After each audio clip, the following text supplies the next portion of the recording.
Good morning, friends. Good morning, we're back. Good morning, we're back. We're finishing Shadowbringers 5.0 on this lovely Final Fantasy Friday. That's the plan anyway. Goodness, that scene is so cool. He just splits the light. Yeah, so cool. Sorry, I'm just like watching this. It's so pretty. It's probably my favorite cinematic. What does high score mean? Good morning, Andy. New high score, is that bad? Good morning. What does that mean? Should I break it? How are we? You know how yesterday I was telling how you said that if Anthony delayed Final Fantasy Friday, you were going to come after him, and I was like, there's nothing that will stop Final Fantasy. I'm pretty sure the universe was conspiring against me. I don't think I went to sleep until like 6 this morning. My stomach is upset again. My head is killing me. It's just a mess. I made a grilled cheese and I can't eat it because the thought of eating it makes me sick. But unfortunately now the whole house smells like grilled cheese and I'm just like living in it. It smells delicious, but also not good. I mean, you can't go wrong with delicious toasted bread and cheese, melted cheese. Sorry to hear, well, it's okay, I'm just complaining. But we're here anyway. We're here. And it will do anything to take down the warrior light. True. He's come to this shard and really just wanted to keep me up. Those are some pretty solid complaints, are they? I'm sure there's worse things out there.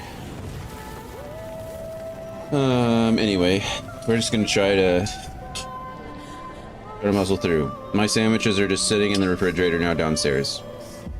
So, if I get hungry, I'll try to warm them up and eat them again. Never reheated a grilled cheese, but I've eaten worse things, so. Since that day.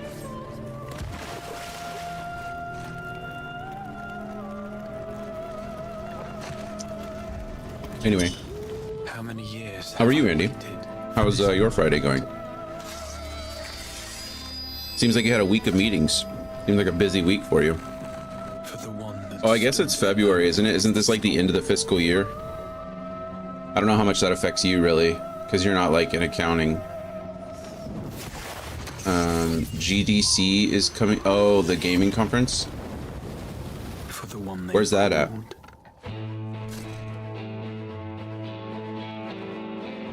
San Francisco. That's not too far from you. Warrior of Light. That's... I lived like 40 minutes north of there for 6 years or so. Easy trip. Yeah, at least you don't have to go all the... I mean, I assume you're flying regardless, but at least you have to go all the way through California. And my old coworkers from Japan typically fly over. Oh, that's cool. So it's basically an annual reunion. How neat. How neat. Well, usually the highlight of the year. Awesome. When is that? When is it coming? Just gonna get started here. What do I use? General 2 for... Yeah, there we go. In 2 weeks, my goodness. But I don't know, the level 80 quests are also a pretty big highlight. Oh yeah, I'm sure. I'm sure watching me play through the Shadowbringers content and going to GDC with a group of your friends, I'm sure they're on the exact same tier of enjoyment. Neck and neck, yeah. Right there, next to each other. Battling for first. You know what, it's okay, Andy. It's okay. I will happily bow out and let your friends be first. This is a crazy full circle moment, or full circle experience. I ended up here because of you. Funny how that works, isn't it? Okay, we've been rocking the Dwarven outfit with the cool lance and the cool boots, but I think we're just gonna have to glamour this. I can't go into the final 4 cutscenes. I'm sure we're gonna have at least an hour and a half of cutscenes, and I can't go into them looking like that. So It is cool, though. It is cool. I'm glad that you enjoyed it so much. I'm glad that I sparked the interest in you, what little I did, and that spark turned into a roaring blaze of you pushing through all the content and really enjoying the game. I'm enjoying it too. Like I said, I think I would prefer to pace it a little bit better. If I had a chance, maybe play it twice a week, but fortunately it's just not, it's really just not feasible. So, simply by picking the right server out of 32 at random. I couldn't ignore the cry from the universe. Yep, look at that, 1 in 32 chance, and here's Andy. Locked in the Final Fantasy XIV universe. Okay, character, let's do this. Unable to apply glamour plates here. We're gonna find a way, I can tell you that much. Should be able to go over here and apply it, then I just have to come back over here. That's worth 100 gil. I probably could have just started that quest, and it's probably going to take me over there anyway, but the sooner we look normal, the better.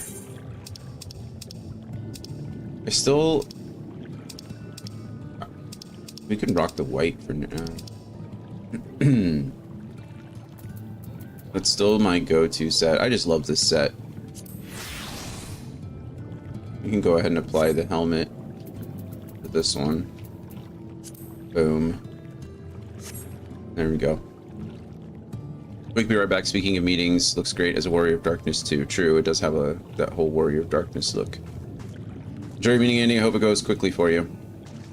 You can come back and watch me take on Emmett.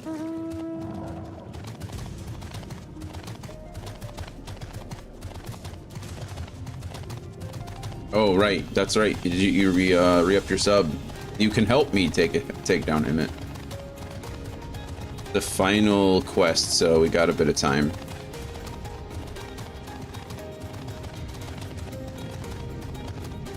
Hopefully we get a few people here, so maybe we could just do a group of it. That'd be fun.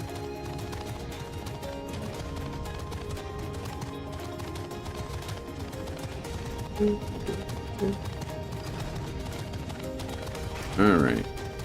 The workbench, here we go.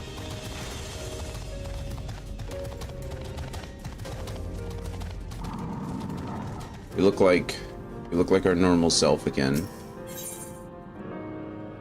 Base reward. It doesn't matter. The Illuminated Land. Gernalt is brimming with newfound inspiration. We gave him that crystal, that core crystal that dropped from Reyna, I think is her name, or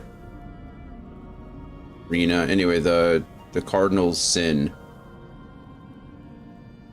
One of the old warriors of light. I could feel it. The vision forming in my mind. Step aside, lad, and let me itching hands get to work. All yours, friend. It's all yours. That's funny. It's the crafting noises.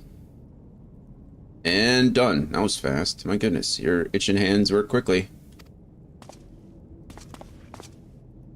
I've taken the wonders of that crystal showed me and channeled them into a new shape, what befits the Ondo's spiritual character. Jesus, that was fast. Does look cool though. Not a bad job, if I do say so myself.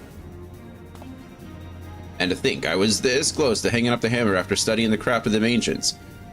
I mean, across the length and breadth of Nordvant and gobbled up every scrap of craft and wisdom what I could find, but no matter what technique I tried, me work was just no comparison.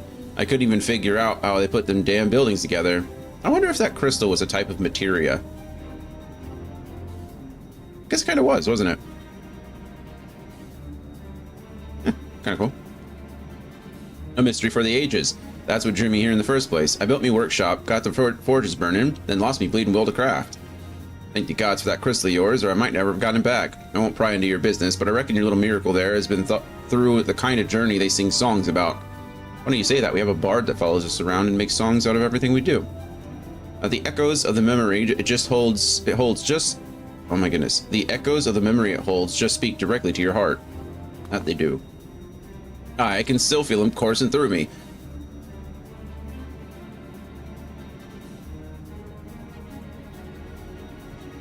Sorry, I didn't mean to hit the mic. No, it was muted anyway, never mind. I'm not sorry at all. The inspiration's not fading away, it's welling up stronger and stronger. Give me the chance, and I reckon I can weave the Crystal Saga into other things as well. But bugger me, I'd almost forgotten the Yondo's commission. If you could drag that lamp over to Tol Soth for me, I'll stay here and dream up new armaments for you to try.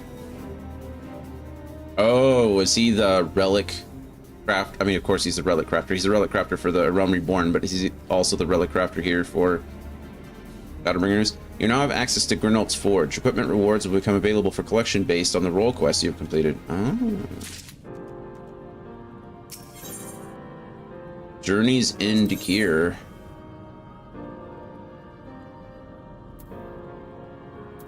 Whoa. How do I get this? Do I get this now? I mean, it seems better than what I'm wearing, right? It's all 430 stuff. Oh, wow, do I just get this stuff?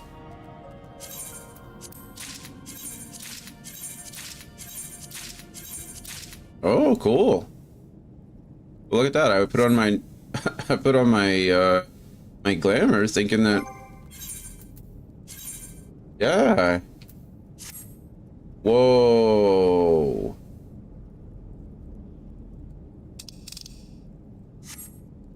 Whoa, how do we feel about that? I'm not sure I like the... Oh, we got a tail though? That's sick. I'm not sure I like my shoulders poking through. Is there a way to put on like a shirt? There's no way to put on like an under... Man, that's both like really cool and really not cool at the same time. Look at that, our helmet has a tail. Okay, this set is sick, but it'd be, in my opinion, it'd be so much cooler. I need this in the light. I need to see this.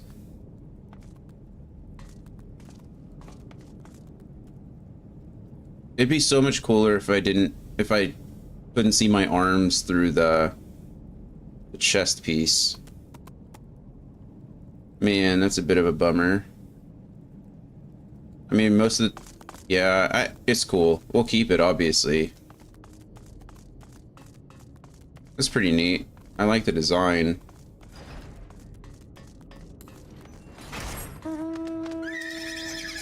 Where am I going? Oh, this fast travel. Sorry, Kieran. Mounted you for nothing.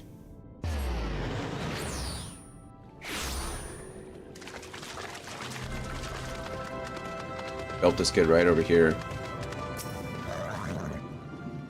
What is it that you have there? I have Grenolt's lamp.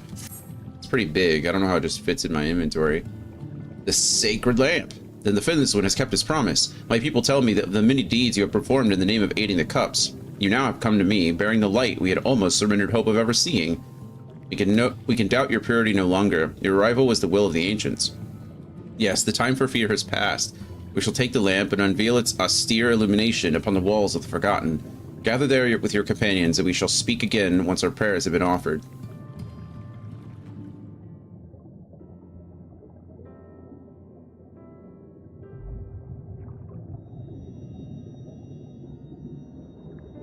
It's pretty.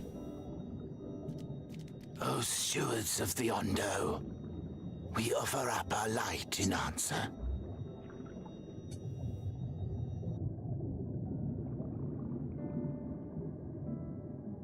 That crystal you showed the artisan.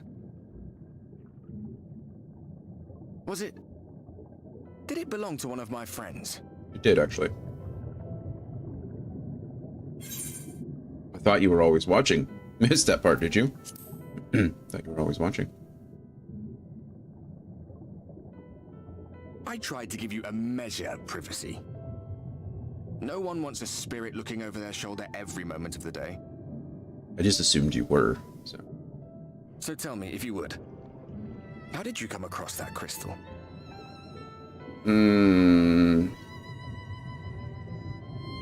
Slaughtered one of your friends, sorry. Kinda deserved it. Oh, it was Renda Ray's then. Rinda Ray, there it is. think you called her like Rena or something. Rena Ray. Strange that I should learn such things now, after they're long gone. They were fine friends, every one of them. I didn't expect death to teach me so much. About them, about Seto, about you, about the hope that hides at the heart of this world. I've never been one for idle chit-chat, but if by some miracle I could see them all again, I doubt I would ever stop talking. That'd be nice. Oh, sorry, not him not talking I'm grateful anymore. I got to Him bend seeing them your again. ear at least. And just for that, I reckon I'll stick with you. To the very end. Very end.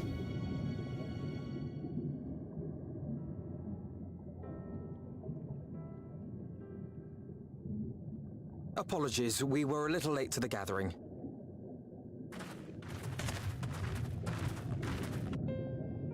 It seems we succeeded in gaining their trust. The delay wasn't exactly welcome, but at least our many hands made light work. And they seemed especially impressed with your contribution. Our hero indeed. Indeed.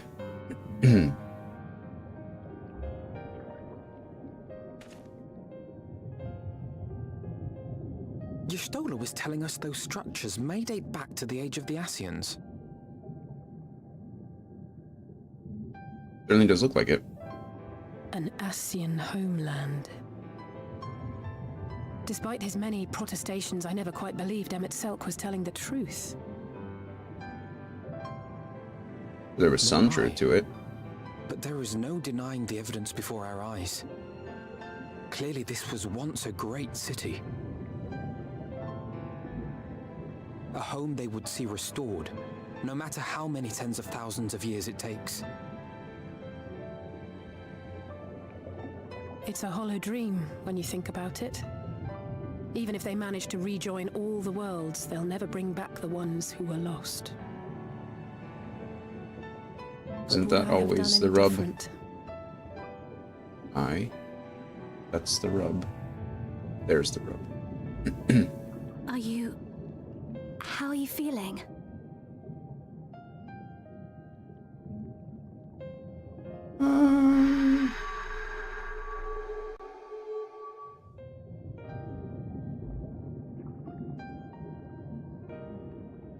Oh, I have open-toed shoes too.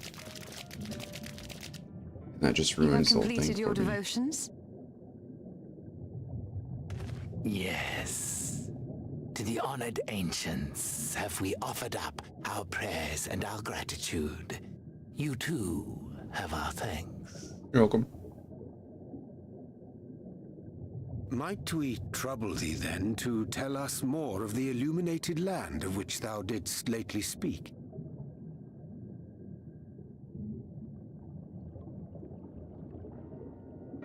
To the west of here lies a great trench. Some days ago, a light appeared in that endless darkness. Curious, we ventured closer and discovered in the depths an entire city.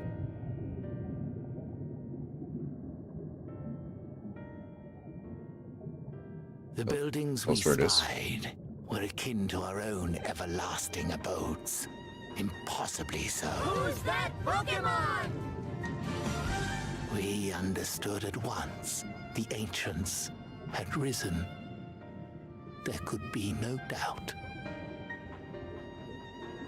Taken with terror, we retreated to the cups, and I decreed that none should enter the trench until such time as we received a sign. I mean, you don't really need to the trench. I could do it, but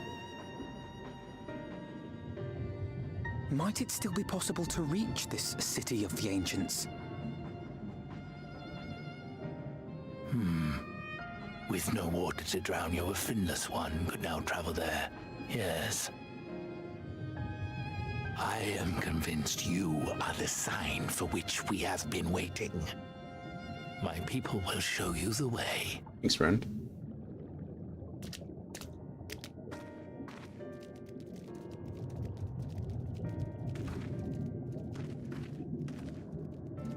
Shall we? We shall. We shall. Let's go.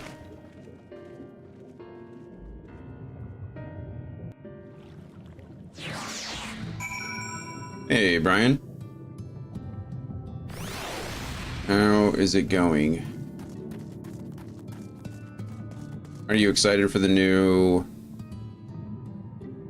Path of Exile 2 update? Mirage? Scotsman, I'm here, but I'm not watching as I'm doing my own stuff too. I hope the stream goes well, brother. Lurk, thank you. Thank you, friend. I think I'm lurking on your stream too. In fact, I know I am. The tab's right there. See where you're at. Oh, okay, nice. Nice. So you're close to being done now, I think, with the 3.0 content, or 3.x content, yeah? Well, you can't hear me. He's waving to me, I'm waving to him. Fun. Look at us. Two streaming friends waving at each other across the abyss.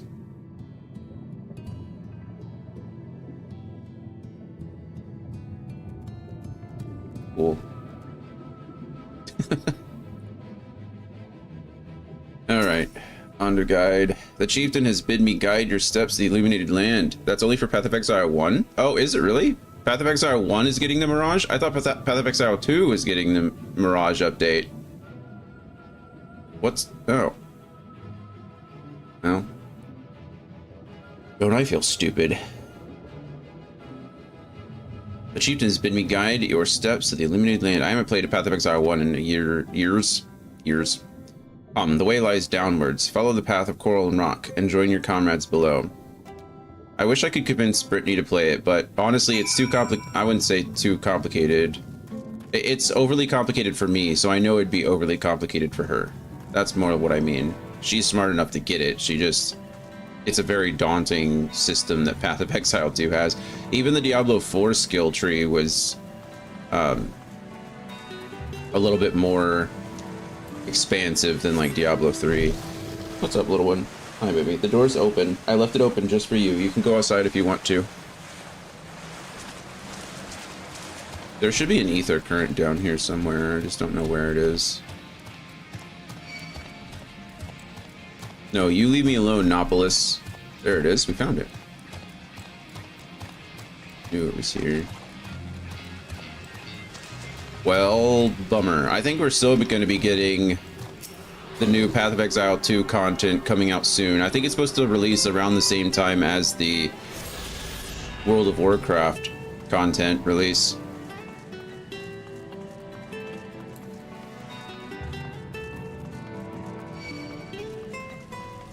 And they will no longer have the Path of Druids. Well, I mean, all of the content will still be there, but the Path of Druids season will be over. Hello, Alex. Welcome in.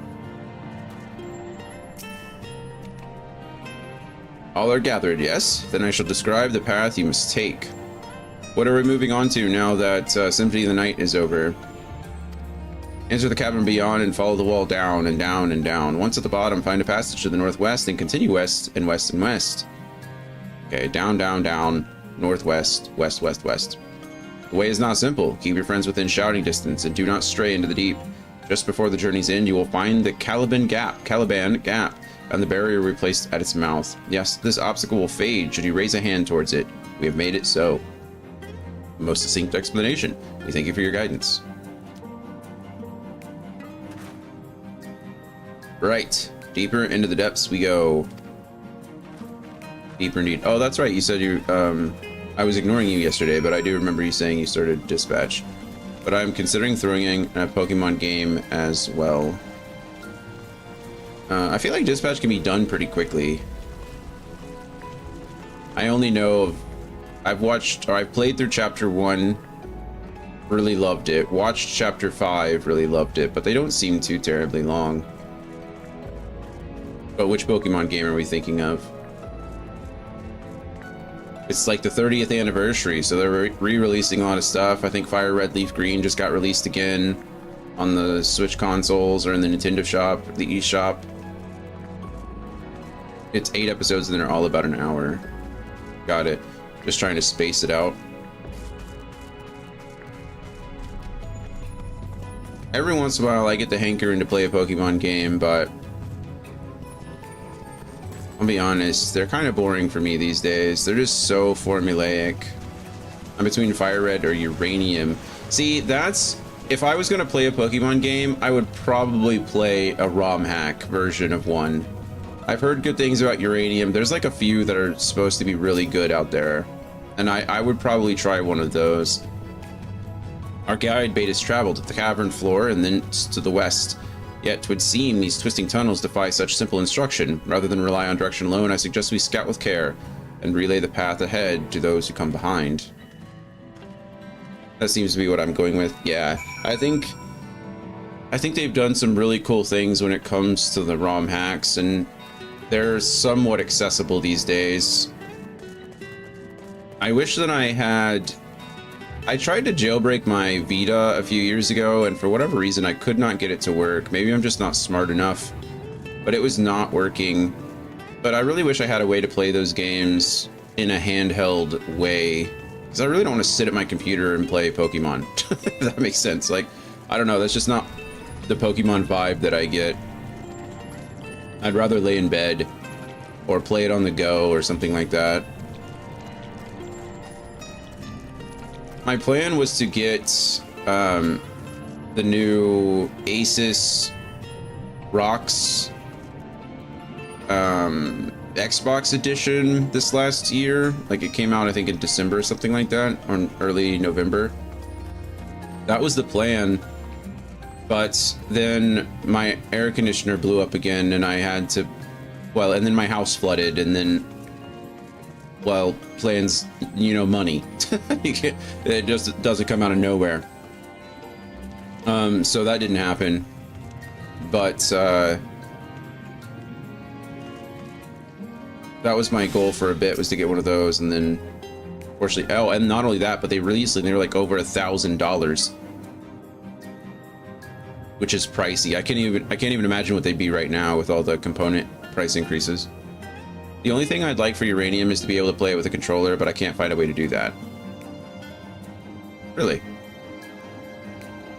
I'm sure there's got to be a third-party app out there that just translates button presses into keyboard presses. I mean, it's I imagine that's the easiest part of it, but I don't know.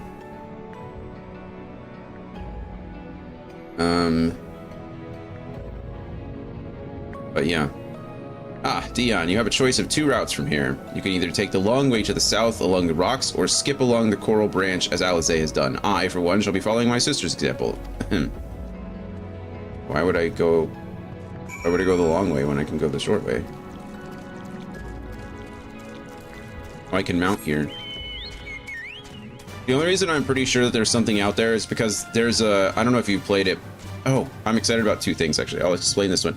There's a game out there called Clone Hero. It's a Guitar Hero Rock Band clone, and it allows you, you know, to play the old games, but you need a third-party program in order to translate the guitar into, you know, keyboard presses. And there's a program for that, so I'm sure there's something out there that will let you just take a standard Bluetooth controller and do it as well. But I don't know, you know, weirder things have happened. We're at the Tempest. I need to find one more ether current. I wonder if to the west. Okay, we're going to the west, so hopefully we'll find it out there. But who knows? Who knows? There you are. Come on. I think I found the tunnel we were looking for.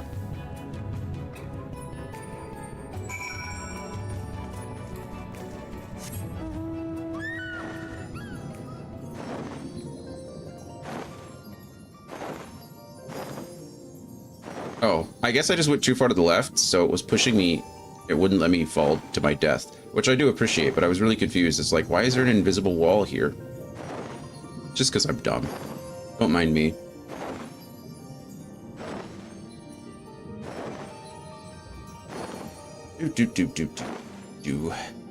Okay, there's that barrier that the Ongo, oh no, Forget their names. So there would be. We should be able to get through. Ah. Here, this must be the berry. The Ondo, not a. There's a D, not a G. Ondo spoke of. Well, that was rather more arduous than expected. I feel a sudden rush of gratitude for the smooth roads our ancestors cut through the wilderness. Y'shtola would say that. It was a treacherous path indeed. Now, I believe one of us needs but raise a hand to banish this next obstacle. Dion, I elect you to do the honors. Just in case anything goes wrong, right, Thancred? Not like I haven't absorbed all the light in this known shard of existence. Well, not anymore. I guess some of it's leaked out. We don't know how much light we have in us. We have plenty of light in us, I guess, because we're glowing like a light bulb every time we look at ourselves. Gone. Just like that. I suppose we should head in. Suppose. That's true too. Actually, Alex, now that you mentioned that, I wouldn't play a Pokemon game if I couldn't play it with a controller. There's no way. Actually, when I was 7 or 8, I remember the first time I played Pokemon, I played Pokemon Red. I played a Japanese ROM of Pokemon Red on the PC. My friend had it at his house. We had no idea what was going on. Neither of us knew Japanese.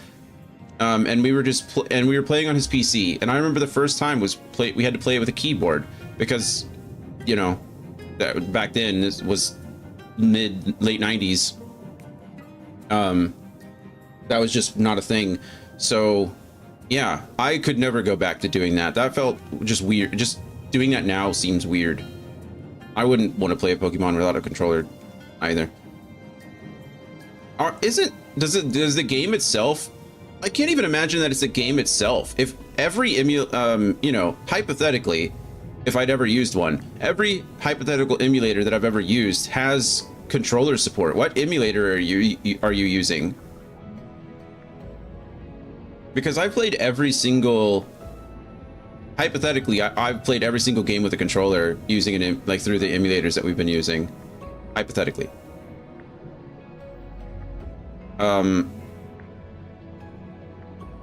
Yeah, I don't know. And most of them run off of they're ROMs of the original games, right? They are the systems that they're based on. Anyway, like as not, this tunnel will be just as perilous as the road we walked to get here. Let's all stay aware of our surroundings, shall we? We shall.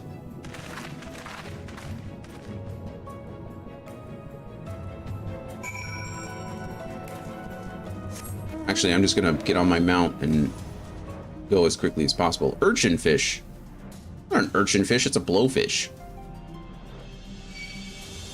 Character design, they're good at. Character naming, not so much in my opinion. They could use some work, use some help. I mean, I guess how are you gonna name like a million different things?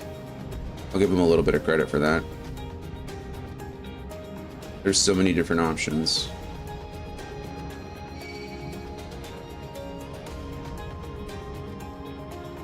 Yeah, I thought there's an ether current somewhere out here, and I just need to find it. Maybe it's above us. It's now to the south. Okay. Well, I guess we'll find it or we won't. I don't know.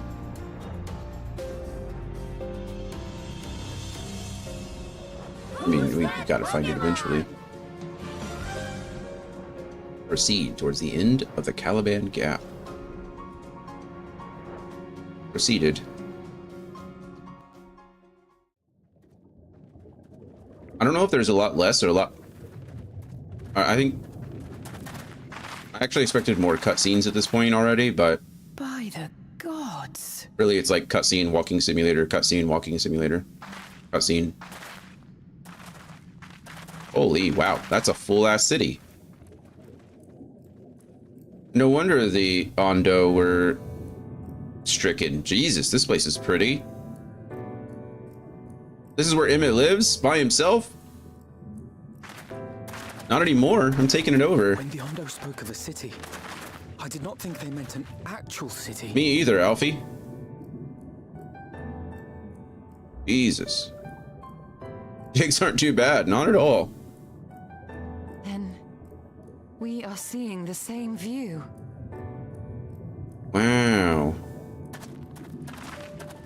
Oh wow, she can see it. It's full. It's infused with ether. The Ondo settlement were solid material structures, but these.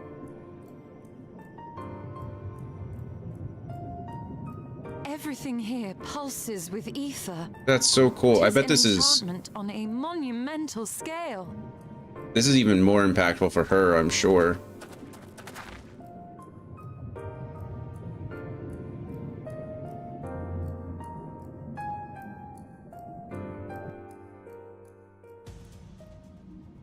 Andy, when I was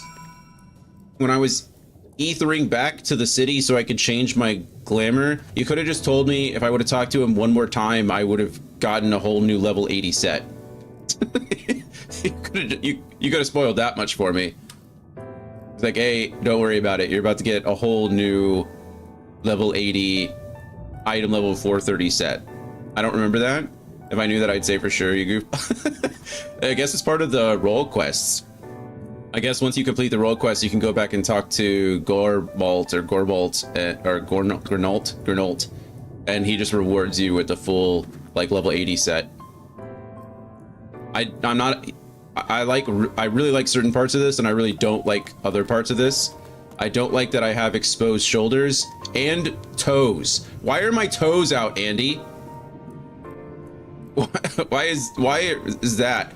But I really do like the back of this. I love the fact that we have like this dragon tail thing going on both the helmet and the I don't know if that's, I assume that's leggings, but it very well could be part of the chest piece. You are the warrior of darkness. That's true. Exposing, in my opinion, it is the most evil thing you can do. Show me your toes. Oh, sorry. I hate feet so much. It's weird. I don't want to think about it anymore. Dion, did you note the style of the architecture? It is the same used for the remnants at the cups and the murals painted towers. Look closely. Emmett Selk has not simply reclaimed these ruins. He has layered the semblance of an entire city upon them. Gods, the magnitude of his artifice is staggering, though it pains me to admit we did not fully understand the feats of which an old world Ascian is capable. Skill speed is what I would go for, but I'm actually kind of curious whether, I think Y'shtola just kind of alluded to it, and it was something I was wondering beforehand. Are these legitimate buildings, or did he just glamour this entire city? Like, I have a hard time believing that all this existed in its current state for a long time. And it's possible, I mean, Emmett Selk is, relatively immortal, and this place has been around for a while, but I still wonder if, like, did he actually rebuild it, or is it just he enchanted it to look like it was at the time that he remembered? I think both are equally cool, right? I'm not, like, hoping for one over the other, but as she says, it's an enchantment. I'm pretty sure it's closer to glamour. Okay, yeah, that's what I was going for too. But at the same time, I mean, it's very possible that their buildings were just like enchantments, right? What we think of as construction could be very different. But there were ancient ruins out there as well, so I guess over time they would lose their infusion of ether. So yeah, I think you're right. I think it's leaning more towards it's more just a glamour of how it once looked. But I think its level of intricacy near reality is beyond what you usually think of with a glamour. Yeah. I'm sure it's something in between, right? Alizé is steeling herself for the task ahead. They're really pushing materia on us at the end here. It's intimidating, yes, but we have to start somewhere. Why don't we have a closer look at that tower to the southeast? We might be able to reach it from the edge of the trench. And, it's the old philosophical question of what's real, If your brain perceives something as what it, if your brain perceives something, it doesn't really matter what it is, it's just how you see it.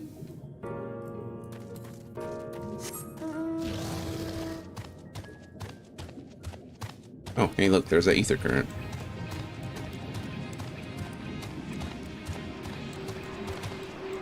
Okay, I always forget. I'm gonna keep forgetting. It doesn't matter what I do here.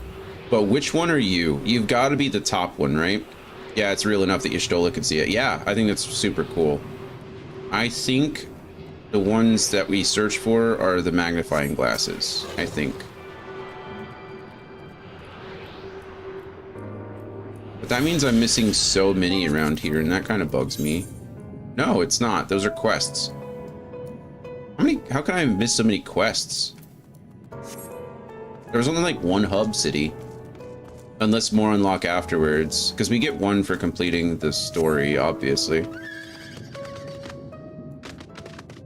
I don't know. Figure it out. Or we won't, you know? Maybe we'll just never fly down here. They might hold off on the quest before you properly explored on foot. Maybe, but the trenches include the last place we were at, right? With the Ondo. Aura Heights.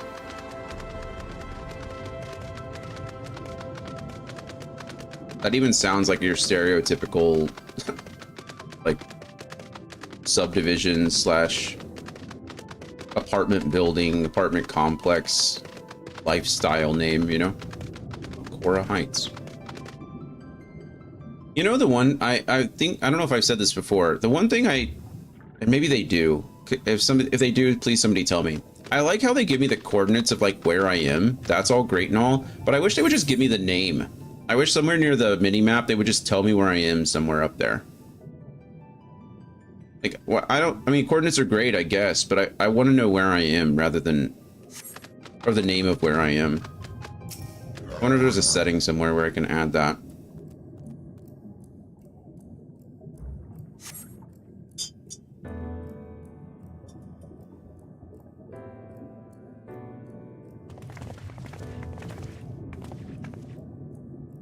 Look at the size of those doors. Now I know how pixies must feel.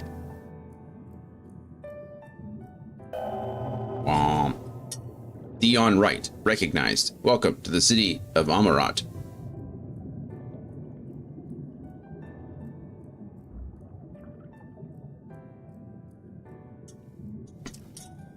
That has bigger implications, I think, than just the initial amount of it. Were you down there the whole time, baby?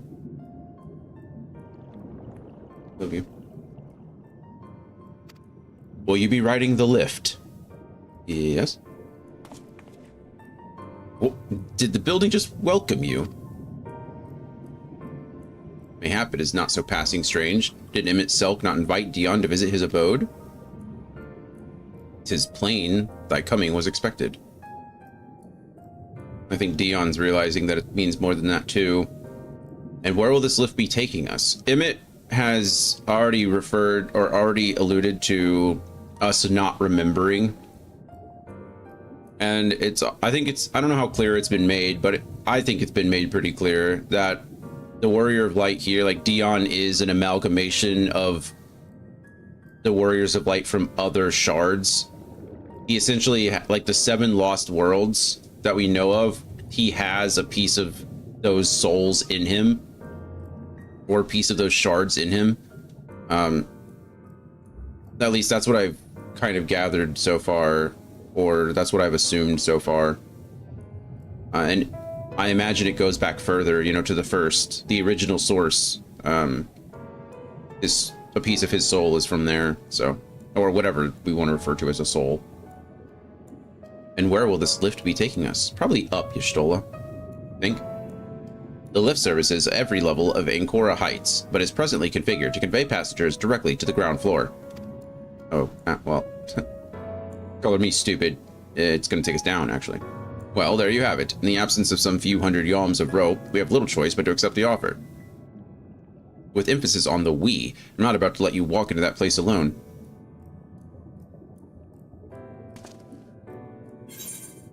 I wish to ride the lift. Ground floor, now. As you wish, the lift will arrive shortly. Weren't you already sending it up?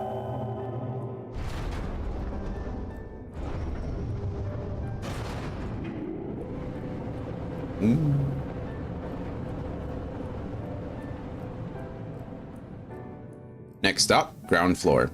Facilities include the Bureau of the Administrator, the Bureau of the Architect, and the Capitol. I love this track in the back, the little piano like music. Ania, Free Company head, had it on the jukebox in the Free Company house, so I heard it long before arriving here. Oh, that's fun. It is pretty. It's just simple. Sometimes, I found lately, as much as I appreciate the music, I do feel like I take it for granted sometimes and don't always stop, unless something like really catches my ear. I don't always stop to appreciate when a track changes or when the music shifts. It's a motif you'll get to hear quite a bit. Oh, good.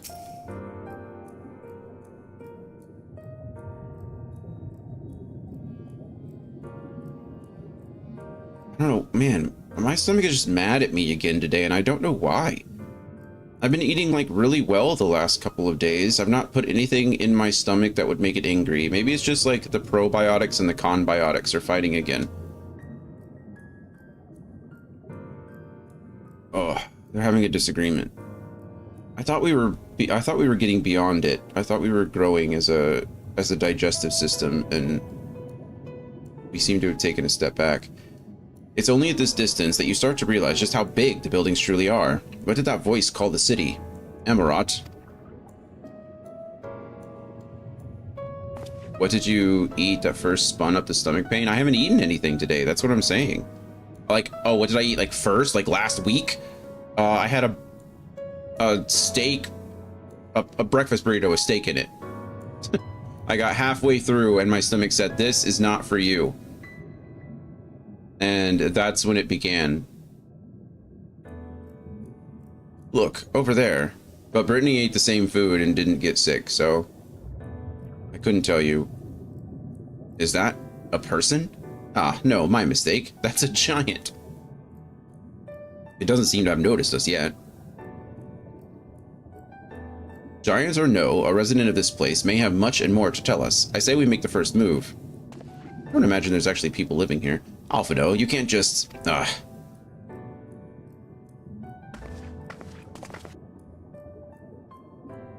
look at that little fake Ascian / Hollow Knight mask.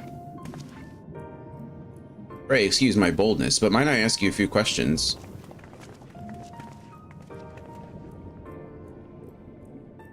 Oh, he is huge. Oh, what adorable costumes. Are you children on an excursion? This district has much to teach you. Robed giant, that's what we're calling him. How odd. That sounded like no language I've ever heard, and yet I understood every word. Just as he understood us.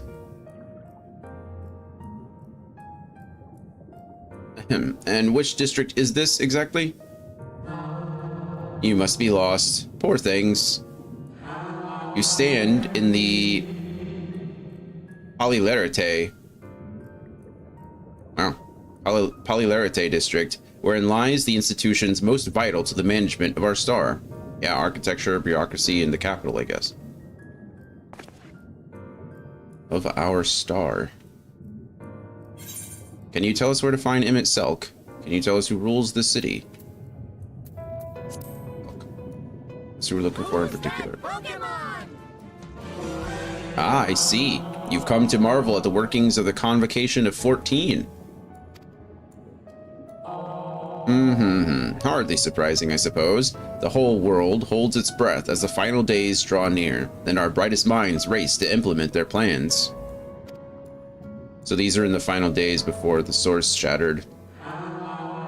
Thus, you must understand that gaining an audience at this time will be next to impossible. You should hurry home now before your families begin to worry. Do you need me to walk you back? Tell them we have an appointment. No, thank you. We'll be fine. Very well. Take care, little ones. Well, at least they're nice, aren't they? This is truly giving like Hollow Knight vibes, though, isn't it? This is very insect-like.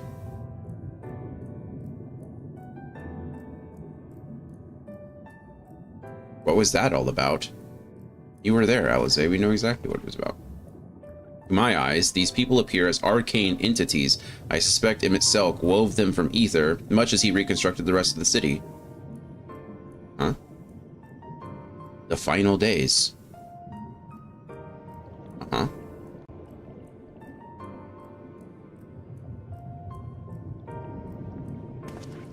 Such words will befit the oblivion described to us by our Asian foe. A catastrophe of unprecedented scale, which did set in motion the summoning of Zodiark, and thence Hydaelyn herself. But that happened centuries and centuries ago, didn't it? That man spoke as if they were rushing to avert a disaster here and now. Okay, so I was wrong again. It's not the shattering that happened between Hydaelyn and Zodiark. It's just whatever catastrophe was happening before they summoned Zodiark in the first place.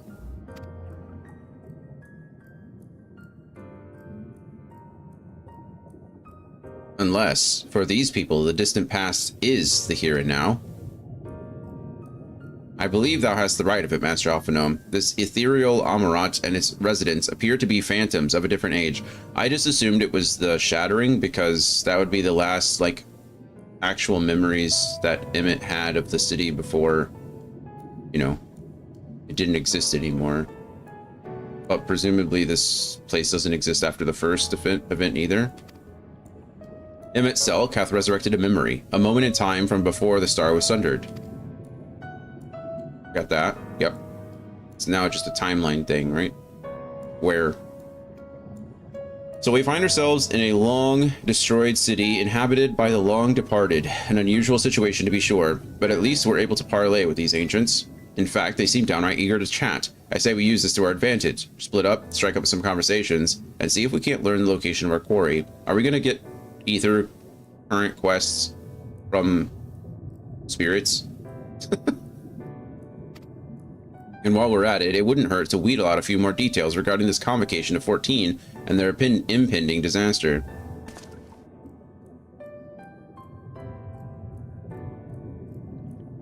Commingling then. Let's meet back here when our jaws start aching. That's one way to say it. It's kind of funny how Thancred's character is shifted in a lot of ways.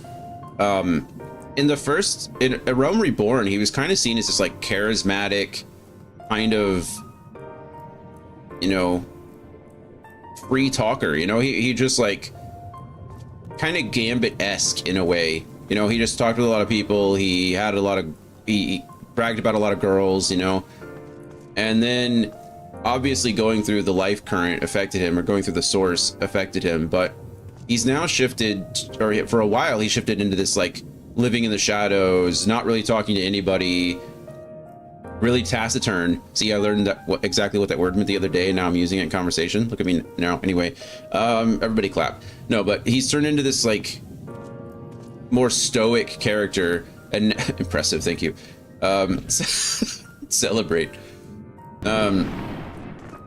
But now it's every once in a while they let him shine through, and they're like, okay, he's still that guy, you know. He's still... This place was bigger than I thought it'd be. Why did I never go up there? Anyway, successful use of taciturn acknowledged. Thank you. Andy, have you read or have plans of seeing Project Hail Mary?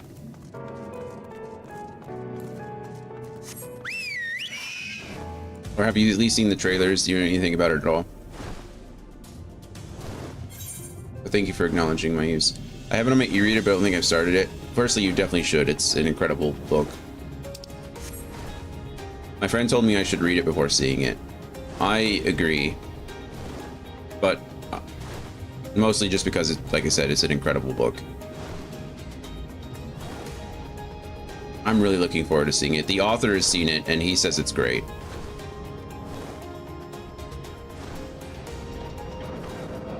Look, these doors open for me, too. Loquacious Amaratine. An optimistic Amaratine. Twould seem the hall is host to a most precocious visitor this day. And what, pray tell, shall be the subject of our discussion, young one? They really are big, aren't they? That guy's a debate facilitator. Ah, the convocation and their handling of the coming peril. It is only natural that you should have questions. Shall we begin with the members themselves? As all know, the 14 are the wisest and most puissant among us. They are the stewards of order, responsible for decisions which keep this star turning season after season. Be it the speaker, La Habrea, or the emissary, Elidibus. Each seat is occupied by an elected sage of surpassing intellect. So I imagine these were the original 14. It's interesting that there's... Ding ding. It's interesting that there's 14 shards, and there's also 14 counselors, and the 14 counselors are the 14 Asians. I wonder if that... I assume that can't be a coincidence, right? La Habrea was the speaker, Elidibus was the emissary. Cool. Logrief, Mitron, and Emmett Selk, their individual titles have, as a gesture of respect and a matter of tradition, become synonymous with their incumbents. Thus, it is with great incredulity that I greet this recent rumor that a seat in the convocation is soon to be left vacant. If proven true, it would be an unprecedented development and testament to the immense pressure under which our saviors are toiling. In any event, I, for one, am confident they shall deliver our star to salvation. Wow, look at you. What's it like having... Oh, he just faded into non-existence. That's frightening, actually. Anyway, the reason I was bringing up Project Hail Mary is because, well, I don't want to spoil it. Have you seen any of the trailers? My work here is done. Yeah, he's like, I used up all my energy, my etheric energy talking. I haven't seen any trailers yet. Okay, well, I won't spoil about it. Now I can't talk about it at all, and now I'm sad. Who else can I talk about that's similar to the character that I'm thinking of?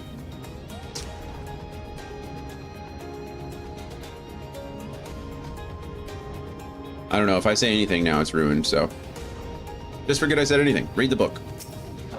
I'm really looking forward to the movie. Good gracious, child. Where is your family? You should not be alone at a time like this. Run along now. Quickly. Have you not heard? Though yet confined to the lands across the sea, a terrible phenomenon afflicts our star. They're calling it the final days. Jesus. 'Tis said it starts suddenly, a cacophonous keening from beneath the earth. The sound distorts all living things within earshot and wrests from us control. Okay, let's read this again, because this seems interesting. It said it starts suddenly, a cacophonous keening from beneath the earth. The sound distorts all living things within earshot and wrests from us control of our creation magics.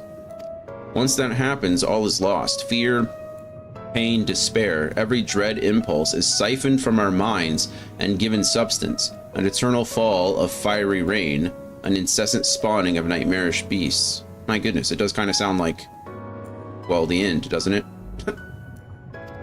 None can point to the source of the phenomenon. 'Tis as if the star itself has fallen ill, as if a force intimical to life now festers and spreads. Interesting. Did you read The Martian, also by Andy Weir? It's only a matter of time until Amarat 2 resounds to that discordant squall. You should stay with your loved ones, child. Stay with them. And then he fades away too. It seems like these people were only here to... Didn't read The Martian, did see it though many years ago. I have read and seen The Martian, and the book, the movie is very good. Slight differences from the book, as there usually are, but it was a pretty faithful adaptation. I liked it. Pragmatic, Amaratine, concept clerk. This whole city kind of reminds me of like the Greek or the Roman, well, what are they called? I forget the name of them, but like it just seems like a city of philosophy, you know, where people just stand around and talk about, well, philosophy. Like in that last building we went in, there was the debate coordinator. Like what?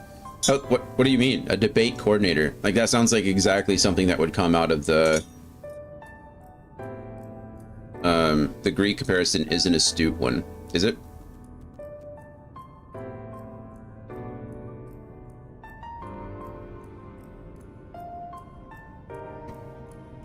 I want to say it's like the Parthenon, but that's not correct. Maybe it's the Agora or something. There's a name for it. Hold on, we'll find it.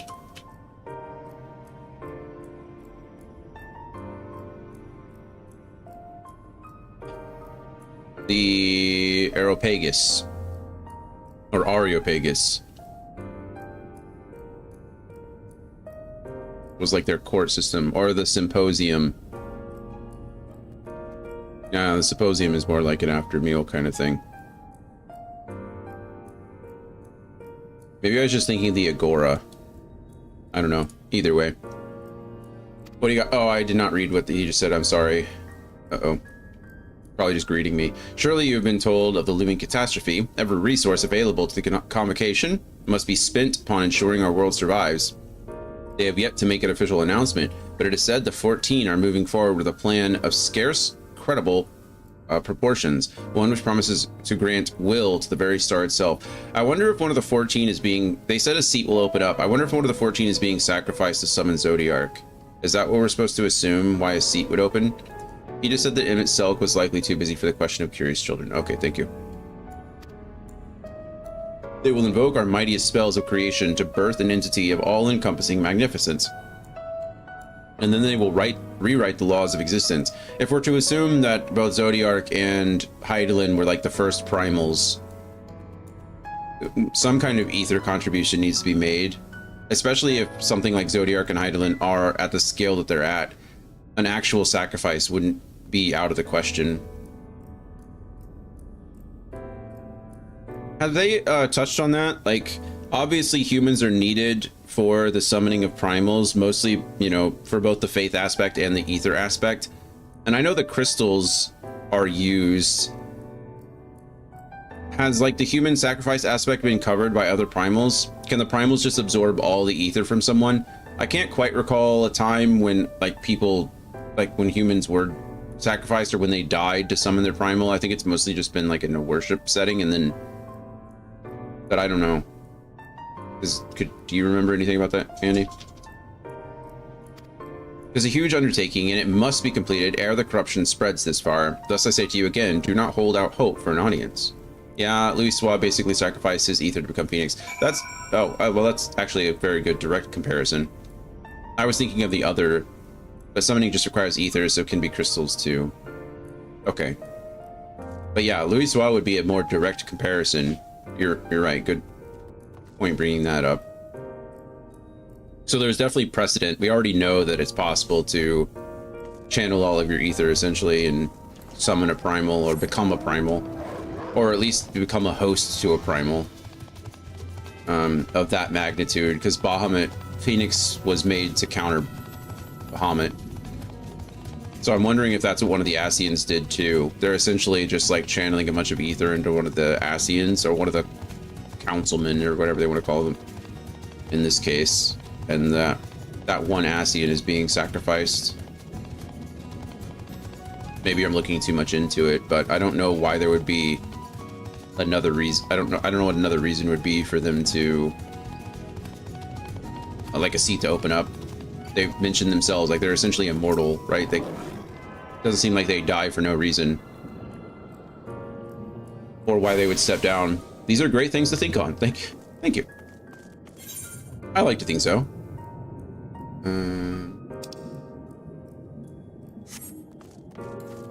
Who's that Pokemon? Wow, the trial mounts are coming out to play today. I've had more trial mounts, I think, than anybody else. I've not seen Maggie at all. I've not seen either of my Chocobos. I've seen the Yol once. Have I seen Sildra once? Maybe, briefly. But the trial mounts are really coming out. I will also say that there are 13 Ascians rather than 14. Are there? That makes sense. And 3 unsundered originals and the 3 unsundered originals and the 10 reincarnated. Got it. Why are there 4? Well, that's, I guess, another question. I thought there would be a connection. So who's the 14th? Oh, well, I guess it would make sense if there's 13 Asians, right? Well, the 14th would have been Zodiark, the one that was summoned. Like, I guess that checks out. there wouldn't be 12. So nothing, I guess, really changes. It's really just one. Yeah, the whole seat opening up seems quite timely. Yeah. Alphino, what do you got for us? Dion, if I was not certain before, then I am now. The people of the city believe they face the end of the world. I cannot imagine what purpose compelled Emmett Selk to recreate this ancient Amarat. And yet, I fancy I hear his words to us echoing throughout the ocean trench. He would have his story known. Yeah, I mean, of course. Most villains don't think they're the bad guy, right?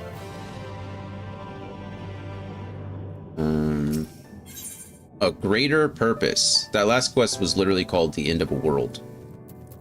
What a quest. Well, we get an ether current here, but I don't... Oh, look. Should we go do these jobs? Oh, we should probably do this first. Ether current break. Yeah, there's 3 that we need. Plus the last one.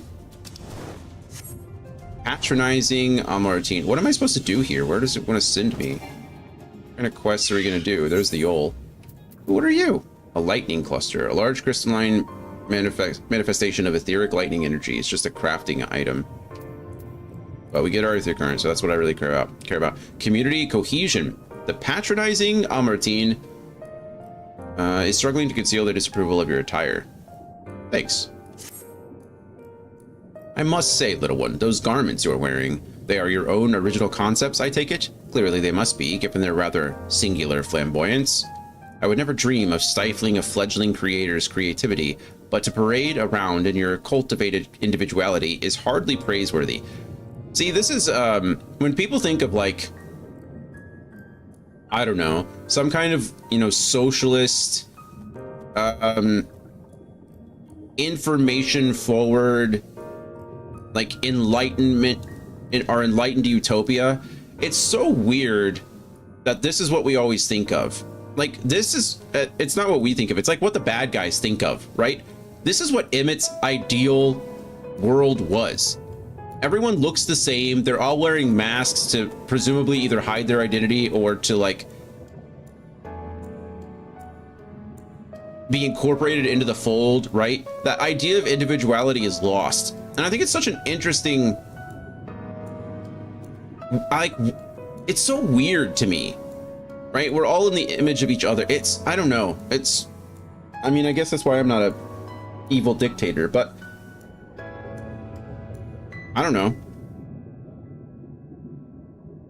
All right, I know, I would never, and it's not just this, you know, if you look back in time, you know, as far as like uniforms and dress codes and like, look at several other countries right now. Russia's huge, right? So it's not really like the most uniform, but look at a place like North Korea, right?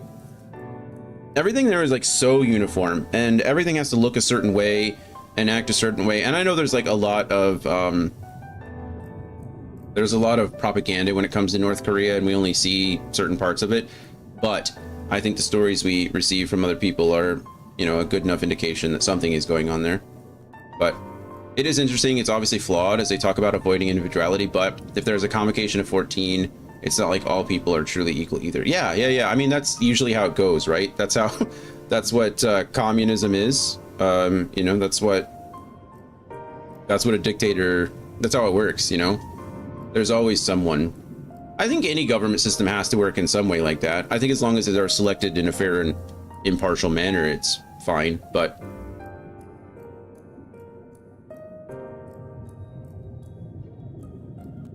I do believe in, like, I think a direct democracy could work.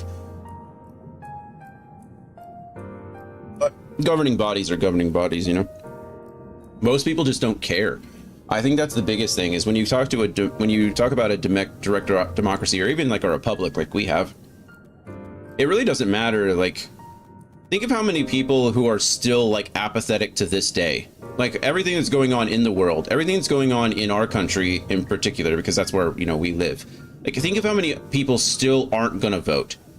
Like, they're still just, they just don't care, you know? And so I think that's why a governing body will always kind of be necessary, is because if you just leave everything up to the people won't do anything. Like in general, you know? I'm not saying they're even the majority, but I would say a large minority is pretty apathetic to the current situation. All right. I would never dream of stifling a fledgling creator's creativity, but to parade about your cultivated individuality is hardly praiseworthy. An Amaranthine of character shares their creations with the community. They do not hoard them for their use alone. To delight in disparity is a mark of the morally deficient. Disparity engenders feelings of want and resentment, which degrade the bonds of fellowship. Thus do we encourage creators to share and share alike, else we risk kindling the embers of covetousness and violence that ever smolder in the hearts of all. I mean, I'm all about sharing. I agree with that. Therefore, I must implore you, little one, to cast aside your original trappings and don the communal robes, that you might acquit yourself as an equal among many. In so doing, you will be afforded greater respect and autonomy. Worry not, for this will be a simple affair. I recall seeing a gentle soul outside the Hall of Rhetoric, carrying robes perfectly suited for one of your diminutive stature. I am sure they will be glad to share their wealth with you. But do hurry, little one. The eyes of the collective are ever watching and weighing your worth. It's funny that their words and their actions are completely opposed to each other, right? They're like, we don't want to stifle your creativity, but your individuality is bad. Don't do that. It's just it's funny. Obviously it's meant to be like extreme, right? This is meant to be hyperbolic. That's kind of why I enjoy fiction over, you know, real life stories, why I enjoy reading fantasy over over biographies and such, is because here they're like clearly blowing it up out of proportion, like inflating it in order to display like the absurdity of it, whereas in real life, you know, it sneaks up on you on occasion.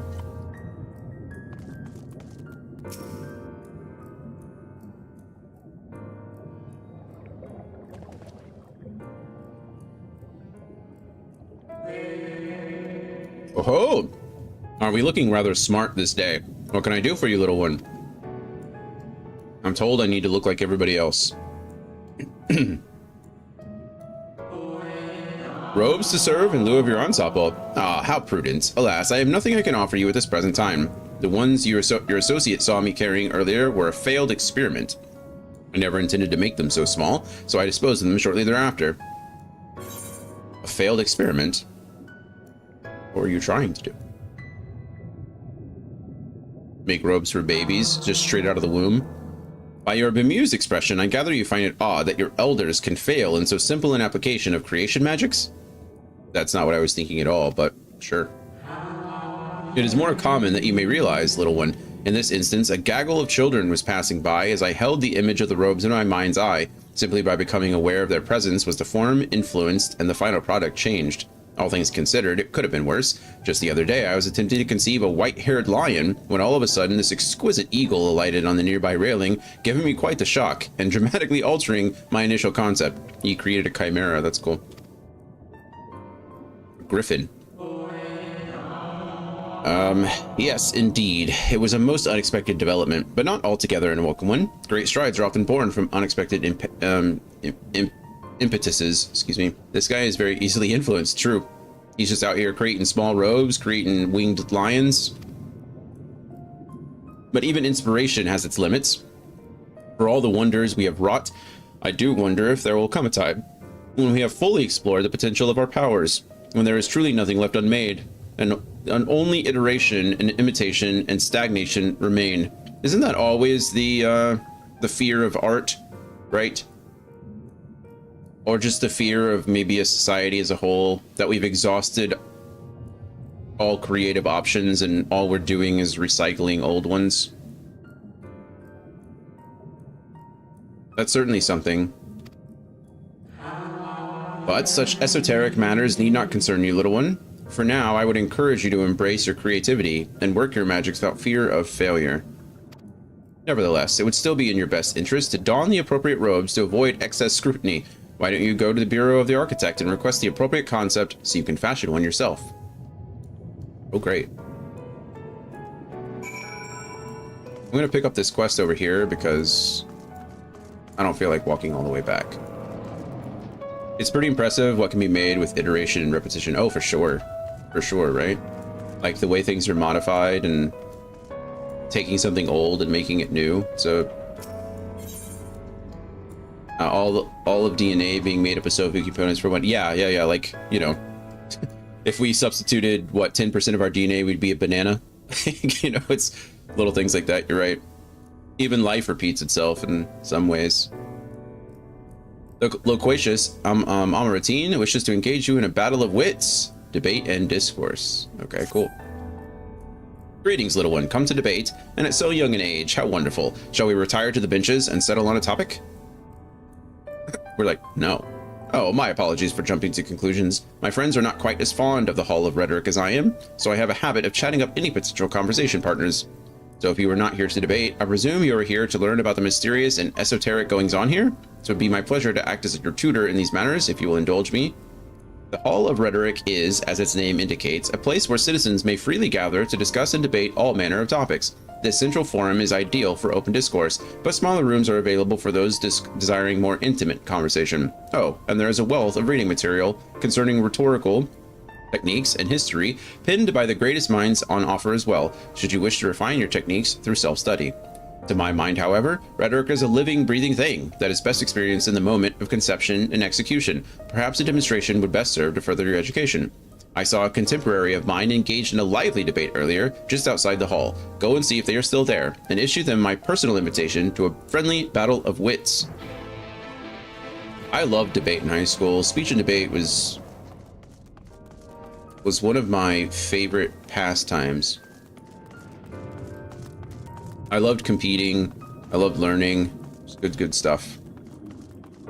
One of the few things I missed from high school. Routine firebrand. But that is precisely my point, that their obsession with this so-called mandate to approve only the most beneficial concepts for wider distribution, never mind the ridiculous subjectivity of their criteria, has led the Bureau of the Architect astray from its original purpose. He would do well as an Amarantine. Maybe. I don't like the whole robe thing. Huh?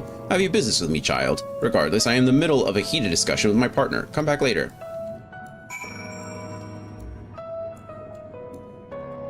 I have to talk to you again. No. My position has nothing to do with the intrinsic value of unique identity and whether or not it is retained. Rather, I posit that the reproductions of a given concept are inherently imperfect, and thus they are themselves unique, albeit in minor but insignificant degrees. And most importantly, this variance is not to be condemned but celebrated. Better that than strive in vain for an impossible standard that, even if met, would leave us lesser for lack of diversity. This is funny. This is kind of what we were just talking about. It was like the alteration in the original, that the alteration is the unique part of it, right? That you take something, you know, take the base and make a change, then it becomes something new. That's cool. A little bit of synchronicity there. The Amaratines appear to be engrossed in their debate, utterly deaf to you and your pleas for attention. Yeah, even identical twins are not identical. Yeah.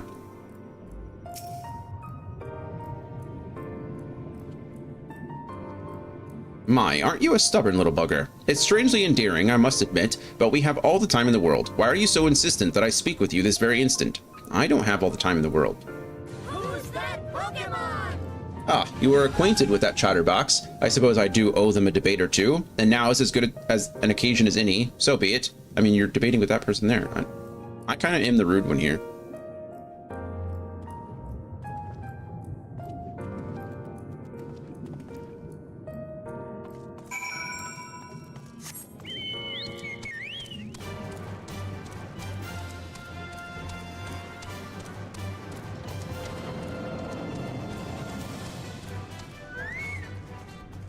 Loquacious Almartine again. I see you found my friend. Thank you, little one. Then without further ado, let us commence the promised debate. What are we debating? Whether it was rude of me to interrupt the conversation that they were already having? The answer is yes. This is cool. I like the way they talk. As to the matter of what subject we shall debate today, I propose the recent calamity which has befallen our friends across the pond. What say you? What are you debating? It's just... The singular point of contention is, of course, whether or not Emirat should intervene on their behalf. Oh, okay. Foreign aid.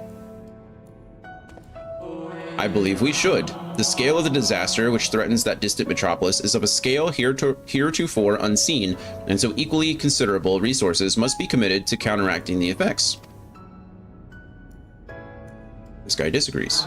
I disagree. The scale concerns me less than the nature of the proposition itself. Who are we to unilaterally intervene in the affairs of those half a world away? Are we to be the saviors of one and all? Such arrogance may well lead to our own downfall. Interesting argument. Counter. While I understand your concern from a philosophical standpoint, I fear you are too quick to dismiss practical considerations out of a desire to maintain an unassailable moral authority. Yeah, I'm with this guy so far. But let us, you and I, hold here for the present and offer the floor to our young student. You have heard our opening salvos in this debate concerning the fate of our neighbors across the sea. What is your opinion on the matter? My opinion is that to ignore the plight of those one might conceivably save is not wisdom, it is indolence. That's said very well. Yeah, we cannot save everyone. Sometimes it is all we can do to save ourselves. That's true, but in this case, it's not like intervening in a war, you know? In a war, you have to pick sides. If you are inserting your military into a foreign war, you are essentially making an ally and an enemy, you know? But if we're talking about a natural disaster, which is what this is more akin to, there's absolutely zero reason why we shouldn't render aid. In this case, it's slightly different because this calamity, or whatever they're calling it, is affecting the star as a whole, and so the effect that it's having on the other city is presumably going to affect us here very soon. But, like, you know, generally an earthquake around the world isn't going to affect us in the same way, so I'm going to go with the first one for sure. I really don't like how in this helm my mouth moves. Indeed, indeed. The same can be said regardless of one's opinion on the morality of intervention. There is a clear and undeniable benefit to Emirat in using this situation as a testbed for our newest creations, that we might develop and refine our defenses against a potential threat to our own fair city.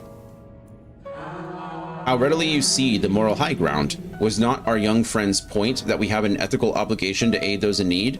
Yet not only do you instead elect to focus on the benefit of up to Emirat alone, but you also derive our distant neighbors of the agency to determine their own fate.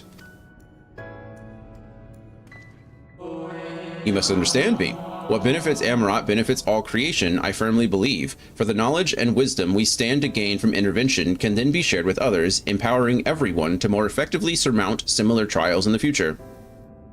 And on they go.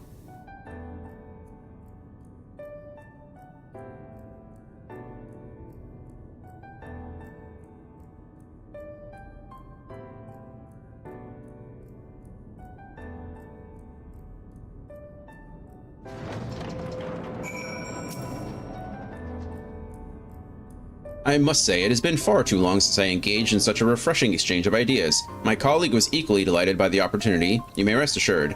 Some decry it as little more than academic exercise. After all, we failed to reach a meaningful consensus. But I dare say they missed the forest for the trees. Are we not more enlightened by the experience? Have we not been exposed to a greater variety of viewpoints?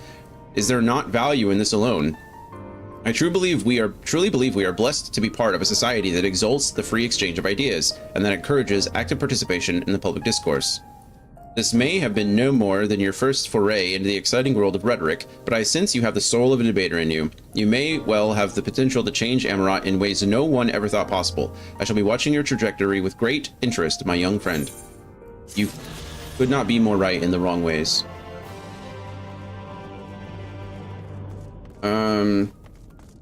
Well, that was just a bunch of reading.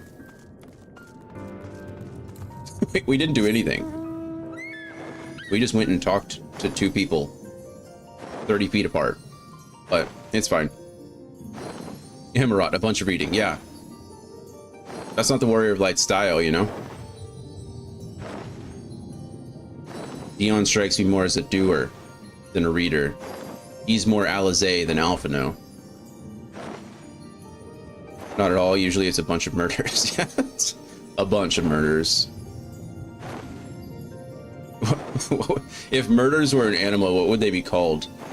Like a murder of crow or murder of ravens, right? Is it murder of? Is it ravens? No. It's a murder of crows. It's a Congress of ravens. Oh no, what's a raven? It's a fun name. Shoot, I know this. It's like a parliament of owls. A murder of crows. What is a raven? I don't know. Anyway, what would be a murder of murders? What would you call that?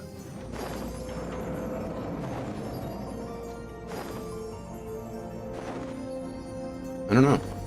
Google says conspiracy or an unkindness. Thank you, Cabinet. You're right. It's an unkindness. An unkindness of ravens. Welcome to the Bureau of the Architect, little one. Are you here to request a concept for personal use? If so, what sort of concept do you have in mind? I guess I need some roads, which is very cool. Yeah, an unkindness. I use that, so they're in my... Excuse me, in my previous D&D campaign, there was an unkindness of were-ravens that the party had to interact with and help. And, man, I couldn't remember the name. An unkindness.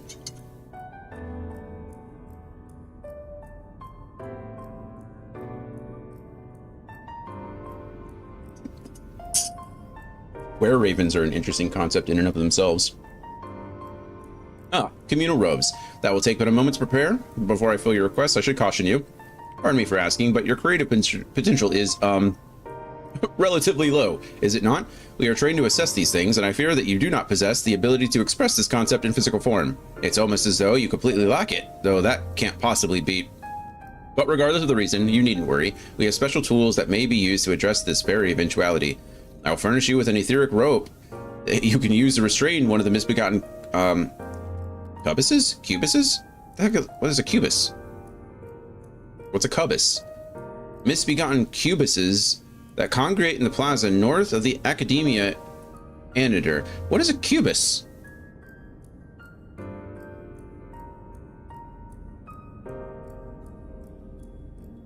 It's funny, when I say cubus, the first thing that pops up is from Castlevania.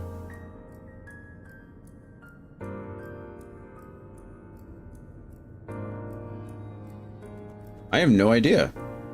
Ravens are the best. Ravens are pretty cool. They're incredibly smart.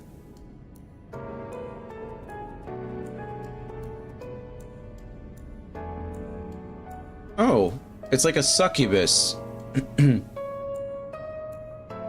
Apparently like a incubus succubus. It's just the general term for both of those things. How interesting. I will furnish you with an etheric rope that you can use to restrain one of the misbegotten cubuses that congregate in the plaza north of the Academia Anator. Wow. So it really is like, it's just a general term for incubus succubus. How weird. I've never heard that term in my life. Anyway, this cubus is going to look a bit different. It was also a monster in Final Fantasy XII, was it? At least I do not see this monster as particularly alluring. No.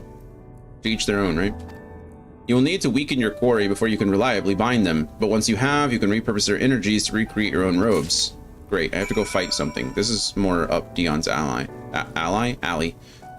I thought it was made up word. That's cool. And before all words are made up. No, I gotcha. I didn't know what it meant either. I do this all, like every day I play this game. Every time I play this game, I'm looking up some word or another that I've never heard of. Or just to like refresh myself on, you know, the actual true definition of it. But maybe this will be Dion's jam. Yeah. Stabbing things, we can do that. The problem is that we're not stabbing to completion here. We're only stabbing to the point of capturing, which I think goes against everything Dion stands for. But that's okay. We're gonna talk to this guy here. I'm sure we'll have to go back anyway, but the bureau attendant seems to be regarding you as like a lost child. So is everybody else, so that's fine. Responsible creation is the name of this. Yeah, his least favorite means of slaughter is incomplete slaughter. Yeah, he needs to see the job through.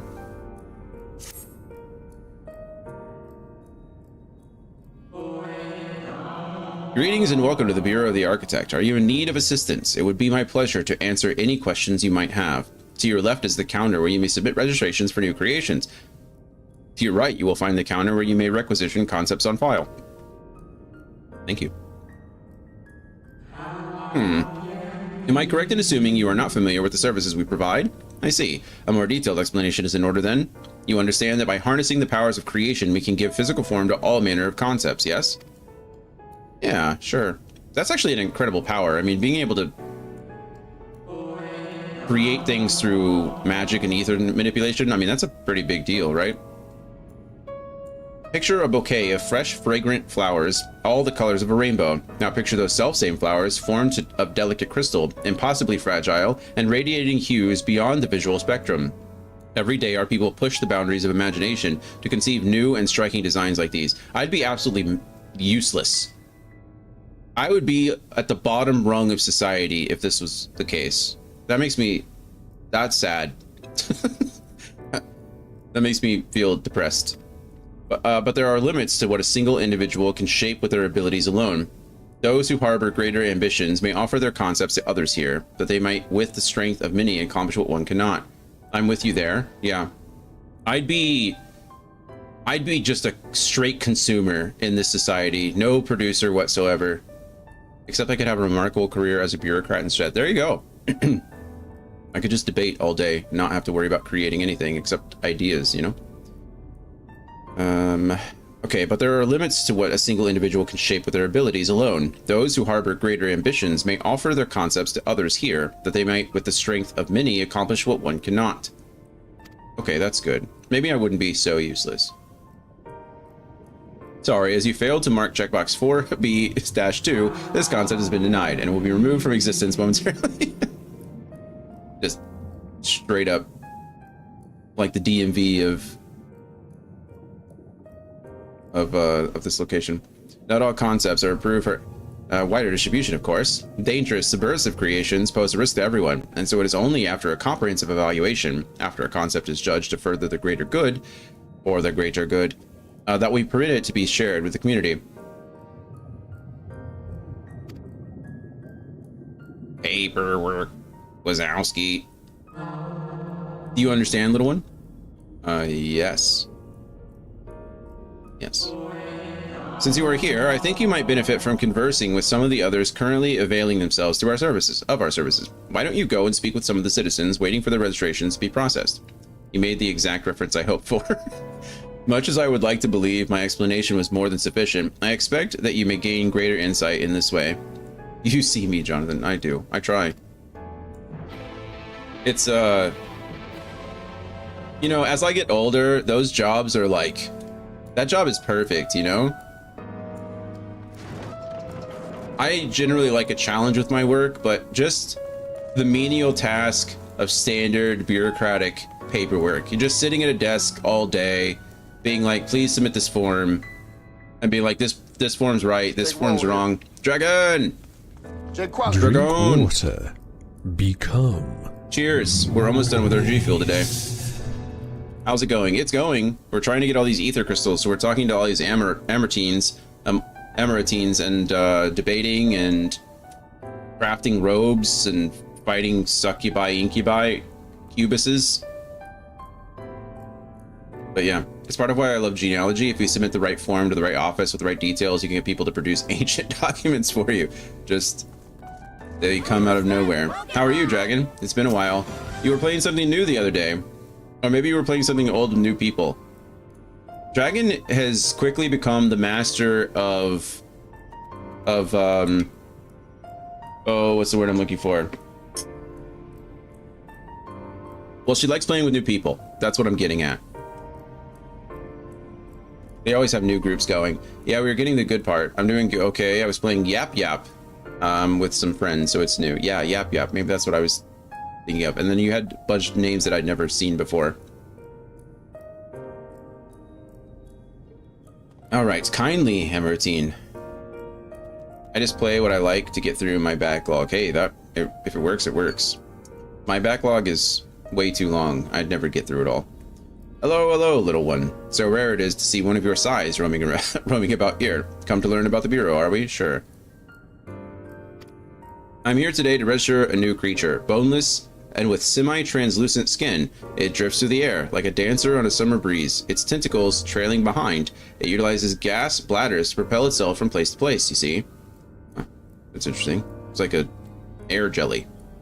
It's busy-ish today, so I'll be in and out of chat. No worries. Take care of yourself. Take care of work. Real life comes first. I'm just here in Eorzea. Well, no, I'm not in Eorzea. I'm in the first, but you know what I mean.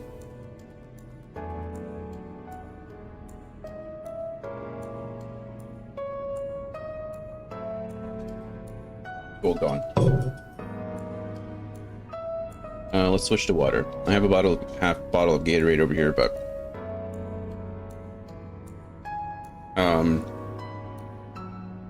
this person's just trying to produce a new living being. That's interesting. I'll admit it's not the most elegant of designs.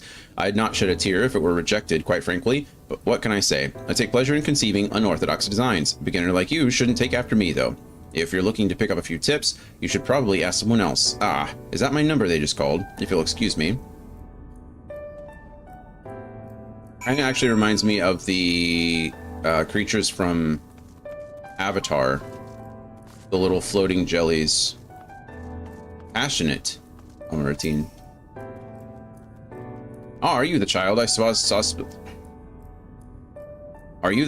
speaking with the attendant earlier? I thought so. So young and already so eager to learn about concepts and creations. That curiosity will serve you well, little one. I've been credited with a few popular concepts, I'm proud to say. I'm hoping that my latest will be equally well received.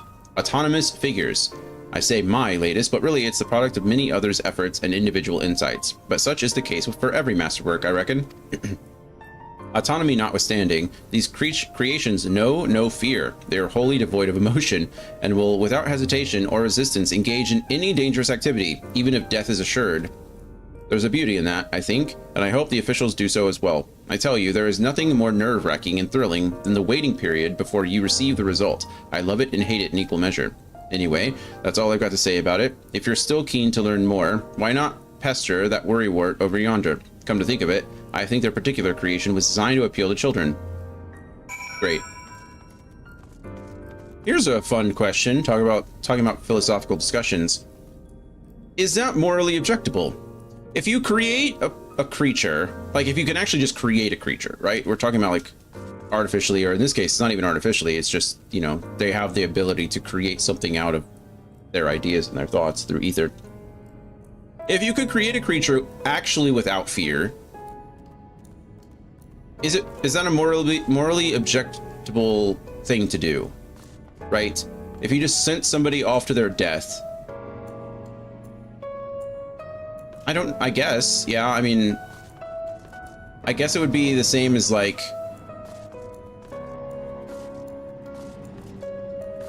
the lack of fear doesn't necessarily imply the lack of, you know, a human connection or I don't know. I mean, isn't fear kind of a huge, doesn't fear play a pretty big role in like love or in desire or in satisfaction, right? Can you love something without the fear of losing it?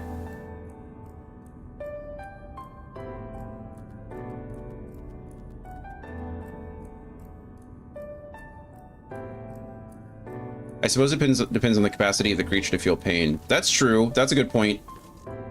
That's definitely something to consider. The lack of fear doesn't imply the lack of, you know, reception to pain. If you give the ability to feel pain without the ability to learn and avoid circumstances they would not enjoy, that seems unbalanced.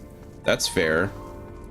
I guess if you're dealing with something that's truly autonomous, they probably wouldn't need pain, right?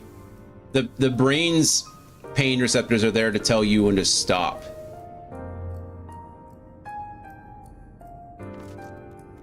I guess it depends if we're really like, is that thing alive at all? You know, if it's just a machine that just does what it's told, right?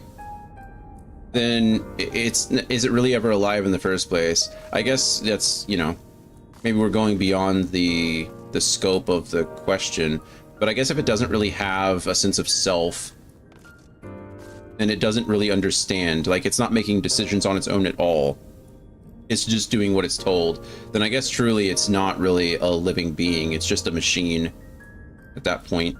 Whether it's like a biological machine or a mechanical machine is kind of irrelevant, you know? It's really that stream of consciousness that makes something alive, yeah? That sense of like a desire to live. And the forced removal of that, well, of life at that point, I guess would make it more morally objective, or morally not objective, but morally, yeah, objective in a different way, not. Interesting. Good talk. This place is sparking thought. I love this place. This is my favorite place in the whole game so far. I really do like rhetoric. I like having these conversations. Addled Amarateen. Which is weird. That probably says way too much about me. You there, an aspiring creator come to learn about the Bureau and its inner workings, I trust. That's all well and good, but since you're here, perhaps you can help me with a little something. I've been refining a concept of mine for some time now. Adorable little creatures designed to be the perfect plaything for any young citizen, but I'm still terribly unsure if it's ready to be submitted for approval, which is why I was hoping you might first put it through its paces and tell me what you think. Your honest opinion. I'll have no flattery from you, young man. This matrix will allow you to summon my creations, but don't use it here. Take it outside first, and don't be afraid to play rough. It's all part of the fun. Uh-oh. Use the concept matrix outside the Bureau of the Architect and play with the creations. We have to go in two separate directions?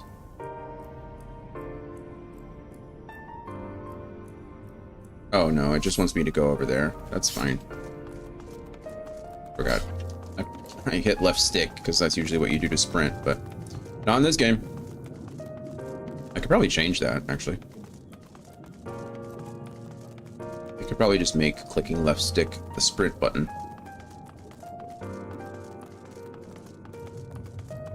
Alright, what crazy thing am I going to fight here? We've not met a single child, so I don't really know what the children are capable of. Concept matrix. Oh, hello. Mischievous plaything. Friend? Friend. Play with friend. Oh, they're actively attacking me right now. Okay. I guess we kind of knew that was going to happen. That's what that purple glob means, but...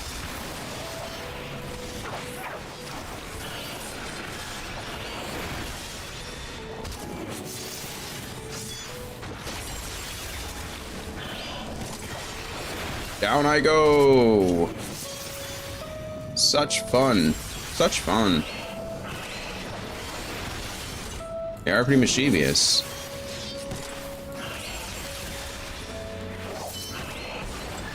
Bye-bye. Bye. Use the concept matrix outside the Bureau. Oh, we did that. Yep, there we go. Well, that was something, wasn't it? I don't think, I mean, in our world, I don't think a child should play with that thing. Hey, Dan. How's it going? How was your Friday? What weekend plans do we have? We're doing. My stomach is angry again. So I'm both sick and hungry, which is very conflicting feelings. Friday is good? Good. How did you find my lovelies? Were they as delightful and engaging as I hoped? Tell me everything. Spare no details.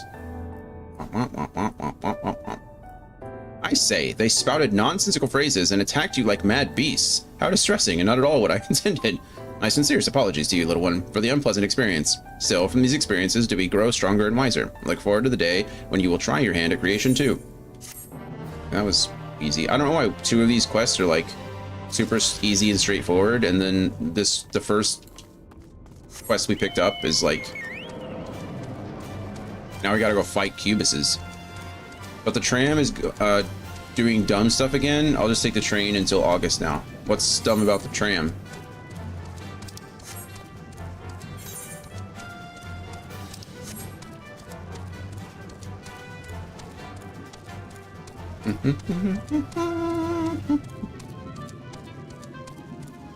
Oh, got Duke today first, before Chanticleer popped out. Are you a Cubus? Wow. Andy was right about this. This Cubus is not alluring at all, is it? Sexy. I mean, yeah, probably. I guess for somebody.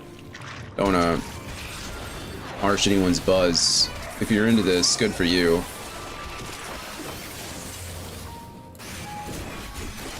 How weak do I have to get you?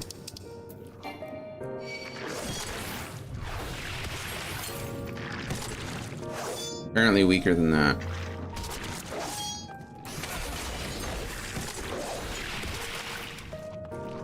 I really don't want to die to a Cubus.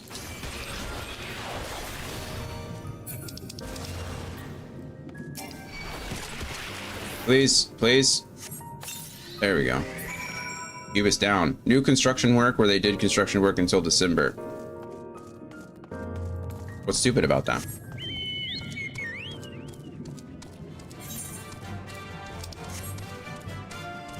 Oh,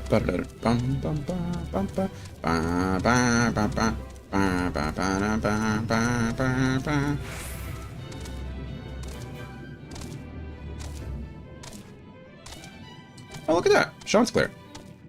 I wasn't paying attention. They just finished construction and now they're doing it again at the same spot. Would you rather it stay broken? I mean, they clearly found something else wrong with it.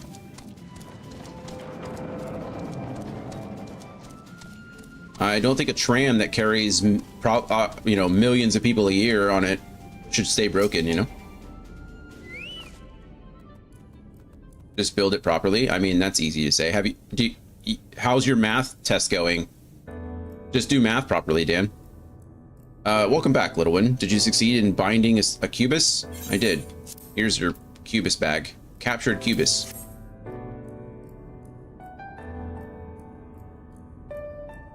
You have done well, little one. Allow me to siphon its energies and prepare the matrix for you. This should only take a moment. You are funny, Dan. Here you are, a creation matrix that you may use to generate your own robes. Thanks. They ripped out an entire road for that all for nothing. I mean, it wasn't for nothing. If they made a mistake, then that's something, you know? They clearly did something to fix it, and something didn't work out for whatever reason. You don't even know. How about you know? Go look it up, and then you can tell me. And then we can have an actual conversation about it. Sounds like right now you just want to bitch. The concept is inscribed upon the crystal, which has been infused with the ether of the beast you brought me. What? Why are you looking at me as though you do not know how to channel the powers of creation? Because I don't. It is as natural as breathing. Even a newborn babe has the instinct. Even if your potential is lacking as one of our people, you must surely know what to do. You know what? Maybe I haven't seen any children around here, because children are like absolutely dangerous. Could you imagine a society where like newborns actually do have the ability to create nothing out of thin air, just out of their imagination? They'd be creating some absolutely terrifying things just regularly. Oh my goodness, that's the scariest thought ever. Maybe they're all locked away for their own safety. Wow, that's terrifying. Anyway, not just a mistake, they're renewing the whole thing for 4 months. What do you mean renewing the whole thing? That is actually terrifying. Yeah, maybe that's what the final days was. An infant just created something out of their imagination. What if the world just blew up and then then we created some huge cataclysmic event? Yeah, that's terrifying. My goodness. Some of the things they draw on pen and paper are terrifying. Could you imagine if they just made that, they could just make it come to life? Holy. Okay, well, this is like cosmic horror type situation in this case. The train is better anyway. Then why aren't you taking it regularly?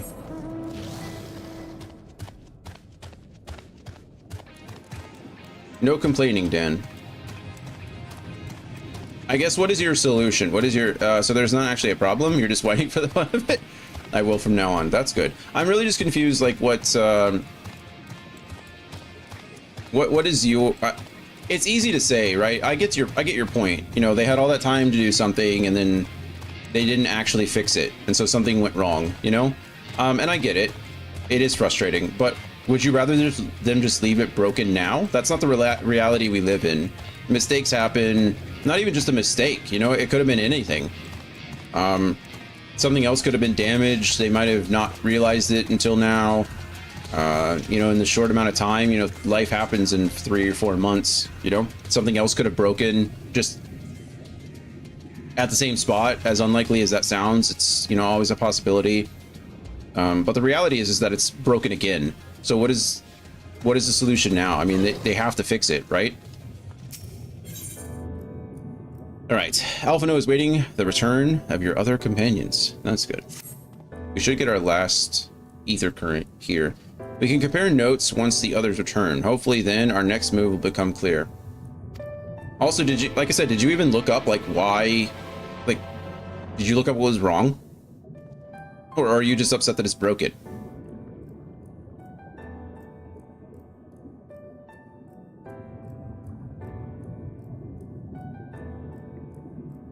It would seem our conversations were much alike. A looming disaster, creation magics running rampant, and this convocation's efforts to bring salvation out of chaos. I suppose there was talk of little else in the time when these events came to pass. Oriange, if I may. Oriange, if I may. What are your thoughts on the ancient arts of creation? I don't know why. I just know that my mom told me they're rebuilding it again. Well, you should look up why. A fascinating discipline indeed. Aught the mind can conceive may be rendered in reality. All that is required is a clear concept upon which to focus one's will. Is not dissimilar to the primal rites taught by the Ascians, wherein ritual ceremony breatheth life into figments of myth and legend. Yeah. I see we arrived at the same conclusion then. The people who lived in the age before the Sundering were blessed with vast reserves of mana. No matter how draining these creation magics must be, it seems they paid the cost with not more than a fraction of the ether which coursed through their own bodies. Now, that could be a limiting factor. If we're talking about infants who have like vast imaginations, maybe they just don't have a huge ether battery. So they're like, as terrifying as their creations may be, they're probably much more small scale than like what an adult can do. And by the time they do have a large enough ether battery, I imagine the idea would be to train them or teach them, like, not to summon Cthulhu, you know? Yes, less ether and less ability to focus, I'm sure. I'm less worried about the focus, right? I mean, I guess if we're talking about the focus being a requirement, I guess that would make sense, you know? But I would argue, like, imagination is a pretty dangerous thing. Some kids just latch onto an idea and won't let go of it. You know, think of about imaginary friends. You know, how many years does a kid have the same imaginary friend? I mean, the focus is there. I'd be more concerned. I don't know, ask Dion about Ardbert. True. That's mean. Ardbert's not imaginary. Ardbert's real, Andy. Ardbert's a real being. It's also funny how they announced that the day before they went on strike. That's really not a good look for them. I'm going to ignore that, dude. No matter how draining these creation magics must be, it seems they paid the cost with not more than a fraction of the ether which coursed through their own bodies. Yeah. If we were to attempt the same, such spells would soon deplete our energies, and then seek to draw the balance from elsewhere, from a hoard of crystals mayhap, or from the very land itself. Thus, when this art of creation was placed into our hands, it became, in effect, a means for destruction. Oh! You know, this kind of gives more motive, I think, to the Ascians, if anything. Emmett was talking about, like, wanting to go back to the original world. You know, like, we all lived forever. You know, we lived in a utopia. Look at this beautiful city. I want to go back to this. But it really seems, well, I don't say it really seems, but at this point, it's more like, I wonder if Emmett has given up a bigger portion of his power. You know, I imagine his ether was also split. All of the Ascians' ether was probably also split. So they're not able to do the things that they could originally. And so maybe it's just that they lost a huge source of their power. They lost a huge amount of their own ether and they just want to get it back. And it's hard to blame them for that, right? I mean, it's like, you know, losing a sense. If you just lost your ability to see, you know. Since Emmett Selk was one of the 3 originals, he wasn't split. Oh, he wasn't split at all? Then why can he not still do some of this stuff? Or can he? Did he just like summon that gun out of thin air, I guess? We haven't really seen him use that power yet, though.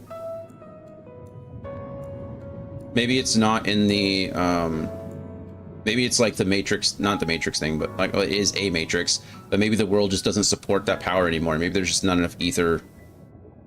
There's not the foundation to do that. Question of the day, have you read any intriguing books lately? I'm reading Lord of the Rings again. I finished The Hobbit. I finished Fellowship of the Ring. I've got like an hour and a half left of the Two Towers. So Frodo and Sam and Gollum just left just left Faramir's party. So that's good. I would say that Lord of the Rings is pretty intriguing. So yeah, those are good. What did I read just before that? Sad that I don't remember. Guess it wasn't that intriguing. I think it's only because of that he was able to create this version of Amarat. That's fair. Why isn't he doing it anywhere else? Why aren't the other Ascians doing it anywhere else? I don't know. There has to be some kind of limit on their power, right? If they could just create things out of nothing, I don't quite understand. Something must be stopping them from being able to do it. All right. Thus, when this art of creation was placed into our hands, it became, in effect, a means for destruction. An interesting matter which no doubt bears further study, but despite all these revelations, I worry we are no closer to finding him itself. I guess we are kind of doing it in a sense, right?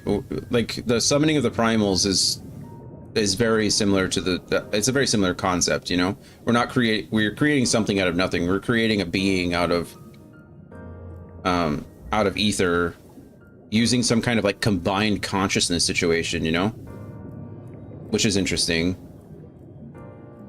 So I guess we all kind of have that ability as well. It's just in a very limited capacity because we don't contain the ether in our bodies anymore. But that's also implying that like Emmett does have that ability, or Emmett did have the full battery. So yeah, I love that Summoner is essentially plot relevant given all this. Oh, that's a good point too. You're right. Yeah. Summoner being able to like, well, that's all they're doing, right? Is quite literally summoning things out of their own will and imagination. That's cool. It would also make sense how the summons upgrade over time. Like you start with like just a little carbuncle and then move on to, you know, these little elemental demon looking things and then straight into summoning Ifrit.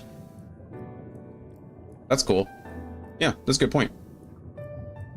Okay, has anyone learned aught which might lead us to his location? No. Not directly, mayhap, but from what we've heard, it seems the Convocation of 14 is sequestered in the nearby Capitol building. When we went to see for ourselves, the attendant wouldn't let us through without a writ of permission, so we tried our luck at the Bureau of Administrator, where we thought these permissions might be issued, but the clerk there said he couldn't help us since our names didn't appear in the registry. Maybe our name will. And that was where we gave up. I wonder though, Dion, could you be eligible for these writs? The voice in the lift seemed to know who you were. It might be that your name is registered in the Bureau as well. Worth a look, I'd say. That's what I just said. I agree with you, Thancred. Let's do it. Meanwhile, I'll head back to the capital and search for a less official point of entry, just in case. Thancred's gonna do Thancred things. Pray allow me to accompany thee on thy reconnaissance. Oh, wow. Well, Urianger's a liar, too, so he fits right in. An arcane perspective may prove needful. Yeah, that's what I was thinking, too.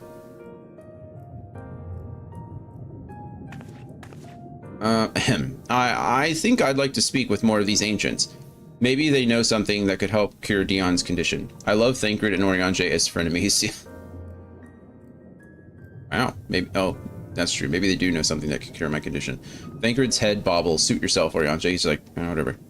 Would you mind coming with me?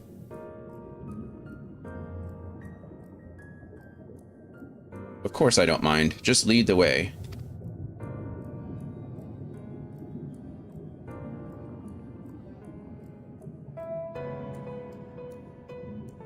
Then Y'shtola and I will busy ourselves with further exploration. There is surely more intelligence to be had. And so we part ways once more. This time, however, let us reconvene in front of the capital. Let's. I really have to use the restroom, so after this little cutscene's over, I'm gonna step away for just a second. Thank goodness it's right now, because we're struggling over here. Give me a minute. Be right back.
Back.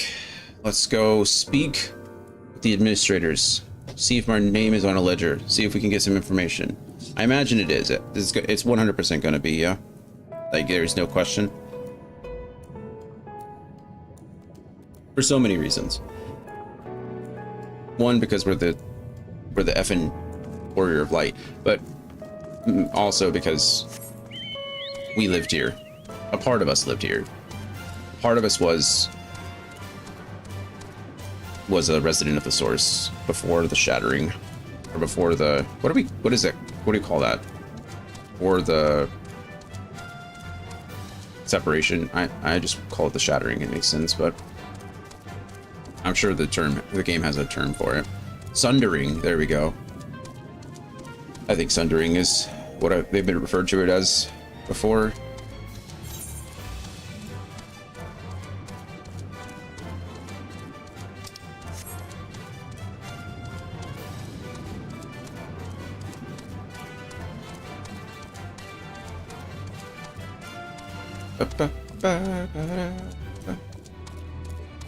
I know this sounds really dumb, and I doubt I could do it. I bet I could. Maybe I can make a macro that turns on and off mount music. I feel I like mount music because I just like, you know, I like it when individual mounts have individual songs to them. But at the same time, it definitely can take you out of the out of the mood a little bit. We're over here like in this crazy place, then all of a sudden I'm hearing the Chocobo song. It's like, oh, okay, well, sure.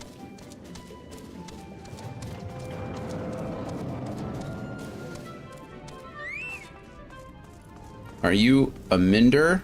No, they're a reconditioner. Fun way to say that. I don't even reach the top. You don't have any. Oh, okay. Well, fine then. Oh, that's right. I've got all new gear, I guess. What do you sell over here?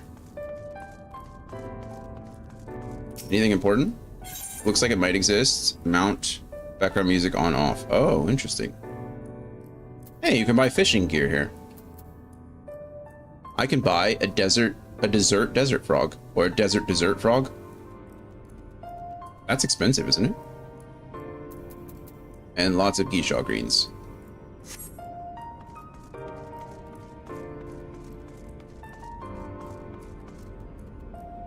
Huh. Too far away. Well, I can't see him if I'm... This is my view. This is who I'm talking to. A visitor's writ? Yes, I can assist you. Full name, please. Eon Wright. Please wait near the counter while I confirm your details. Thank you, Andy. I might have to try that next time. Oh, we're just waiting here. Mount BGM. Background music. Off. It'd be cool if it just worked as a toggle. Eon Wright. Your application is ready for collection. Thank you. That was very bureaucratic. As your residency was approved by Emmett Selk himself, further forms of identification will not be required. Meowdy. Is that what that is? Oh, it's just a howdy. Well, it looks like it's from a cat, so we're gonna say meowdy. Oh, meowdy, Brian. As your residency was approved, yep. Here are your application documents. Submit them at the Bureau of the Secretariat, and the clerk will issue you a visitor's writ for the capital. Thanks.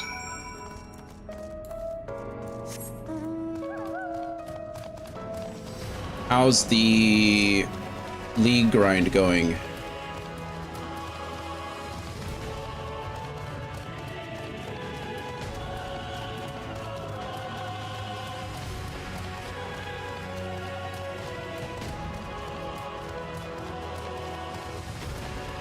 Someone in the novice chat just said that they got a free company house. Huzzah for them. I guess we're gonna go up here first to get this. As expected, toxic. I can unveil all this when I can fly, right? After this quest, I should be able to fly wherever I want. So we should just get this quest done. You not mute all? Are you not a deafener?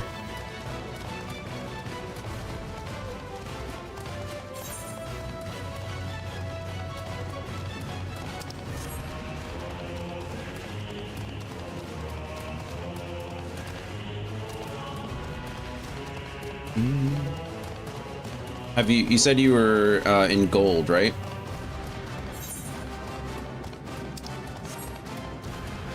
Why are there just these random cubuses running around? Why are you there?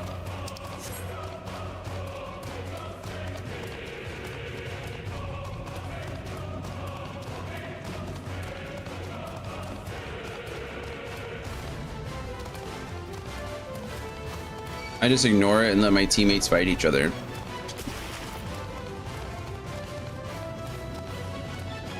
It happens. Just imagine what's happening on the other team.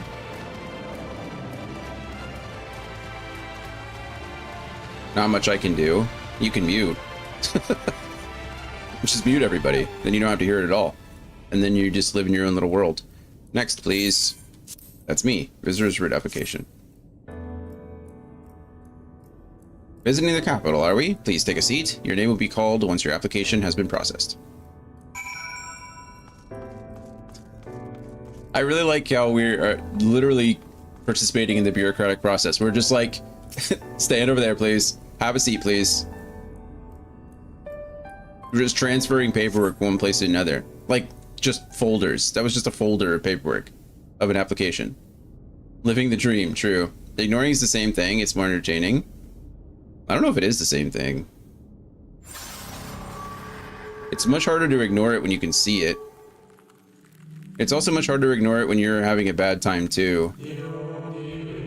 May I sit here? Yeah, absolutely.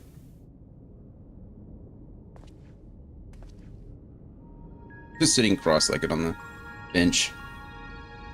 That's a cool pose. I wonder if we have that pose.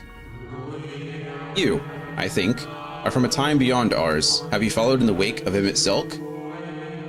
Wow. Who are you that knows so much? Nay, there is no cause for alarm. I am simply a shade, here and not here. Hythlodaeus? I know only that my name is Hythlodaeus, and that the city is a recreation, a phantom moment plucked from the well of history. Wow, how do you know that? How did you become self-aware? These others seem unaware of their pale existence, but I wonder if Emmett Selk's mind was distracted when it came to my reconstitution. Maybe. A stray thought would have been enough. Ithlidaeus will realize the truth. For example, we were close friends once, you see? Cool. Yet, in spite of my perception, I play the same role as all the rest. A bit part meant to bring color and noise to this well-crafted stage. Too much scrutiny, and we shall burst like the fragile bubbles we are. Thus I tell you again, my presence is not to concern you. I wish only to share your company whilst we wait. What are you waiting for? Are you having more luck in bottom lane or in mid lane this season? If you've come this far, then you know the catastrophe which awaits us on our morrow. Mid lane? Who are you playing?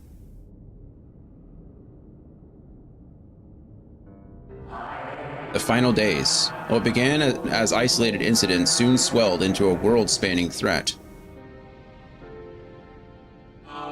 The Convocation of 14, well, it was 13 at the time, endeavored to create a will for our star that would repair the fundamental laws of order and halt the spread of destruction.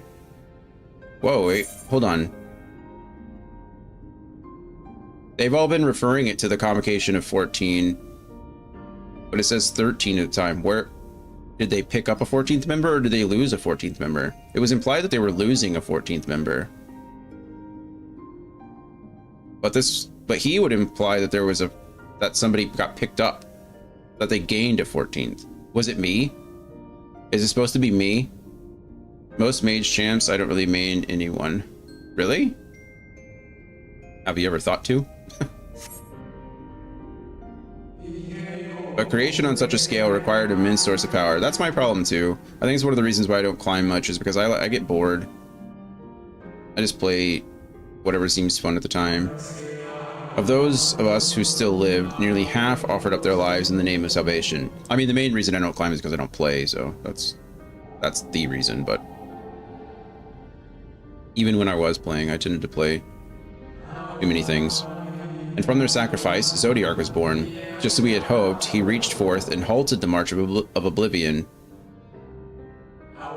Yet, oh, how the star had suffered, so many species lost, the land was blighted, the waters poisoned, and even the wind had ceased to blow. Once more did our people give themselves to Zodiark, another half of our race sacrificed to cleanse the world, to ensure that trees and grasses and myriad tiny lives would sprout. I didn't get to finish all that. He's talking too fast. The cycle of life had begun anew, and we reconsidered the means by which we might protect it. So, see, I thought that there were 14. They sacrificed one to summon Zodiark, and that's why there were 13. And then he just said that there were 13, but everybody else is referring to the 14th, which is fine because Emmett, I've said it before, but Emmett is like an unreliable narrator, right? He's an unreliable storyteller. So the fact that he remembers, or the fact that he created all of these specters to say the 14, that's not really a problem necessarily, or a contradiction. It's really just like him planting that in so that there wasn't a discrepancy. But then Ithlidaeus just confirmed that after Zodiark was summoned, half the population was sacrificed to save the remaining world. That's a big deal. Like, that's huge. So we are talking about human sacrifice here. So there is sacrifice taking place, but it's not necessarily by one of the Asians or one of the 14, because there wasn't 14 at the time. This is confusing. I'm sure we'll get answers soon, but I guess I should just let it go. We'll find answers soon enough. The questions are bugging me, though. The Convocation decided thus: we would nurture our world until it was bursting with vitality. Then, when the time was right, we would offer some portion of its living energy to Zodiark. Wow. In return, he would restore us those brethren whose souls had fed his strength, and together we would resume our role as stewards. So now we're sacrificing the star for the people again. There were, however, those who disagreed with this plan. They argued that enough had been sacrificed to Zodiark, that this new world should belong to the lives newly born. These descendants surrendered their life energies in the creation of Hydaelyn, an incarnation of their opposing belief. And for the first time in history, our people stood divided. Know you, then, how this conflict ended? Hydaelyn beat Zodiark, suppressed his power, which caused the source to separate. I thought you might. Well, we know as much as Emmett has told us, right? Assuming he was telling us the truth.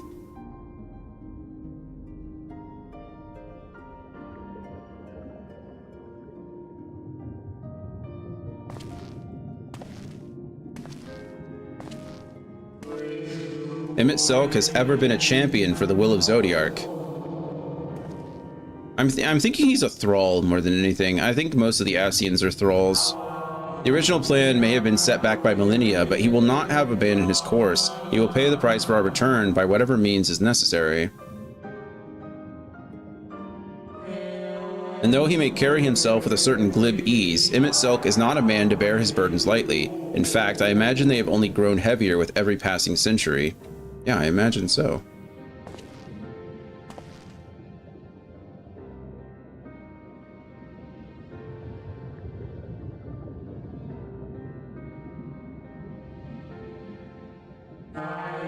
"'Tis truly a terrible weight he has chosen to carry, but is he really choosing it?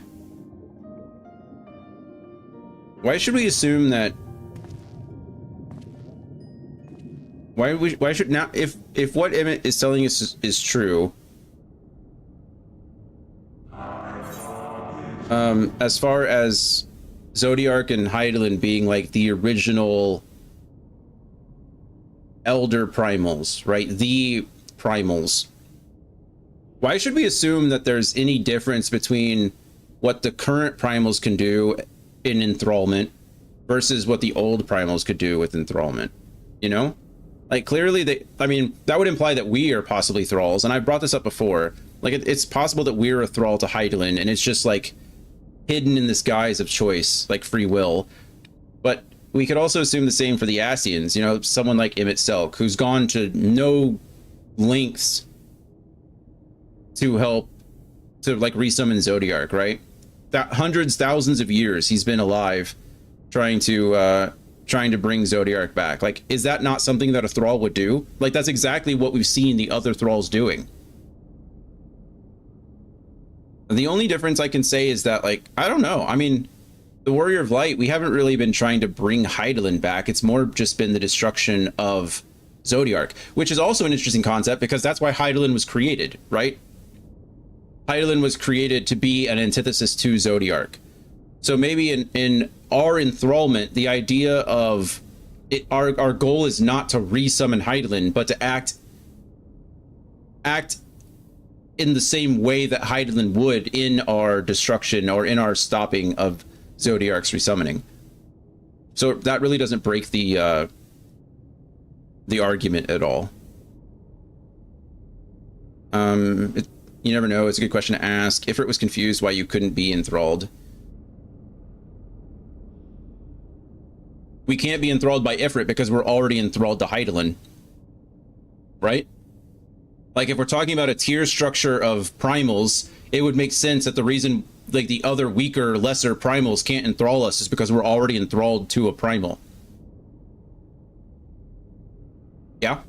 I mean, wouldn't that make the most sense? Like, we've always assumed it's because of the Echo, right? But what if the Echo is just... What if the Echo was just a side effect of being enthralled to Hydaelyn?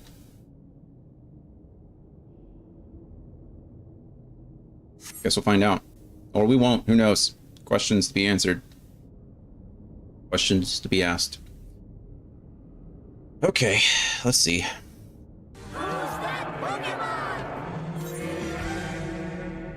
Yeah, you received Hydaelyn's blessing. Now, whether that is enthrallment or protection from it remains to be seen. I mean, why not both, you know?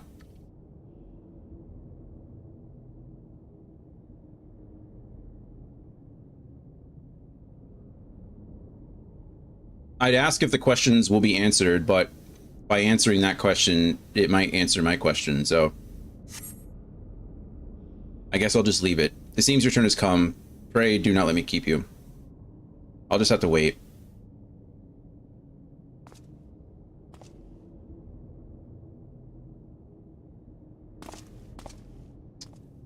Like how he hopped down. Like that. Superhero landing. Ah, there was one last thing. You walk with another at your side, yes? Wow. He knows of... Whoa, wait, hold on. There's Ardbird.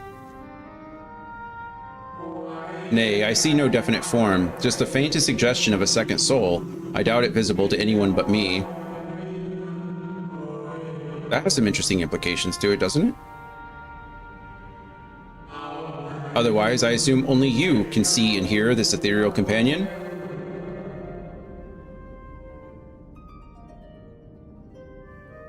Yep, that's correct. Is he chuckling? Your connection is hardly a coincidence. In our time, the two of you were one. The color of your souls tells the tale. In our time, the two of you were one. Yeah, this is just more further confirmation that like we were split as well. The hero of light was a hue that distinctive cannot be mistaken, no matter how thin the soul is spread. Yep, okay. Ah, this is just the kind of fate I might expect for one such as he. Surely Emmett Selk has recognized the hint of him in you. Yeah. We are the 14th. Dion, right? Don't keep the clerk waiting. Fare you well, my new old friend. May you find what it is you seek. My new old friend. What a fun thing to say.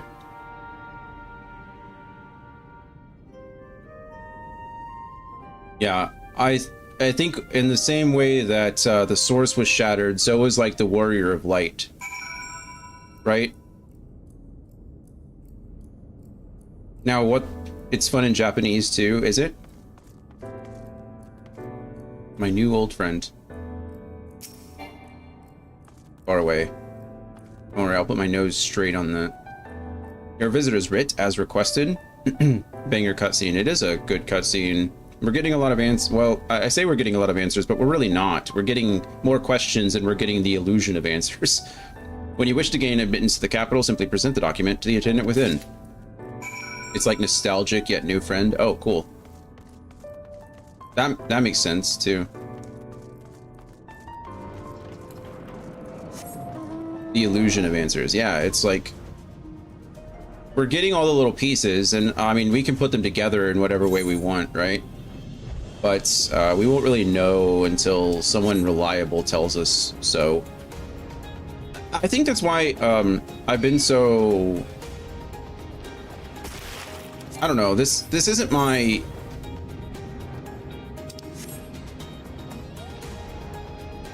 I'm a bit...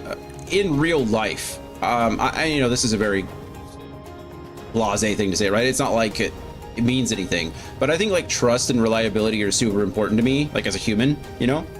And so I just feel like in this expansion, we've lost trust in a lot of people. Or I have lost trust in a lot of people, right? I don't know. Who am I trusting now? And maybe that's the point, right? The whole, like, let chaos reign situation where that's what the Ascians want to happen.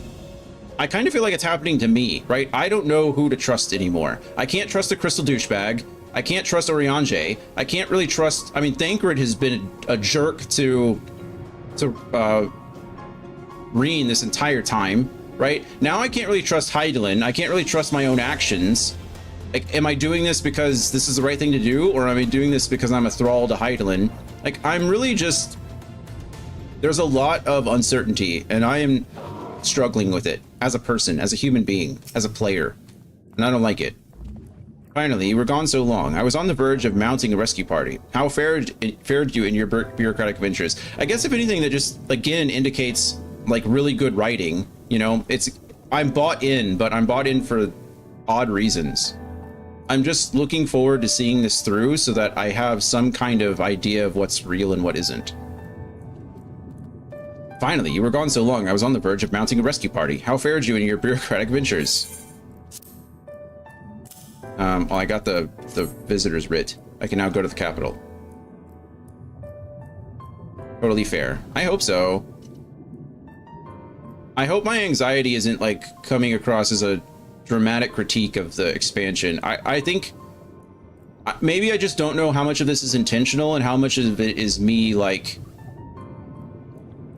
just freaking out for no reason.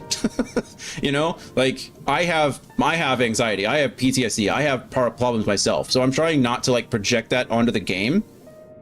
But the writing has been so good in this game that like everything is seemingly mattered. You know, I make a lot of predictions, and some of them are like I don't even say the majority, but a good amount of them are correct. And I've always said that I think that's just an indication of how good the writing is, right? The writers are putting all these little things, all these little like clues, all these little breadcrumbs out there. And like, if you just follow them in the right order, you're going to get to the, waking up for no reason is always welcome, is it? You're going to get to the right place. You know, it's like Hansel and Gretel. It's just like right now, I don't know. They do plant some great signposts. Yeah, they do.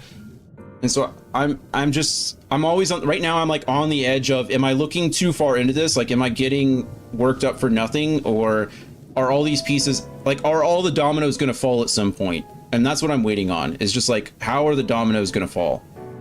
And I don't know yet. So I'm really hoping we're going to get some real answers soon. I see my instincts were correct. You were correct, Ickard. I felt the same way exploring the city. Okay, good. I'm glad I wasn't the only one. But I've been feeling it outside of the city too, right? Like this whole thing, like even before we just entered the city, there's a lot of questions right now just lingering out there. The whole 14, 13, what's going on here? Yeah, that's bugging me a lot. I think maybe it's not bugging me so much. I think we're the 14th. I think that's just kind of like, we're the 14th light, you know, we are the warrior of light. We are the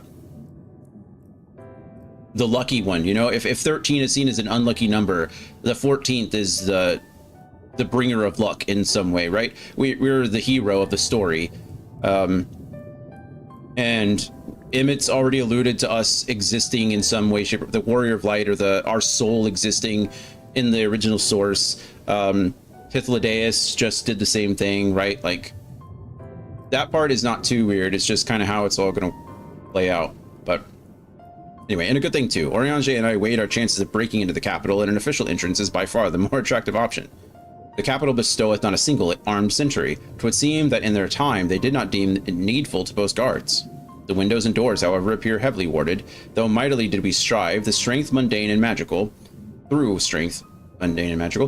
we failed to budge them with even a fraction of one ilm. Mayhap 'twas simply the case of Emmett Selk's recreation did not extend to their usual function. Oh, that makes sense. Actually,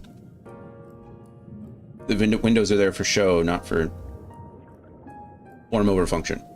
We didn't try everything, of course, but we thought it best to conserve our time and energy for more pressing matters.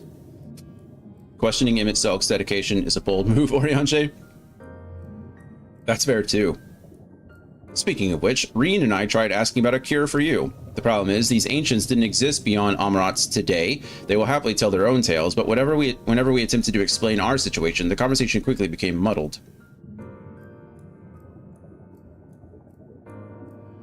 What of you, Dion? Was aught worthy of interest said during your efforts to obtain a writ? Yeah, we met a whole spirit who's self-aware. It's a pretty big deal. I've just been keeping it to myself this whole time. Maybe he was too lazy to make the windows work. A great sacrifice of life in exchange for their brethren's resurrection. And you say all the Ascian scheming has been leading to this? Yeah. Also, if we're talking about the rejoining, maybe that rejoining is also their way of sacrificing, right? Again, Emmett's been arguing that the reason that they are pushing for a rejoining is so they can get to this original form of the source, but it's also quite a possibility that they're using each rejoining that those deaths can be used as a sacrifice to re-summon Zodiark. It's twofold. They don't contradict each other, so it's possible that both are true, but again, earlier I've said that Emmett has his own like motivations. I always thought Emmett had his own motivations outside of like what he's telling you. And obviously he's painting this like picture for you where he's not really the bad guy and he's just trying to get back to a world where humanity is in this peak state and we live forever and we're living in a utopia, blah, blah, blah. But, you know, he's obviously doing some terrible things. Like the Ascians aren't the good guys here. And what they're doing, they're a very ends justify the means organization. And they don't see us as human. I think Emmett said that as well, right? They don't see us as worthy of the title of human. We're like a byproduct. We're a facade, so to speak. We're insects to them. Just because we call ourselves human doesn't mean we deserve the title. And so Emmett, those guys don't see what they're doing as a problem. They don't see what they're doing as immoral, because to them, we're not on the same level as them. We're animals. We're beneath them. And so, you know, it's really just like, again, finding this motivation. He's telling us what he wants us to hear, and we have to kind of parse through it and put the pieces together. Anyway, all this time, but if they still mean to enact this plan, then things will end with a rejoining. Well, they'll end with multiple rejoinings. I thought we knew their intentions in full. Restore the world to its former glory and, in turn, empower Zodiark to reclaim his throne as the will of the star. Yet, that was merely a step along the way. I hesitate to put into words, but we have to assume that following the final rejoining, the Ascians mean to draw on their lives of the source to make their sacrifice to Zodiark. To resummon the rest of them? That does seem the most likely scenario. Mayhap those who ally with the Ascians would be spared that fate. But what value is there in surviving when all our history, all our struggles will be erased? I cannot conscience such an act. Of course not. And that's to say not of what Emmett Selk plans for the Exarch's power. Do we stand by and let him threaten our future as well as our past? We need to find him, Dion. And when we do, make your mark. Change the course of history in a way that's felt by those who came before and those who came after, by everyone you've ever met. This is what Grahatia, well, as the Exarch, this is what the Exarch was saying, right? And the whole, even in the original cutscene, but when he introduced himself to us, was like changing the past. We need to change the course of history, and that's been the theme the whole time.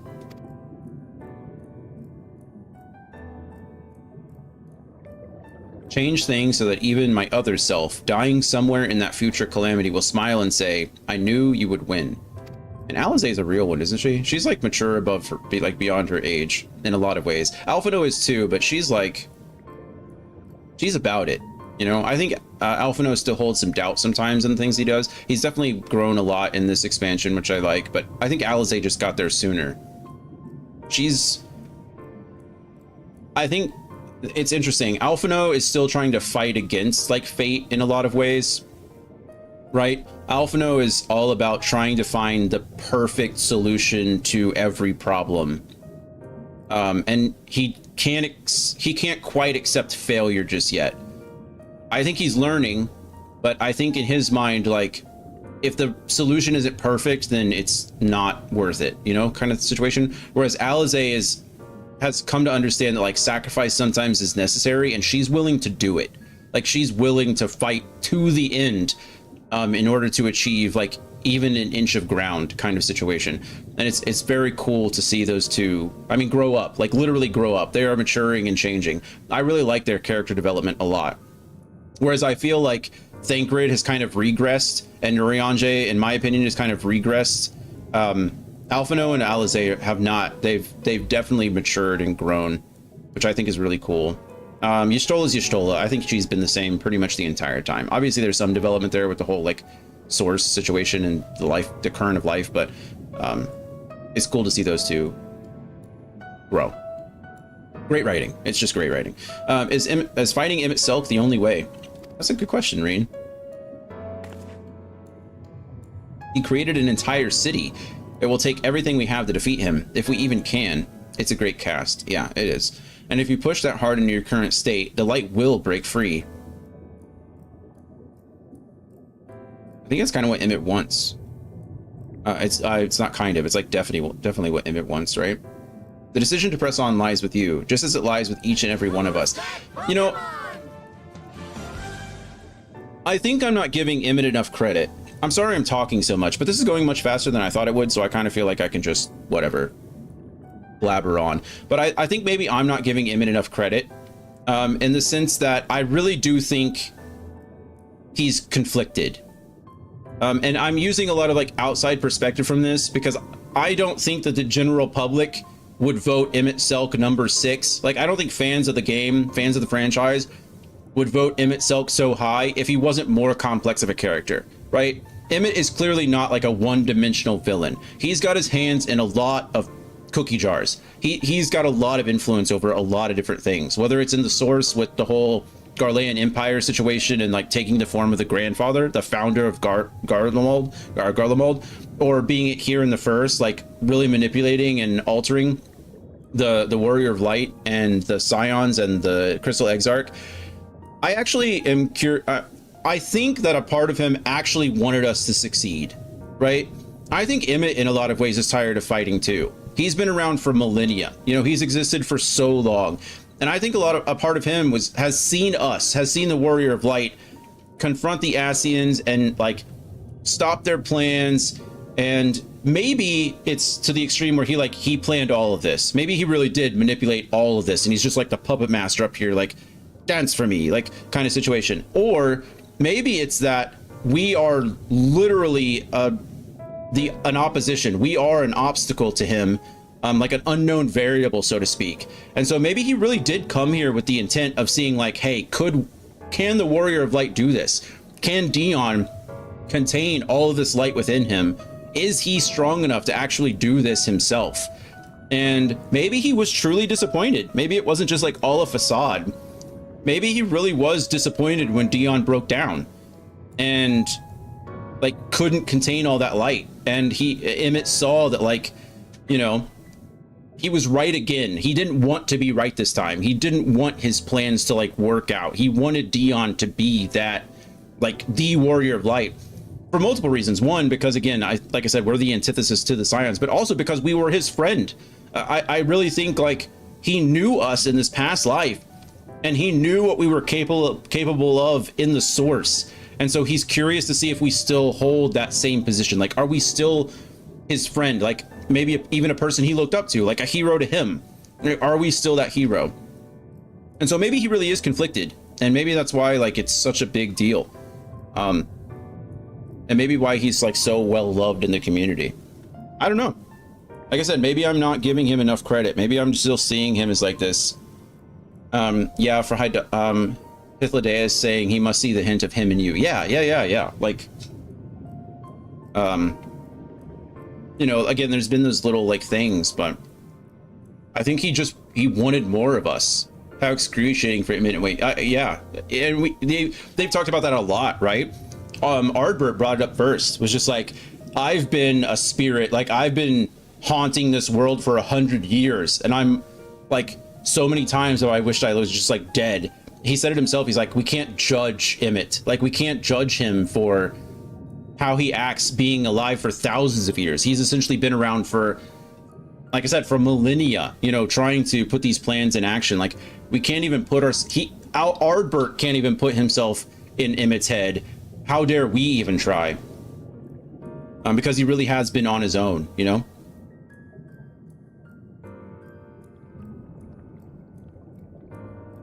Anyway, like I said, sorry for rambling. The decision to press on lies with you, just as it lies with each and every one of us.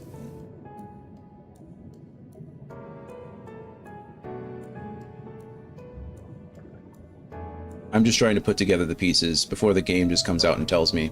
That's more fun for me sometimes.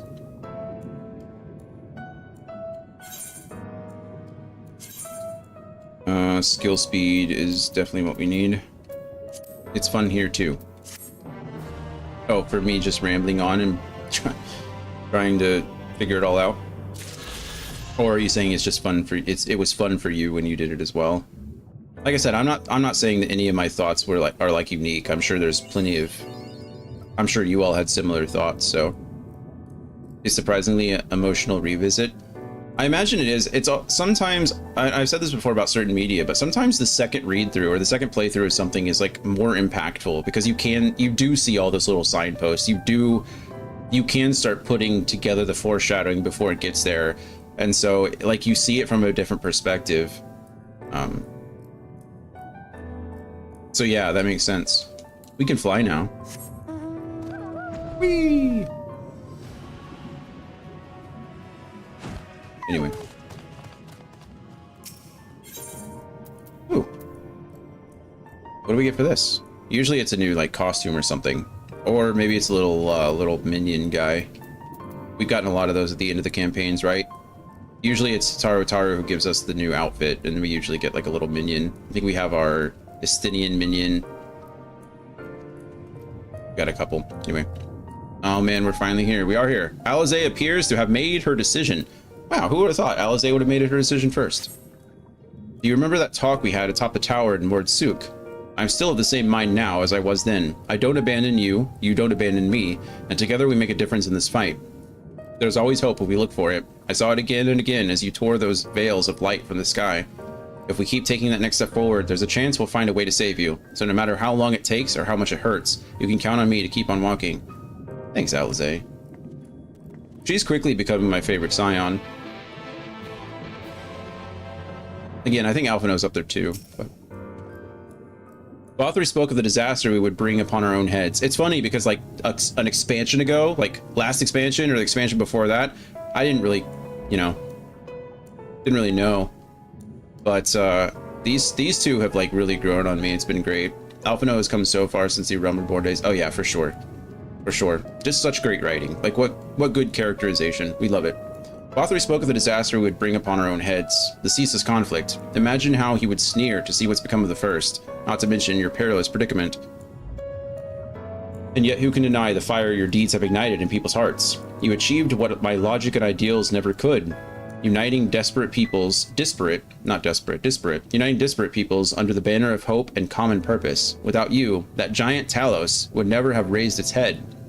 I have borne witness to such many miracles at your side, and would do so again. This is but another obstacle in the road. So come, let us travel it. Drag me through wonder and danger, as you are wont to do, and I shall endeavor not to slow you down. See, Alphino's trying too. I think, like I said, Alphino's unsure, whereas Alisaie is confident. Alisaie is like, we're gonna figure this out. It's always worked out. Like, we're just one step at a time. Alphino is like, he's unsure, but he's gonna do it anyway. And it's a big deal. He has faith, right? He's like, I think Alisaie too. I think it's actually different. Alisaie has conviction, right? I think Alisaie has conviction in what she's doing and in us, right? Whereas Alphino is more of a faith, right? He has a belief that it's going to happen. Alisaie knows it's going to work out. Alphino hopes and believes, and it's cool because it's like they're twins, two sides of the same coin, right? They're both like, the coin's going in the same direction. It's just what side's going to come up. And I think that's really cool. Really cool. As well thou knowest, if we are to usher Emet-Selch unto his rest, we must needs bind his Ascian soul and then shatter it with overwhelming force. Look, I'm going to be honest with you. The idea of like binding Emmett, like the idea of destroying Emmett's soul that's kind of sad. I'm kind of sad for it. I kind of don't want it to happen. Huh. That's interesting. The former task requireth oversight, and such have I prepared. Upon the Exarch's asking, no less though, 'twas ever mine intent to provide said boon. The future whence our noble friend doth hail is a world fallen to Ascian artifice, and he would not see such grim history repeated. In a sense, Emet-Selch's destruction will be the culmination of the Exarch's efforts, a reward for all he hath endured these many years. Yet even as thou stridest into the jaws of peril, forget not but that his fondest wish, and that of many others besides, is to see thee survive unto the morrow. 'Tis in pursuit of that happiest of outcomes that I do pledge to remain at thy side. Huh. I wonder why I feel like emotionally affected by that decision. I think a part of me like obviously sees still the human in Emmett, right? I think he is a person with his own motivation and his own cares, and obviously like look at, I mean, he created this, you know, out of his own memories. He clearly cares. Even in his like demented way, right, of seeing us as lesser. Like again, we're a consequence, or we're nothing, you know, to him. But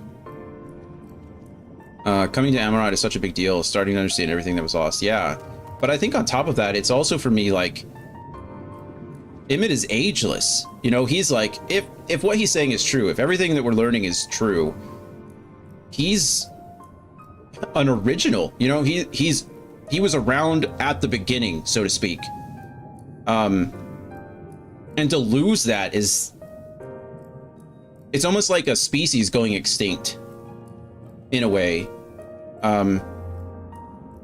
It's like Emmett's one of the last white rhinos, you know? And to lose that is, I think, always kind of devastating. Anyway, let's continue. Our time in the First has been a never-ending succession of trials, as arduous as our path in the Source ever was. And through all our journeys together, through that deep and foreboding wood, you have helped me to stay true to my convictions. Thus would I return the favor. Do as your heart decrees, without hesitation or regret, and that is all I will say on the matter. Now I wish the last trial was the White Rhino, missed opportunity. Yeah, Shadowbringers it's not emotional enough. You need to be called the White Rhino. Sorry, I wasn't trying to call Emmett a White Rhino, you know, I was just making the comparison to like an extinction event. Like the dodo. We call him the last dodo, if that makes you feel better. Well, this has been, this has put everything in a solemn mood, hasn't it? Kinda has. Honestly, we're not even sure this will be the end of it, but I suppose we should speak our minds when we have the opportunity. You taught me that much in Amaring. So forgive me this moment of sentiment, Dion. By dragging me into this sorry mess, you've given me the chance to think and act as I should have, for Reen's sake. Words cannot express how much this has changed my life, or how grateful I am for your support. You still have a ways to go before you make this better, but I'm proud of you for acknowledging your mistakes. So I shall express my gratitude through action instead. No matter where you decide to go, I will be there, guarding your back. The dodo works for me. Good. What do you got for us, Reen? Poor Reen.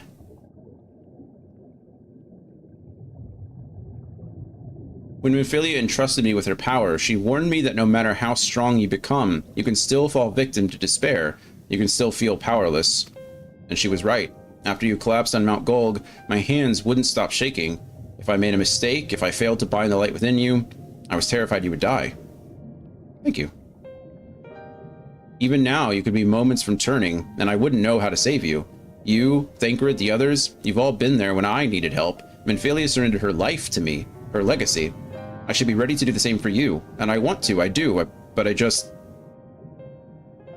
I'm not good enough. Are any of us, Reen? She told me to follow your example, and I've tried. I've really tried. Poor Reen. She needs a hug. Has anyone ever hugged her? Then you shouldn't hang your head. I'm not asking to be saved. That's not very nice. Then you shouldn't hang your head. You've tried. That's all you can do sometimes. Your best is all you can do. I shouldn't...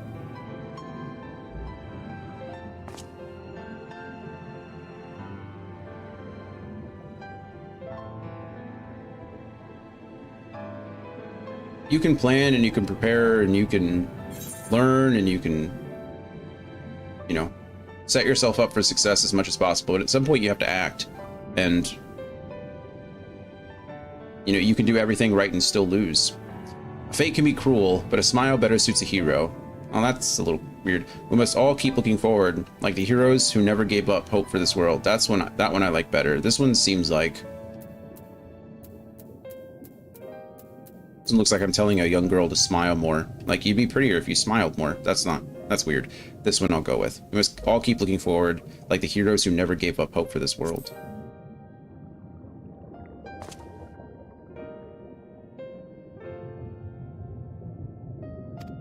I'm not sure who you... Actually, never mind. I think the answer might be different for all of us. We all have our heroes, right? No, nothing will come of brooding here in self-pity. I've made my decision, Dion. I'm going with you. Who's that Pokemon? We never had any doubt.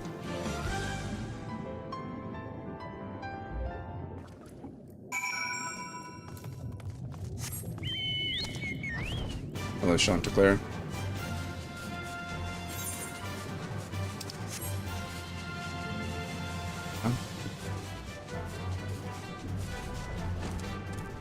Hi, Chanticleer. Capital Attendant.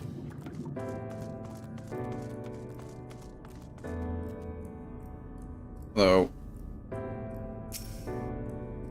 Welcome to the capital. All visitors must present an official writ of permission before admittance will be granted. Here you go.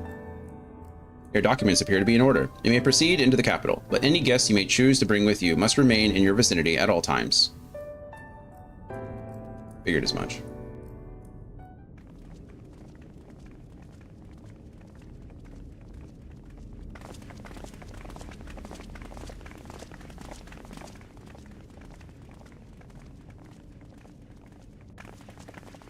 This really is unacceptable.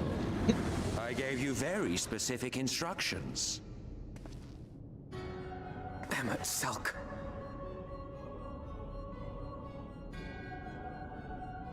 My invitation was for an abomination, ripe with the power to bring about the world's annihilation. Not this half-broken thing. Whatever am I to do with you? Yeah, he's done with us. And I see you insist on keeping the same familiar company. Are you so lost without them? I think... It is not he who is lost without the familiar. Even the way he's talking to us is different now, which is interesting. He really has just lost faith in us. Making an entire city, you aim to fill it with the reconstituted souls of the dead. I may have gotten a little carried away in my attention to detail, added a few unnecessary flourishes.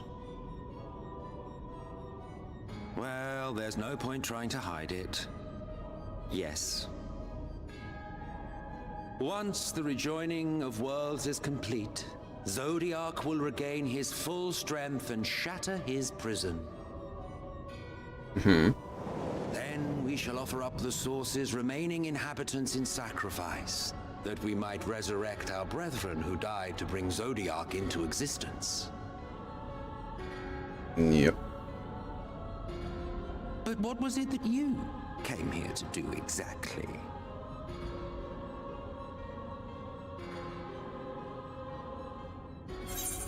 We came here to stop you. We came for the Exarch.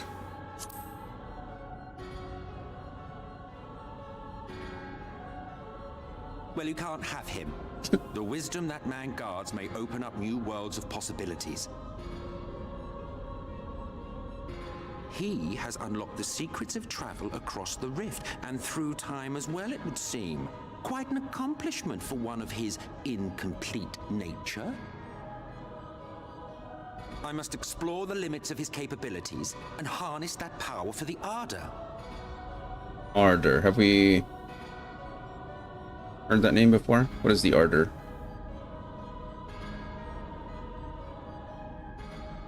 Even now, after everything, you refuse to see reason. You think it unfair that you are subject to suffering? That your lives will be... The Ardor is another name for the rejoining. Oh, okay. Thank you. Look at me. I have lived 1,000 of your lives. I have broken bread with you, fought with you, grown ill, grown old, sired children, and yes, welcomed death's sweet embrace. For eons have I measured your worth and found you wanting. Too weak and feeble-minded to serve as stewards of any star.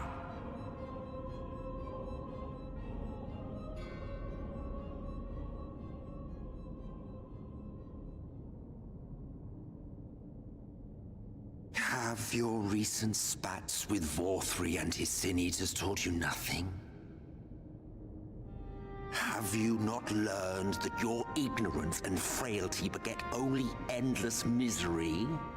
I mean, look at you. Aren't you? You seem pretty miserable to me. How long do you mean to perpetuate this farce? How much more must I endure your bumbling interference? Let us imagine that the laws of reality are again undone and the world faces true annihilation. Do you honestly believe that half your number would sacrifice themselves to save the other? Fair question. Of course they wouldn't. And if you had witnessed history unfold as I have, you would reach the same conclusion.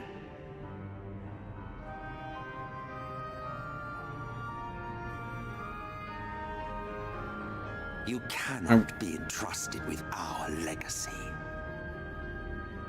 I wonder if he's, I will bring back our brethren, our friends, our loved ones. The world belongs to us and us alone. I wonder if they were truly volunteers. I wonder if they truly sacrificed themselves or were sacrificed. Those are two very different things, right? I wonder if in his head he's like making it seem like they sacrificed themselves, you know, it was a worthy sacrifice, half of the world, whatever. When in reality, it wasn't that simple. Like even they had.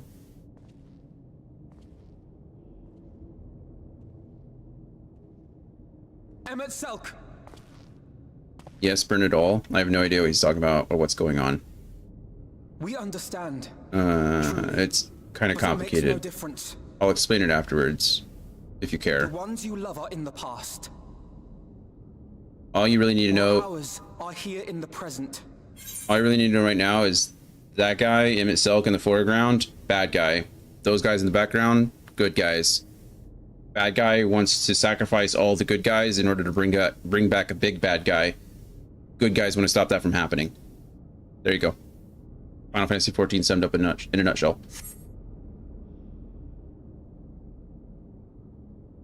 One day, we too will be ashes and dust. But not today. Our time is not yet finished.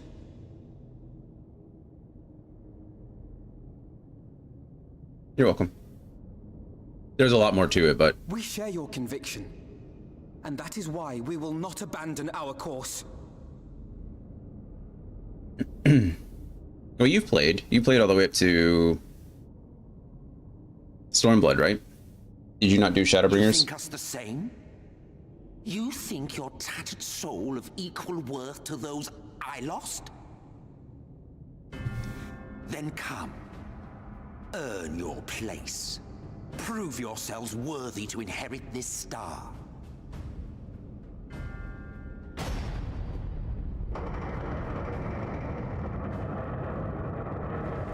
Wow, it's on fire. That's crazy. Behold the coming oblivion. 'Twas the end of our era and the beginning of I'm still in the beginning of Stormblood. Okay.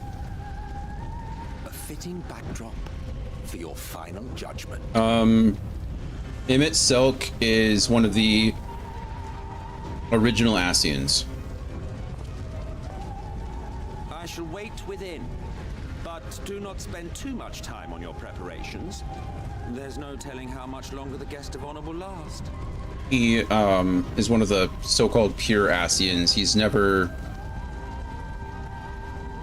been resurrected. He's been alive since the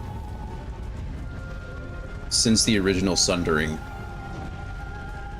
So he's kind of a big deal. But you know by now that the Ascian's goal is to bring back Zodiark. So that's the big bad guy I was referring to. I don't want to explain too much because it is big spoilers. This expansion in particular has given like a lot of spoilers when it comes to the Ascians and their motivations and who they are and what they're doing. So, oh, you can do it by yourself, or you can do it with NPCs. That's interesting. I guess it makes sense. Andy, are you joining us? Are you able to join us?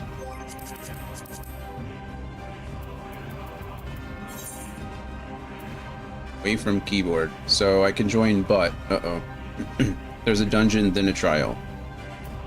Oh, that makes sense. That's how they've always been doing it. If you want to do the dungeon with duty support, go for it. Okay, then that's what we'll do. Because I'll have to do the trial with people anyway. If you'd rather go with other humans, I can join. Oh, I'm fine with the NPCs. It's up to you. What do you want to do?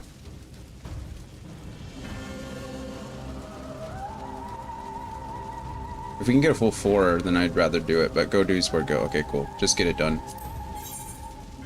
I have to pick.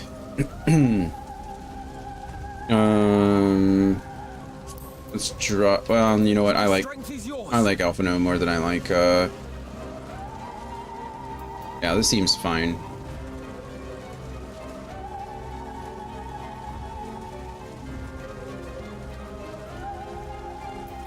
Tempted to bring Reen, but I don't want to drop Alize. We'll go with the twins and Thancred. Thancred's the only tank, so I don't have a choice.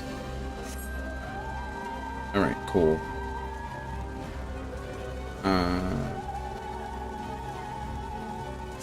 Let's go. Let's do this. Amarat. A big deal.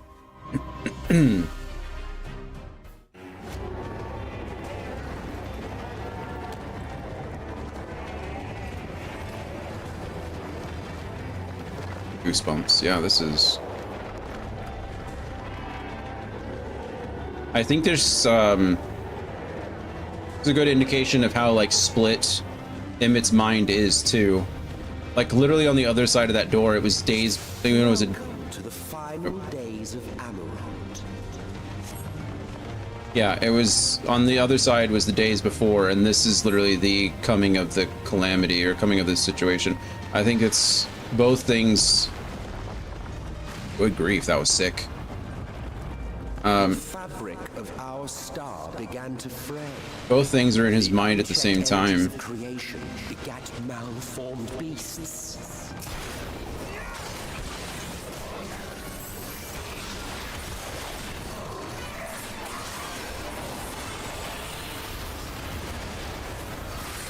All right.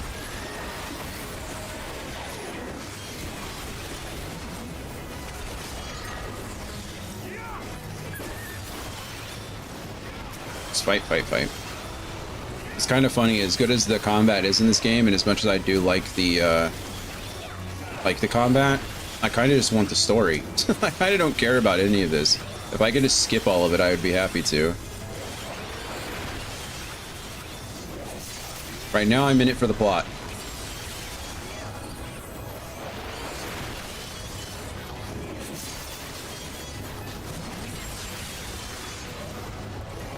There's so many enemies.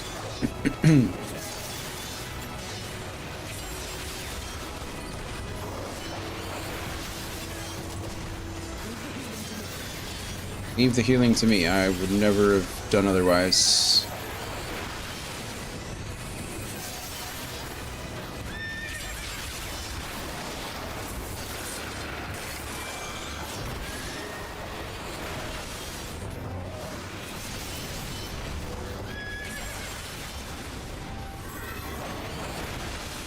Taking forever. I definitely should have gone with people.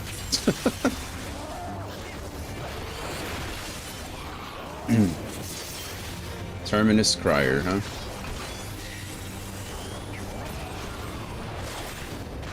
Boom.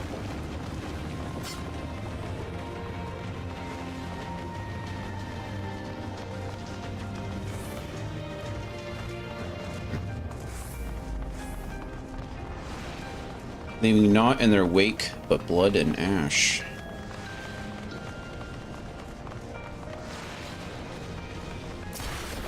We're just gonna go full on. I'm just gonna DPS everybody down, or rather, I'm gonna single target everybody down. Maybe that'll make things faster.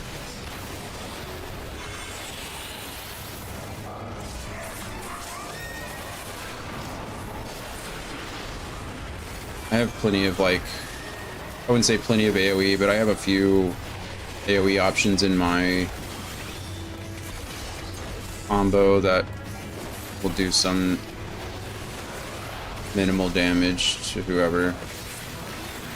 Or maybe I should just try to focus whoever Thancred's focusing. That's probably a smarter thing to do.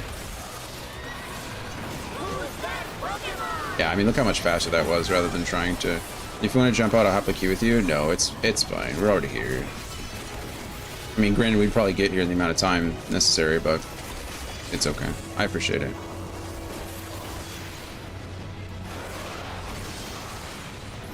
I'm sure the fights, I'm sure the bosses will be cool. I want to do those. Oh, I messed that up terribly.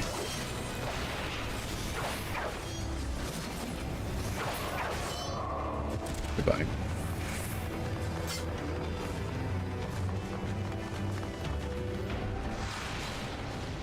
It's kind of like seeing the elves dead. I mentioned it before, but like elves are more or less eternal. They don't die. Can I? Please attack something. Will be interesting to play after months away. Rusty fingers. I understand. I shouldn't have done that. Boom.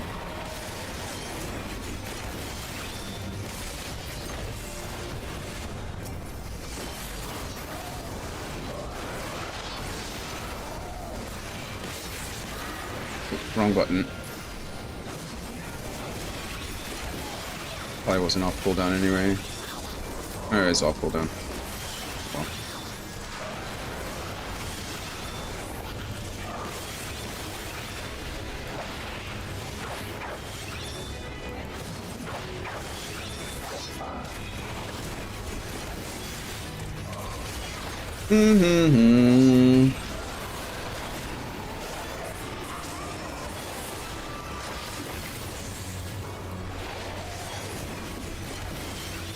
Be a long time to fight this crier, but I guess I'm killing it by myself, whereas the rest other through. Just as prayer gives rise to pride, our dread may manifest our deepest fears. I'm surprised there aren't any chests around. I wonder. Whoa, the first beast. It kind of looks like a corrupted Chinese lion, like one of those cool, like lion puppets. You know what I'm talking about?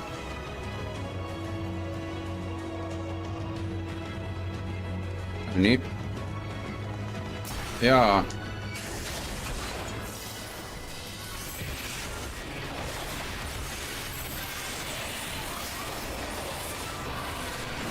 Oh, well, Thancred went over to the other side. I didn't expect him to.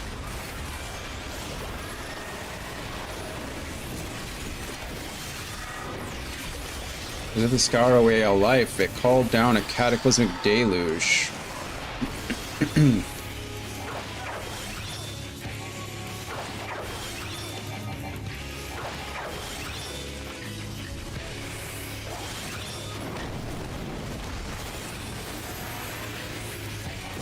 Thank you, Alphino. Where are they running to? Oh, crap. Oh, no! What the heck was that? Well, I'm dead. I'm not dead. I thought it was... Wow.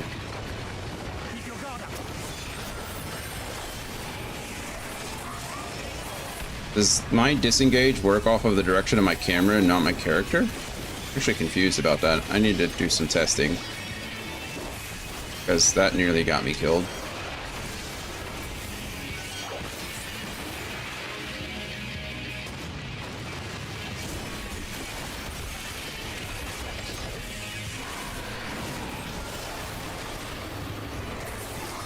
Sonic break.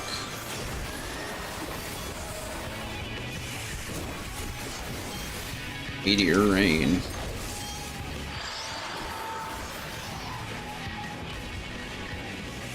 We want to probably, and then see, I did it again. What in the world is happening? I'm so confused. I'm dead. For good reason. I don't understand what's happening to my disengage. Okay, look, I'm facing this way. I should go backwards. Okay, great. Now I gotta wait 30 seconds to do it again.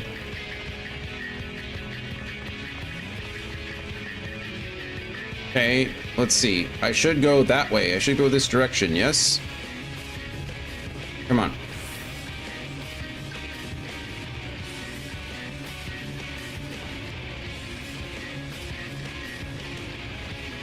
We're testing to see which direction this silly thing does, like, which way it goes.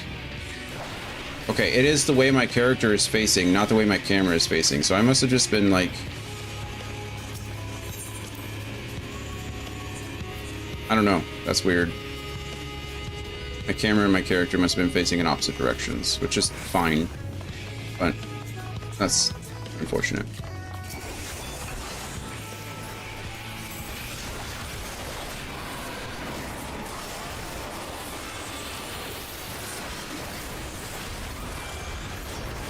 If we die again, I very well might just hop out and have Andy join. It'll make everything else go faster.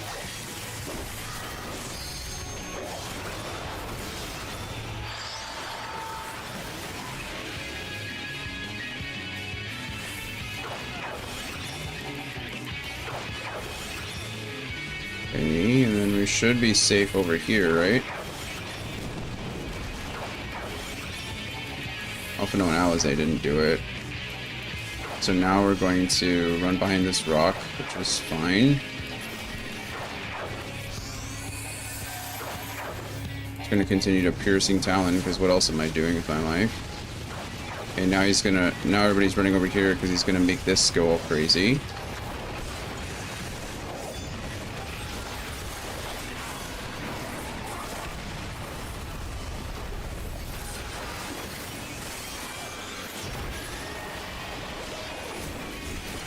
Trying to stay somewhat behind him if I can, but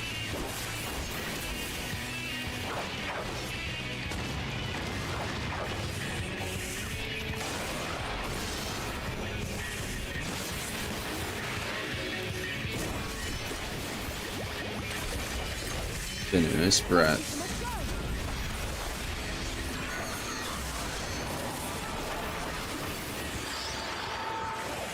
Okay, we're gonna do the same thing again. We're gonna put it over in this corner, and then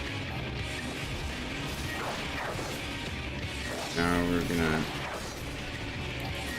Oh, everybody's standing in the red.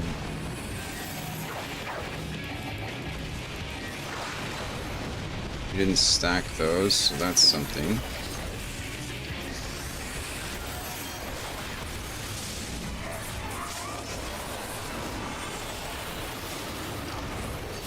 Where is everybody? Oh.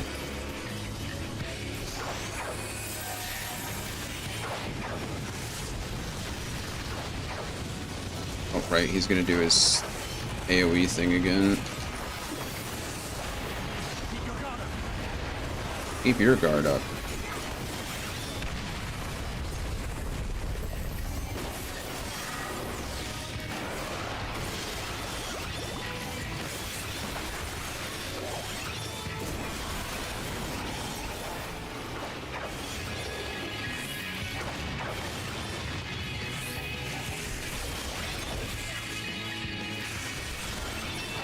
Venomous breath.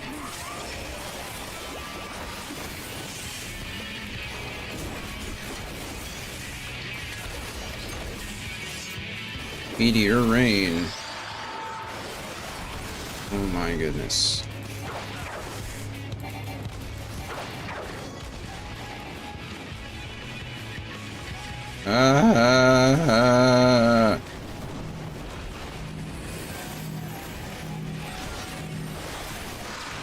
Isn't ideal. I would say if I die here, I'm gonna be so mad.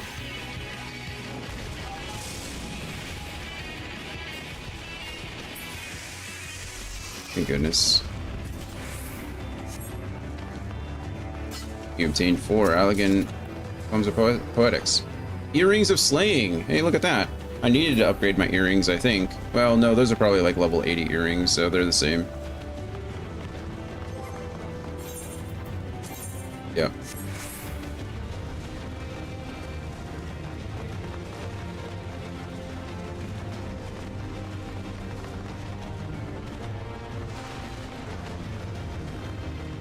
No chest over there, right?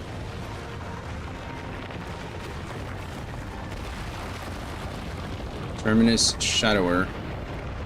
There goes a tower. We'll run out of walkway at this rate.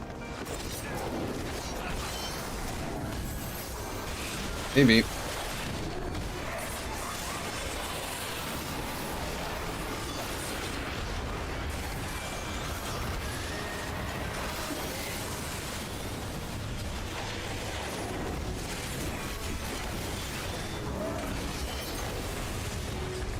Okay, that guy's dead.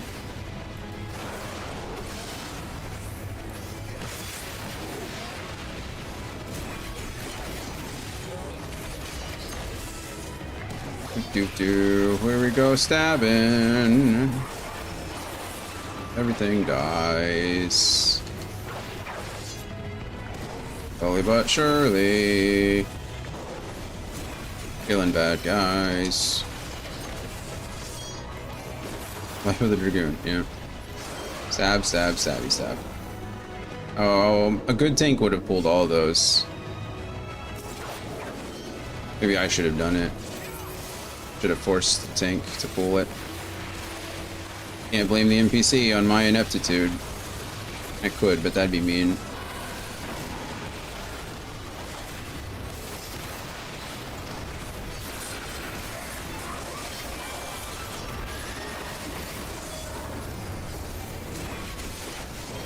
Bye.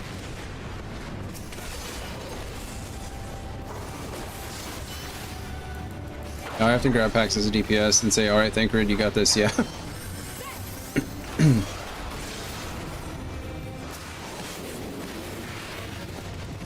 I believe in you, Thancred. Well, I believe in your ability to tank. I don't believe in your ability to father. You know, those are two separate skills. I think we're okay. You're really good at one and not good at the other.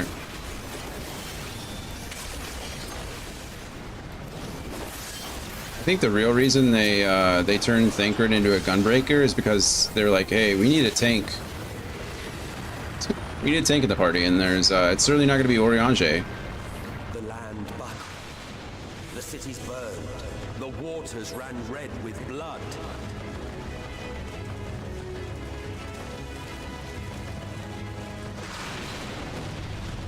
Give me my stuff. Oh, Heaven's Cemetery. Oriange failing to pick up Ardbert's axe would be a great scene.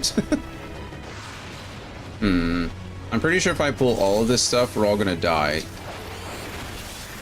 As much as I want to. Too weak to play for it. Can I... Is this a bad idea? Maybe. Can I just aggro all of you? Yeah, beautiful. I think Thancred can do 2 packs. I hope so. I'm about to find out very quickly. I'll be honest, it's not looking great, but it's still early.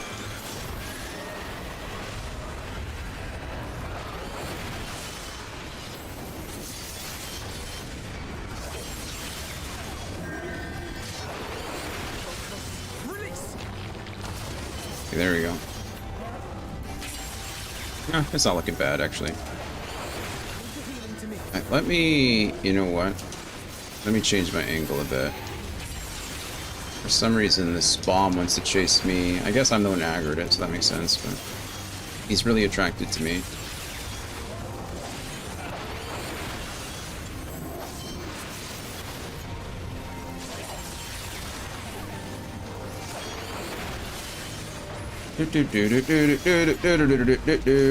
Just we get to press 3 buttons all day long.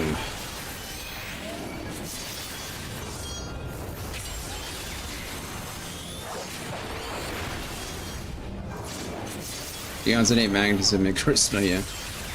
That's why the bomb is attracted to me. Couldn't be any other reason.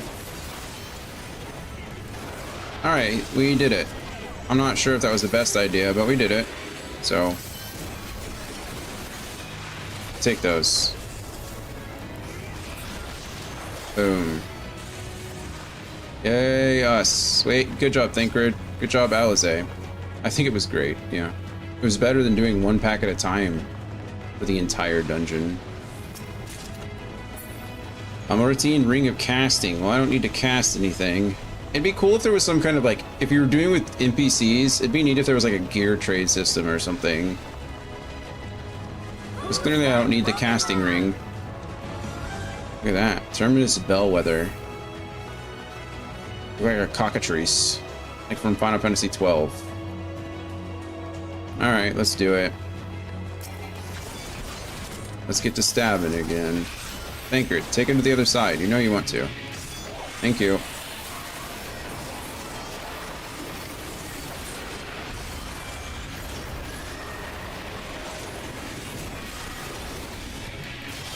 Look at that, we're already at 70% on like 1 rotation. The beast bellows and gives birth to terror. A terror which in turn gives... I didn't see the rest of it. Oh, good. Well, why is Alistair and Alphino so, like, messed up?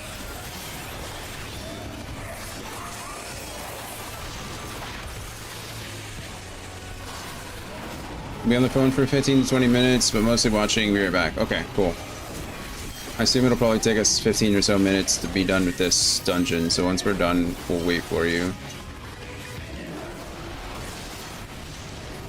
I have to use the restroom anyway, so it'll all work out in the end.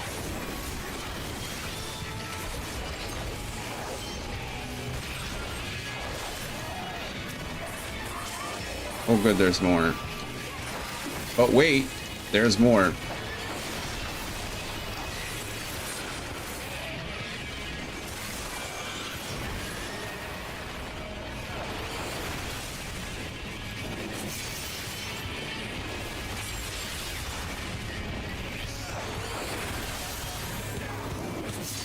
Billy Mays here. Come on.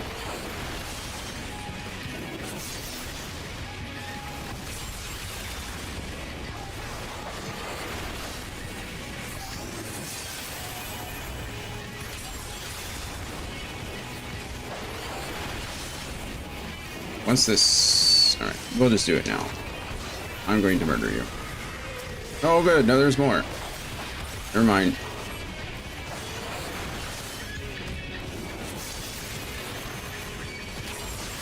There's so many. This looks fun for like a tank healer combo. I bet they have a lot of fun doing this.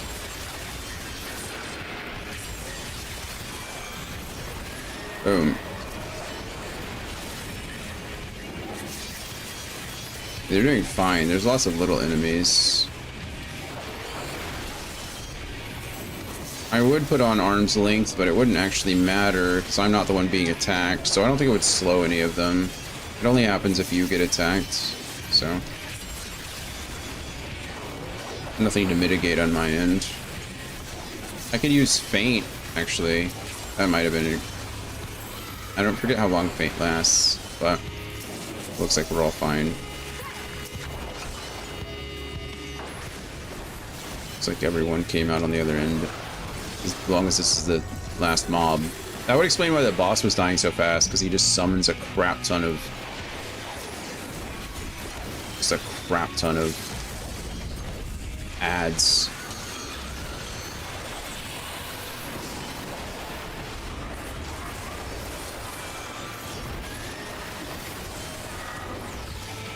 Yeah, I mean, he's at 15% right now.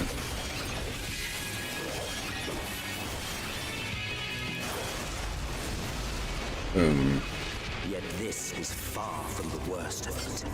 Image sign ring of fending. Nope, that's a tank ring.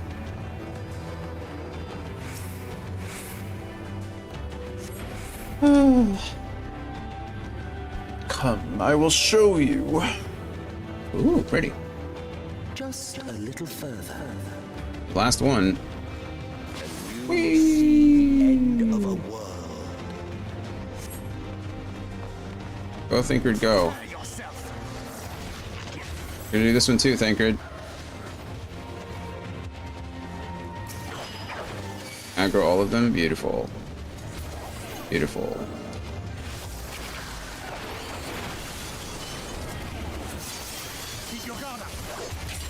Keep your guard up.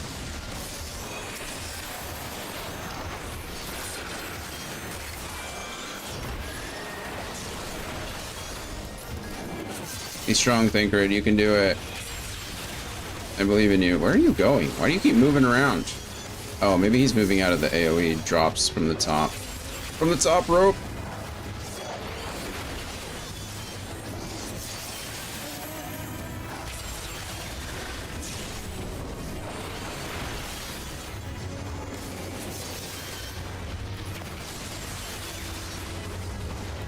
Why is Alphino taking damage? It's not Alphino. Let's say we did.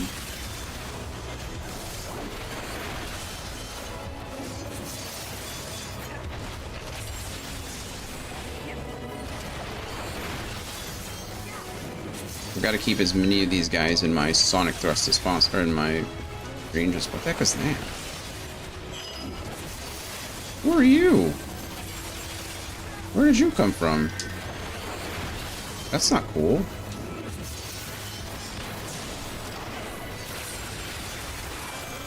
Boom. Do we not have much in the realm of AoE? Did I just choose the worst AoE team possible? Alphino is... I guess he's not really a summoner, is he? He's... what do they call him? I forget. Thaumaturgist? No, that was... he's some kind of academician or something like that. I think is what they called him.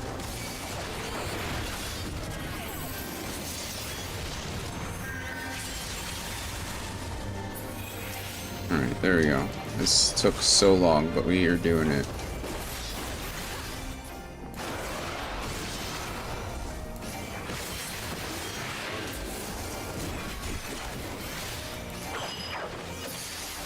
The star was fading. We saw we had to weave its laws anew. Mm-hmm. Savage Might. Gosh darn it. Just hoping for something I could use.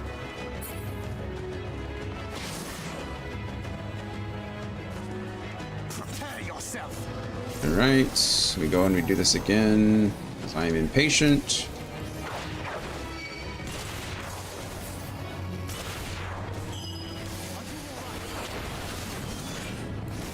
I'm fine, are you alright? Whatever hit me, that hurt.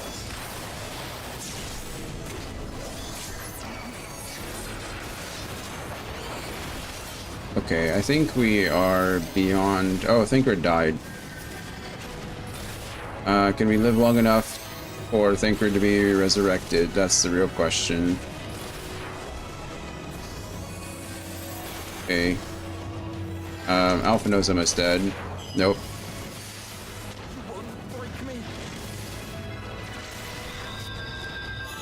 Okay, well, that was annoying. Thinker died. So I guess we can't do both of those at the same time. If I have to do both sections of that, though, I'm gonna cry. Oh no. Hopefully they're all dead, and we can just run straight through. Okay, it looks like yes, so that's fine.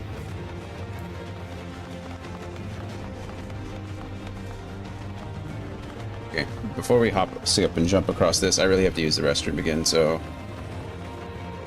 Where are you going, Dion? What's happening? Oh, I pressed the... oh.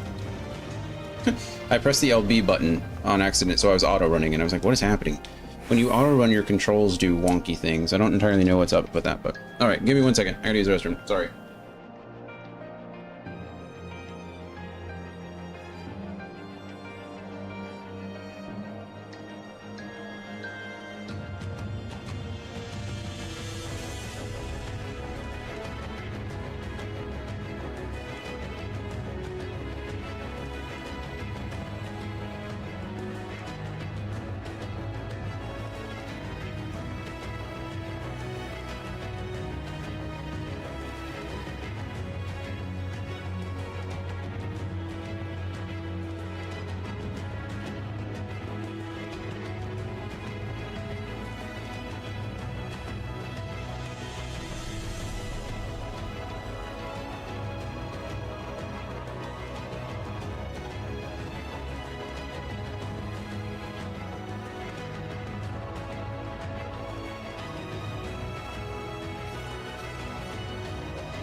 Alrighty, appreciate your patience. us not die again. We can only pull one mob at a time. That's fine.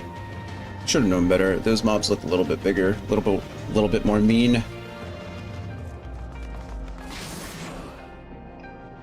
Terminus Slitherer. Okay, you guys maybe not want to get. Okay, they just.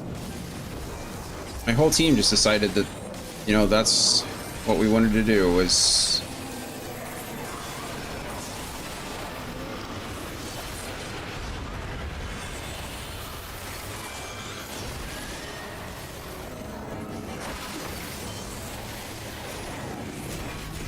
Just stand in the giant AoE beam. It's fine. What harm could come of that?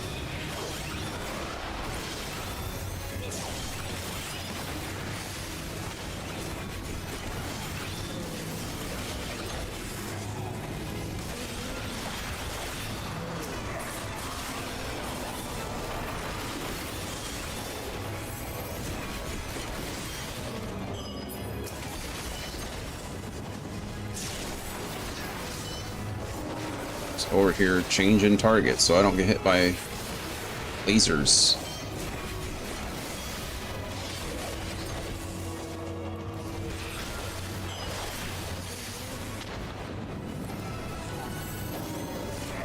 Anytime you want to swing, Dion, I'd appreciate it.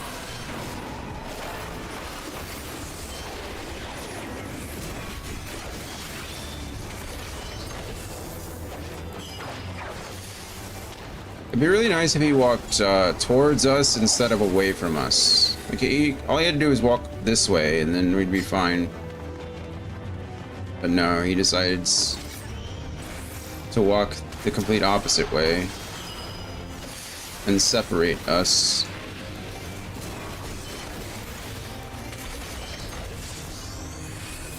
I think we took a lot of damage for no reason.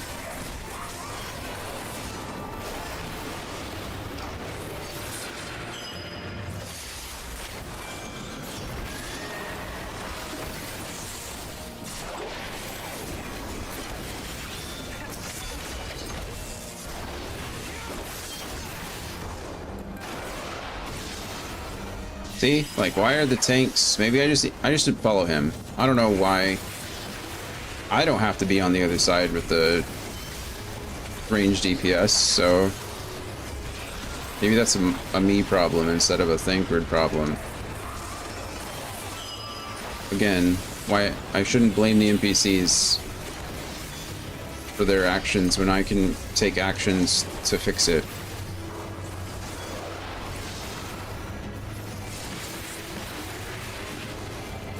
Okay, well that was... He did that on purpose. You heard me talking shit.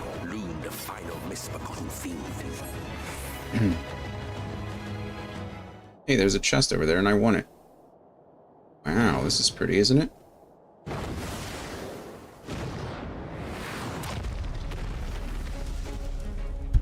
This is a stupid thing, this Thonic Riddle. Therian. It's a... That's interesting. It's introduced in the same way the other Light Wardens are. Which doesn't seem... I don't know if that's intentional or not. Piety materia. Make sure we're wearing everything we can. Alrighty, let's go. Whee! Huh. Kinda does look like a Light Warden in some ways, but it looks like a corrupted Light Warden, like, well, a Dark Warden, you know? Anytime, Thancred. How did why did I start taking damage immediately?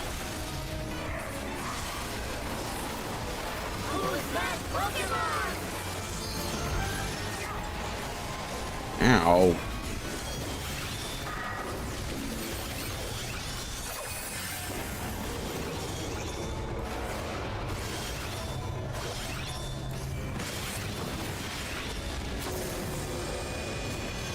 Oh. Cool.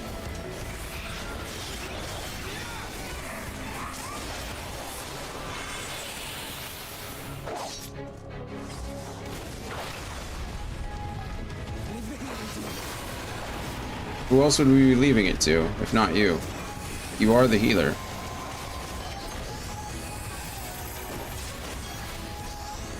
Deathly Ray. Ow.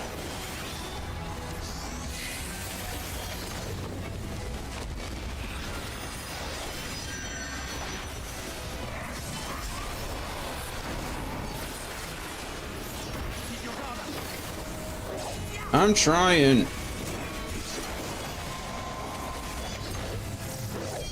73%. Another Deathly Ray.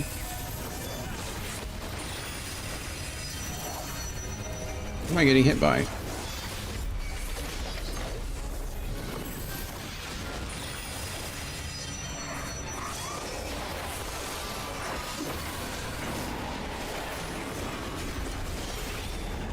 Apocalypse.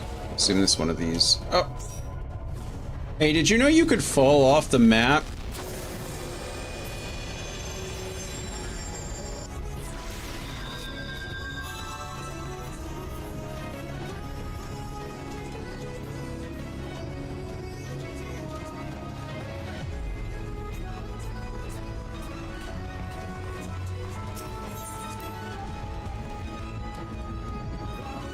There aren't walls there.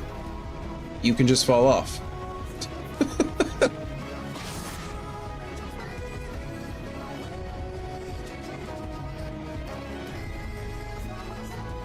Okay. Go ahead, Thinker, do your thing. I don't want to take the first hit. Whatever, it's fine. Who cares?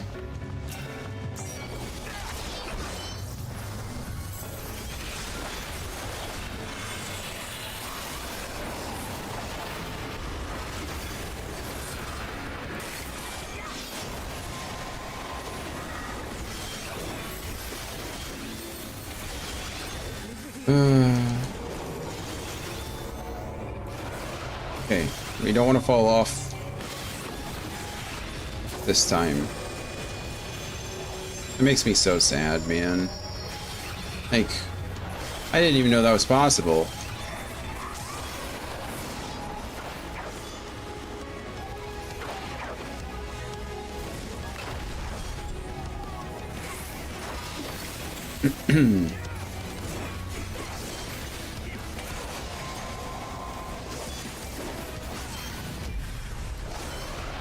Oh, are those the lasers?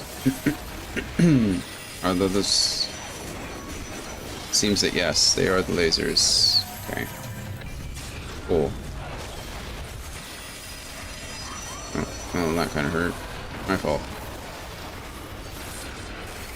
Couldn't see the laser through his big head. Shadow wreck.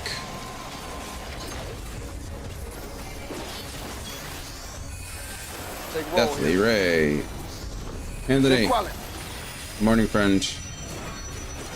How are you? How's work today?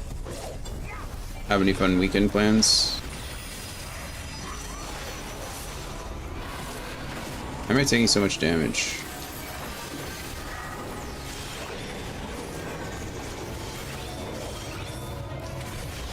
We don't want to fall off again.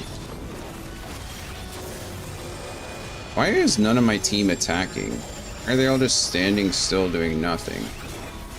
Okay, the last time he did that, he did this attack here.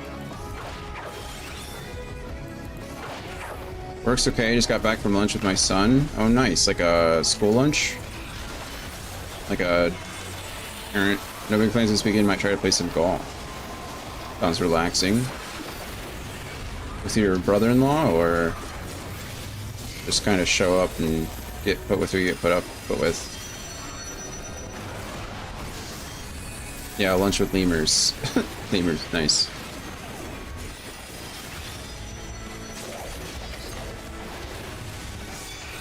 Alphino, if you don't start healing me, I'm gonna toss you off the side of this place. Nah, some coworkers. Brother-in-law is doing some remodeling this weekend. Nice. What's he working on? Another Deathly Ray.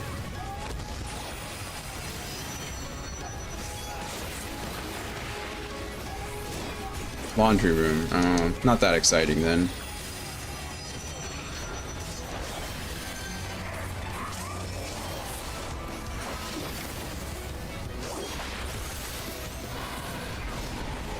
Shadow Wreck. Okay, that's fine. That hurts us all, but there's nothing I can do about it. Maybe I could have mitigated it, actually. Another Apocalypse, so we can be in this little cubby hole and be fine. Alphino could be spending this time healing, but instead he's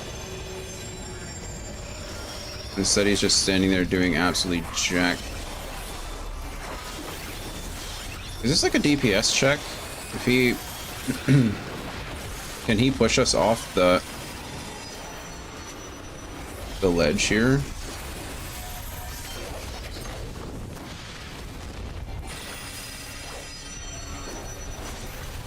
Oh, I didn't mean to do that. It's fine. Seriously though, why is like nobody attacking? When he's doing some of his attacks, my guys just like stand there. Some shelving. The least exciting. Ow.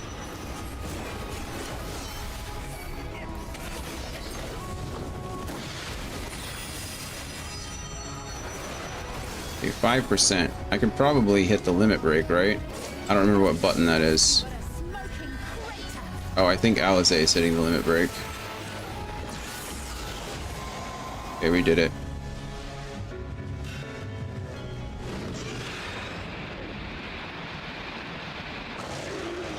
GG. I don't know if it was. That took way too long. That was crazy. I didn't know you could fall off the map. I died 3 times in that dungeon.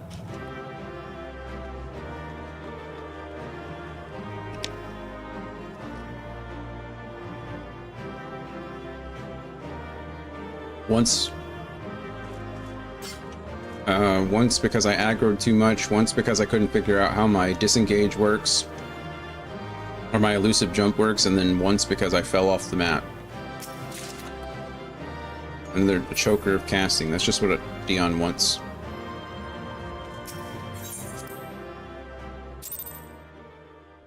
Alright, dungeon done. Got 1 trial left and we'll be done with the, be done.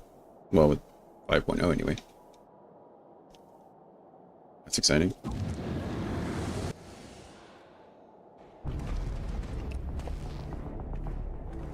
Well, well. It is pretty crazy. Prevailed.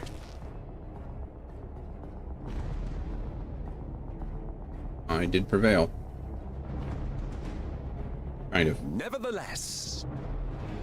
3rd time's the charm. Oh, 4th time.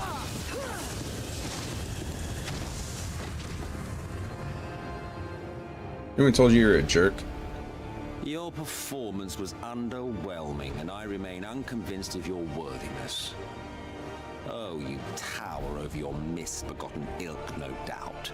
But should I bring my full strength to bear, well, you would be as leaves in the wind.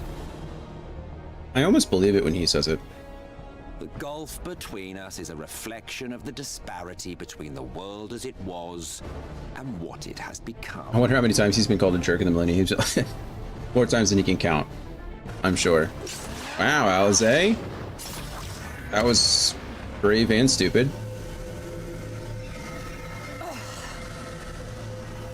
Our worlds may not live up to your lofty standards, but they are our worlds, our homes, full of life and love and hope. And we won't stand by and let you destroy them! He is not impressed in the slightest, is he? Alize! You are a mistake. Ouch. He looks pretty bored, very bored, yeah. Perfection. The shattered source and these shards are ghastly mockeries of the true world. The ephemeral lives you exalt are pale imitations, utterly devoid of meaning.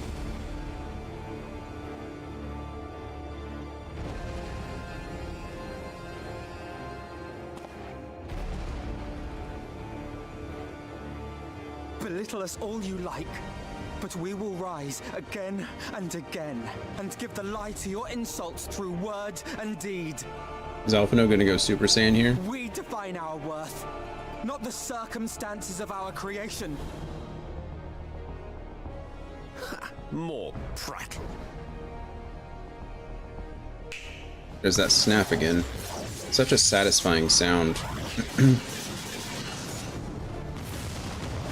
Pew pew pew pew pew pew pew pew. I like how he just did nothing. Absolutely nothing.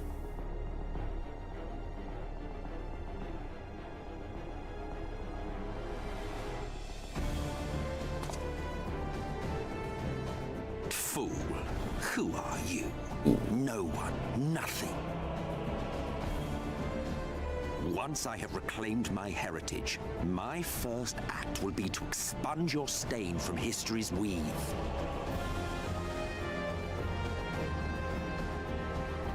My world will have no need for heroes. I mean, it did the first time, didn't it? You say all of this, but your world was destroyed. You had to sacrifice half of your people to summon Zodiark and save the world. Still fighting the good fight.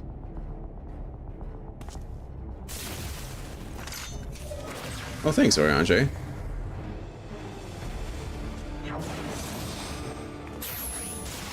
Oh, meteor! Jesus. It is true that all we hold dear is fated to fade away. She quick casted the shit out of that thing, didn't she? Reason for us to forsake it. She didn't even have to do it. She didn't even think about it. Just we may, and thus mark the boom. road for those who would follow. Meteor to the forehead. To strive for the best of all futures. Be this not also thy purpose?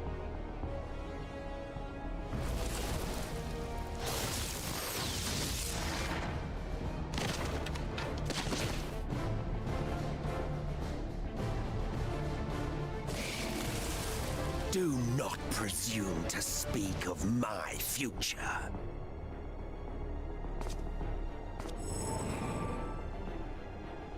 And you? Why waste your final moments in futile defiance? How would you recommend we use them? Weary wanderer, you've no fight left to fight, no life left to live. Just mocking us.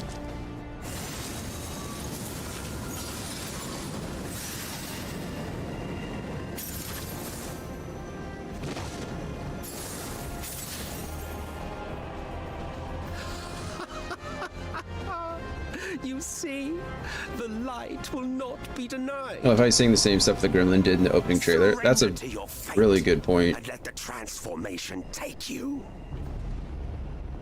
A little Gremlin. Up in madness and fury. Devour They sound about the same too. the land which is rightfully ours. Whiny. Oh, Thinkard, good to see you. Thanks. Now read! Now!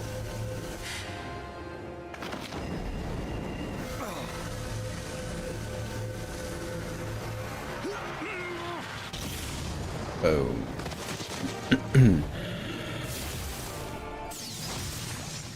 Oh no.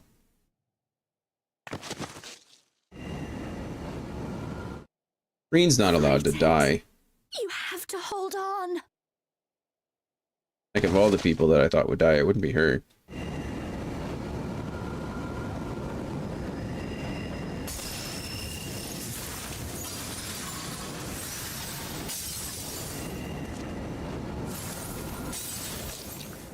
There we go. We're spitting up light again. At least there's not a carpet there anymore. Alright, where's Ardbert? Oh, there he is. That was a fast prediction, wasn't it? He was there much sooner than I thought he'd be. Right there.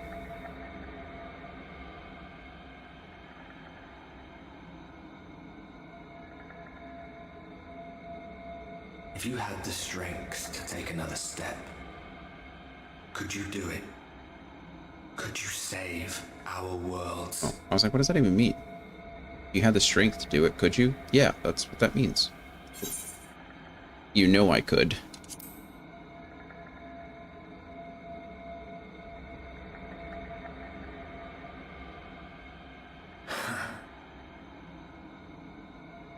Fist bump time.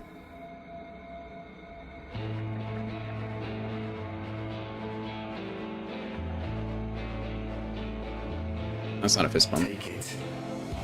We fight as one.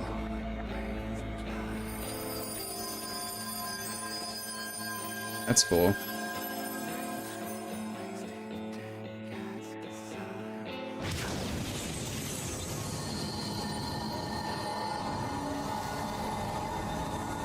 This world is not yours to end. Oh wow, Ardbert's speaking through us. This is the first time we've got a voice.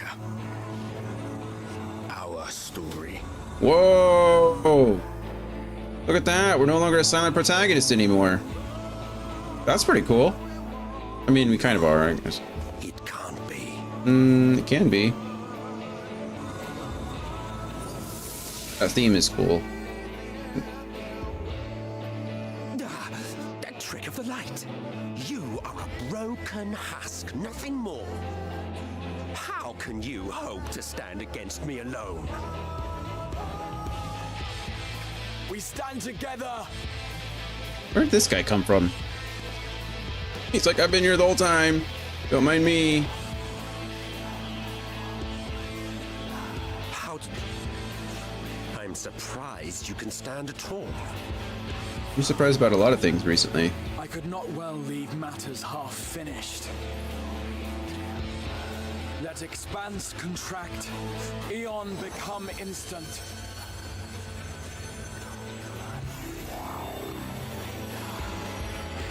Oh, is he... Champions from beyond the rift, heed my call! The other warriors of light?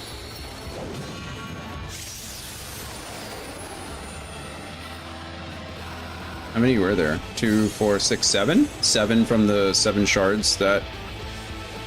Damn you! Damn you all! Right, 7 worlds have fallen. 7 shards have been rejoined. This is the 7th, yeah. I challenge you, Emmett Selk.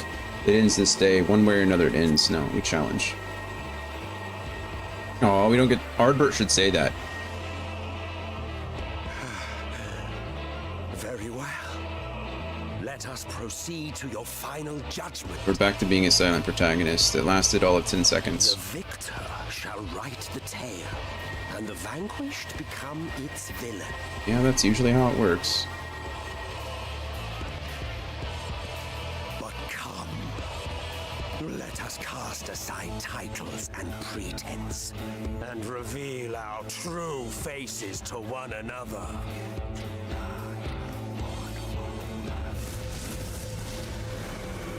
Oh, I guess, well, he doesn't look like the grandfather, right? I am Hades, he who shall awaken our brethren from their dark slumber. Cool. Hello, Hades.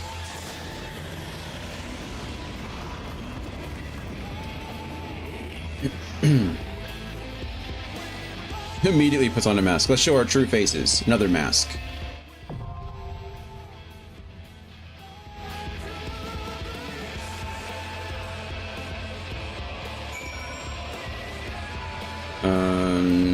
Yeah, there's 7. So 7 for the... each of the other shards that were absorbed already. For the 7 calamities.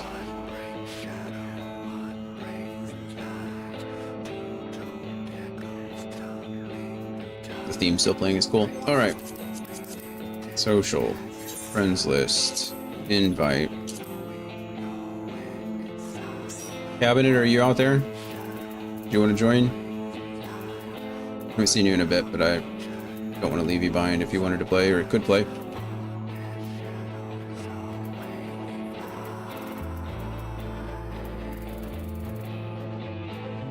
Zarya's out there doing something.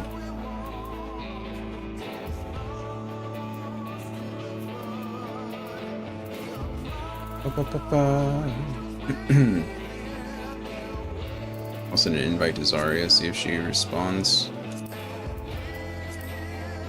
That player is already in another party. Oh, no. Here you go.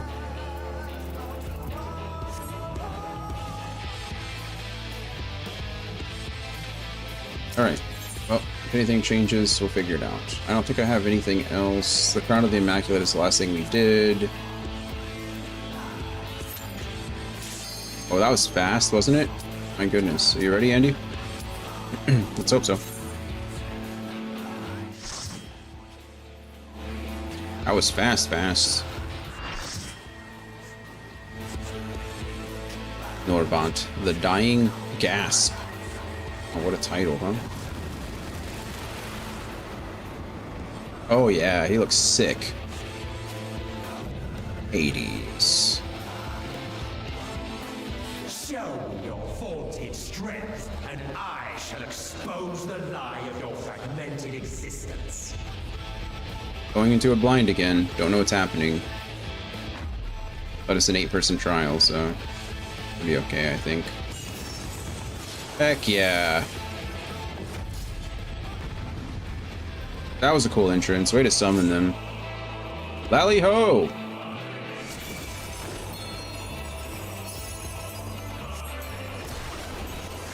Alright, let's see what happens. Oh, that didn't go off. Why not?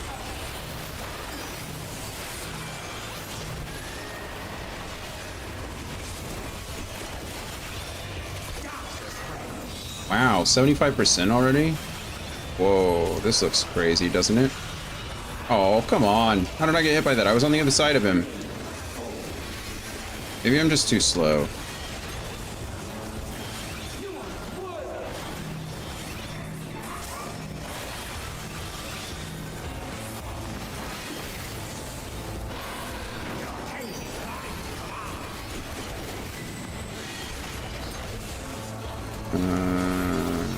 Those look scary.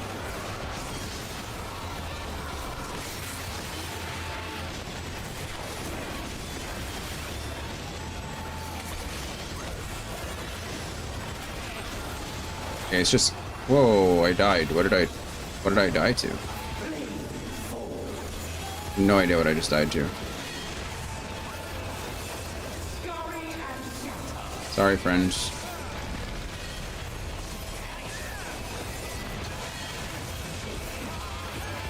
Oh, she doesn't. Thanks, friend.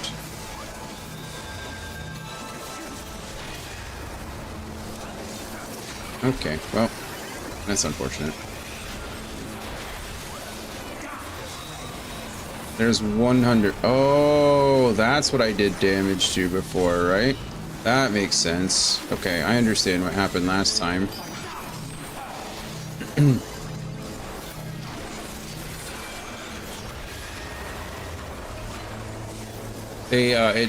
It faces different directions on both sides. You voice your anguish.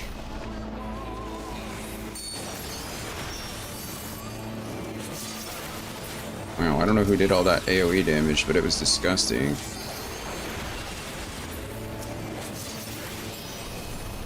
Sure as hell not me, that's for sure.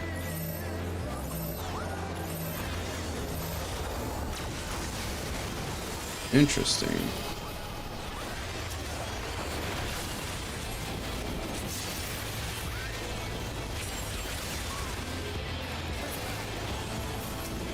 Oh, my first combo didn't go off. Okay, we get to do it again. Oh, kind of.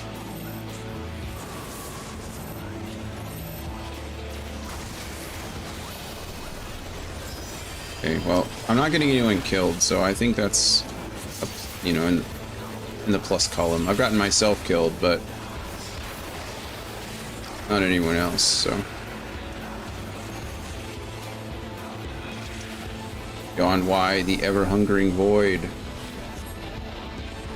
Devour the light and return all to darkness. Impressive resilience, but it matters little. I have all eternity to break your stubborn wills. Wow.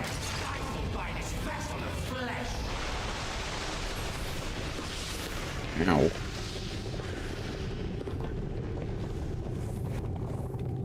Unburden your sleeping souls, my brethren. What an awesome fight. I shall bear every hope, every dream, every prayer. Goodness gracious. We're like in the void again. The future of this star shall be shaped by my hands. Oh, he said that out loud. I didn't have to read that, I guess.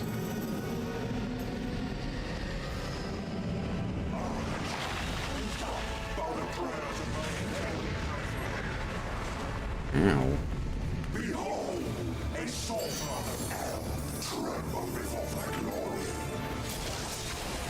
Okay. I mean, he does look pretty sick. I'll give him that.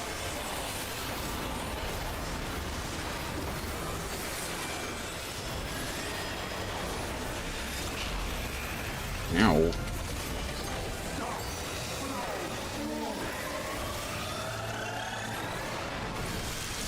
Oh god. Okay.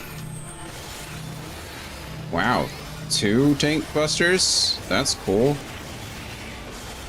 I guess on both tanks.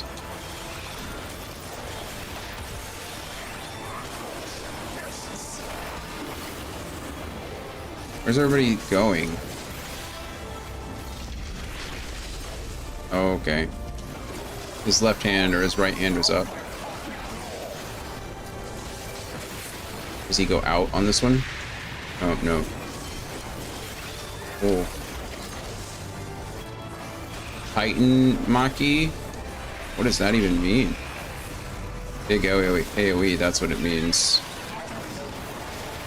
I pressed the wrong button there, didn't I?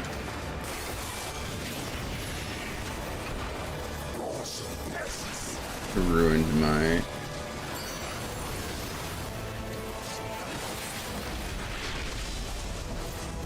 combo.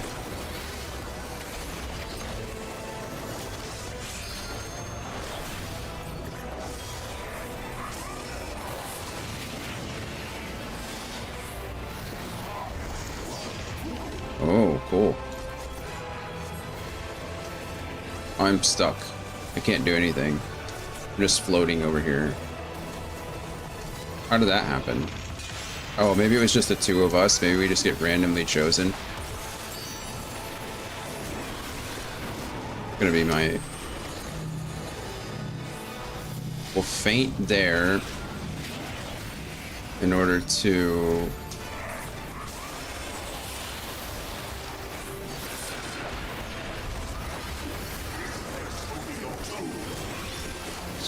Ace will be your tune. What a crazy fight all this is. Okay, so those we were supposed to stand in. Well, somebody was supposed to stand in each of them. I probably could have gotten one of the closer ones, but it looks like the tank grabbed it. Okay. Y'all got pushed out. That's fine.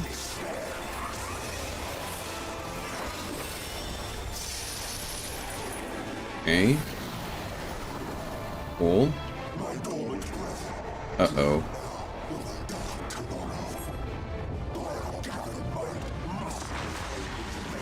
This is gonna be one of those things where I have to spam a button and I'm gonna fail.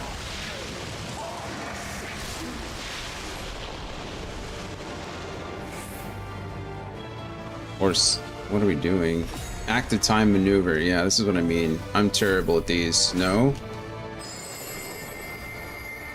Okay, we did it. Thank goodness. Spamming your R3 button is terrible. No.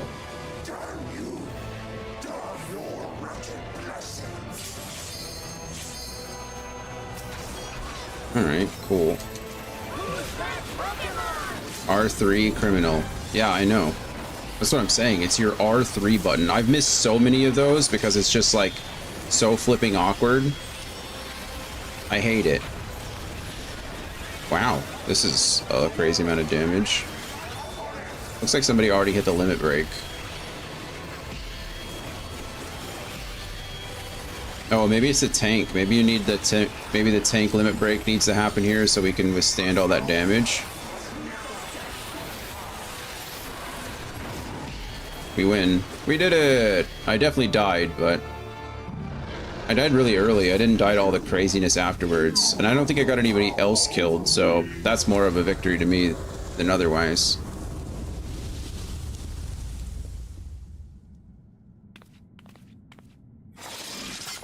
It's just silent, no music. This feels like a trap. Oh, there's that. Hooray. We did it.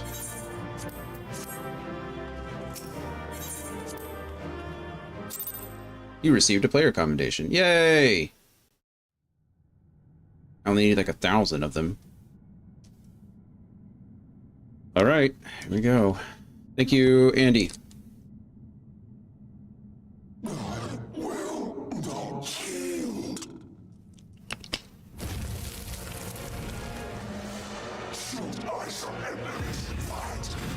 You were top DPS? Nice.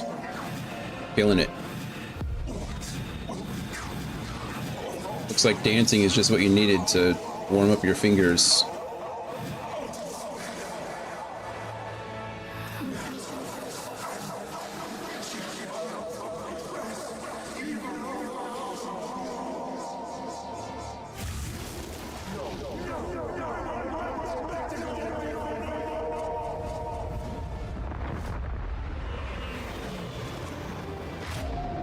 You know, the hesitancy I was feeling about destroying Emmett Selk earlier, it's gone. Enough, damn you!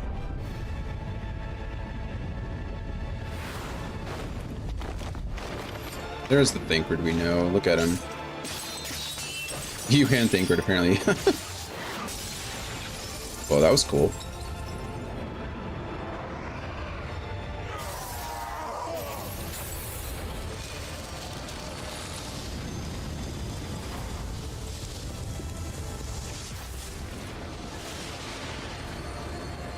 Wah, channeling ether. Infernal strength!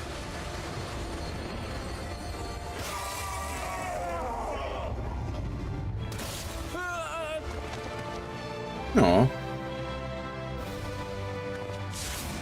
Look at that. Wonder Twin Powers. Activate.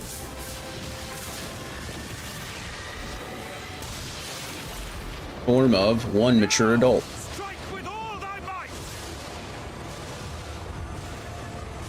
I shouldn't have to do anything, right? The cutscene.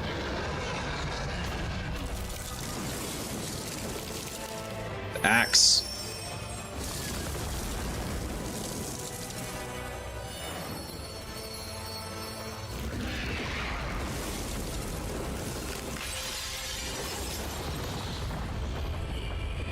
I think you were supposed to do that before. Oh, this coloration is super cool. Oh, he's just gonna straight up punch him in the face? Just light punch. Oh, there's the axe. Okay, we knew it was coming. Boom!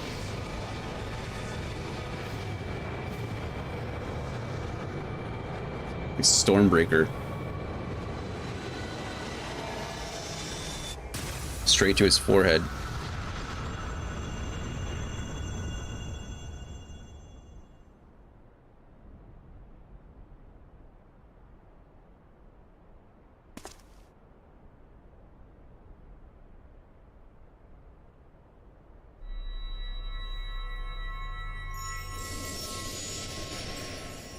Oh, wow.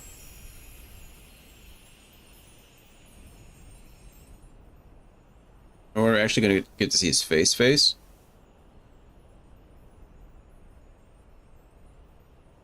Wow, we are. Oh, okay. Well, never mind. Remember. Remember us.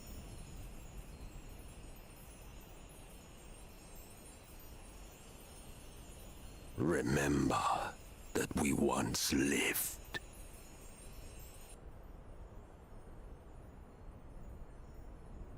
It's casually to being Emmett Selk in open-toed shoes. Why'd you have to remind me of that? Our Dragoon slippers.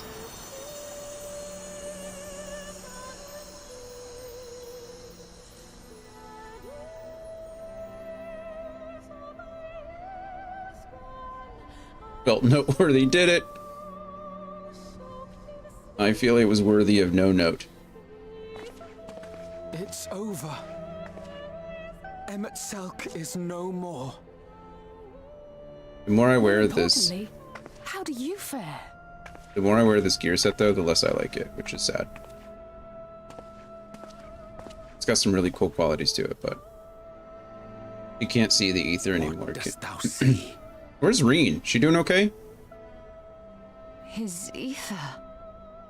It is as it used to be. It's convenient. As a disciple of Zodiac, the Ascian was the darkness to your light. I can but assume that when you set your strength against his, the light within you was spent. No. There she is. It's more than that. Thank goodness. Under the strain of that incredible flood of ether, your soul had begun to break apart. Yet now it seems somehow restored.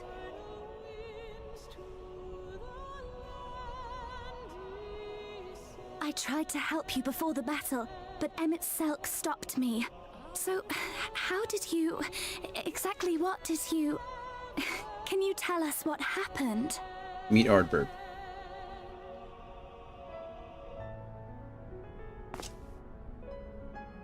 It's interesting that the axe is still there. The axe is a pure manifestation of light, right? I mean, like, that is... Can they see it?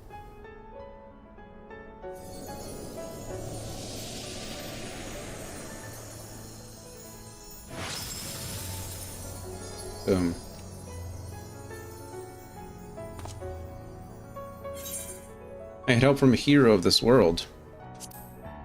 I'll explain it in another time. It's terrible. I see.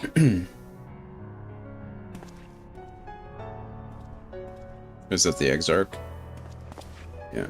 He's looking ragged, isn't he? My goodness. Snooze conversation later. Yeah. I'm really not one for talking right now. Wow, he looks confused. Where to start? With some healing, maybe. I believe I owe you all an apology. And you, most especially. Apology not accepted.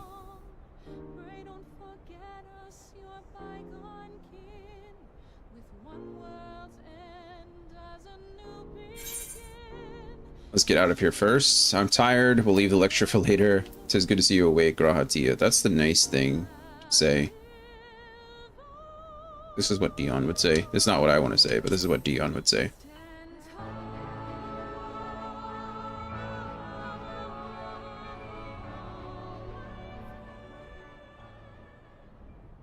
Okay, maybe apparently that was the wrong thing to say. No, maybe tears of joy. Who knows? Well, 'tis good to be awake. I like how that was the bottom answer this time. Usually the bottom one is like the snarky one.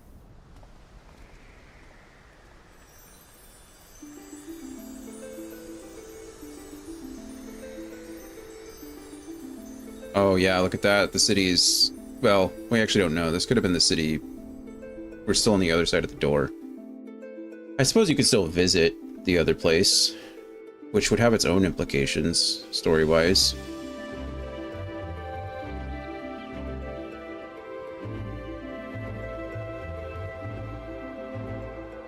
Oh! So it's a Ronzo! Dove straight into the ocean over there, did they? What the hell is that? Why is there a All I could see from here was the whale, Master Chai.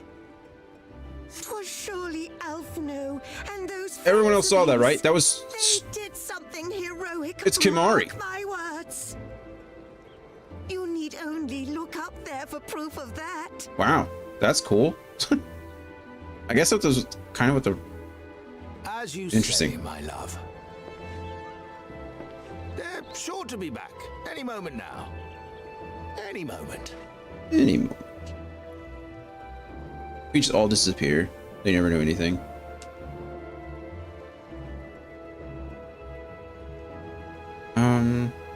They are coming back, aren't they? I couldn't bear the thought of... I guess they've all been around, but Kimari just kind of threw me for a loop. There, dear. Everything will be all right. It's still daylight outside, so the night hasn't come back. Will it come back? There, look! Over the beach! Julia, we gotta up your jewelry game. We've gone for quantity over quality. Why am I being washed up on the beach? Where's everybody else at?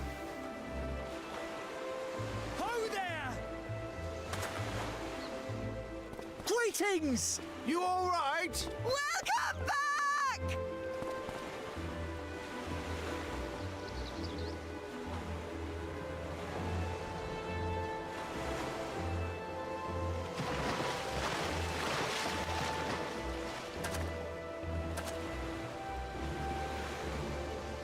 Lots of swimming. Orianji can't swim. How do you do it? I don't even know where he is. I didn't think we'd be swimming the whole way back. Heavens. Take me. Alphino can't really swim either. Alphino! Oh, hells.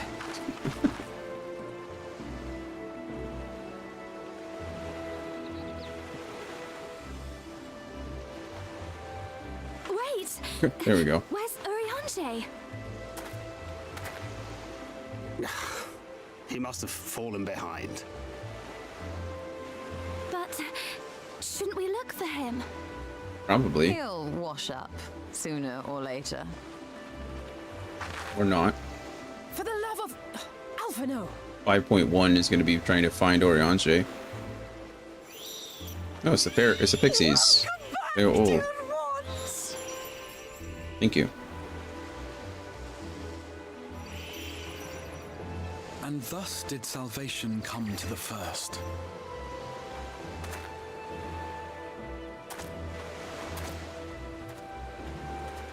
The lamps of Amarot will fade along with Emet-Selk's enchantments, and the depths shall be as once they were.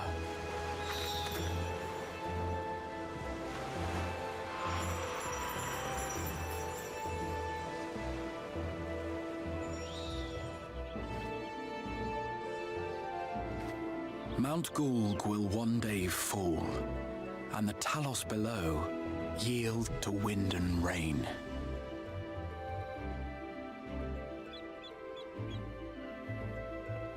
This tale, too, will fade with time, passing into legend as the world heals and moves on.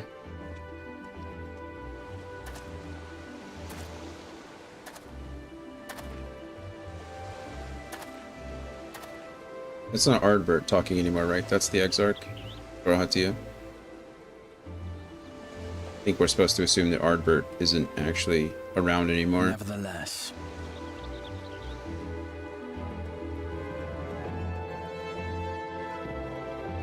Ardbert's gone to join his friends.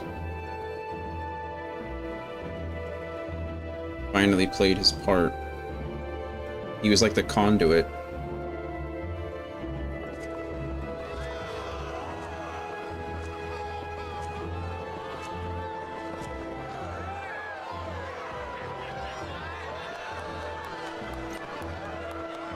It's crazy that we go from an enemy like Xenos to an enemy like Emet-Selk.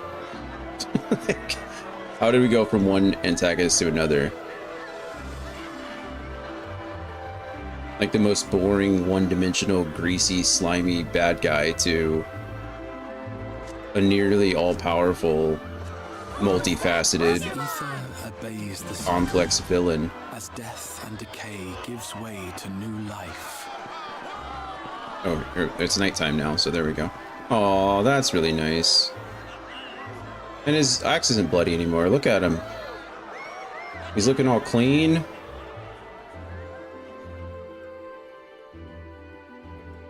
That's really nice. So too do the memories we share inspire others to rise to greatness.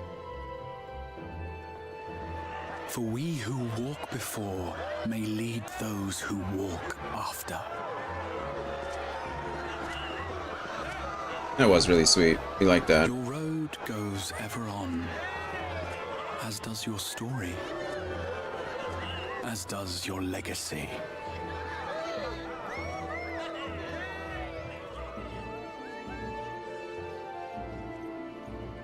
That was nice. Such is the hero's lot, to touch the lives of countless others. Excuse me? You're the Warrior of Darkness, aren't you? I'm the Warrior of Light. Are we inspiring the next generation of heroes? Where are you from, really? And how did you get to be so strong? Let's tell him everything, you know?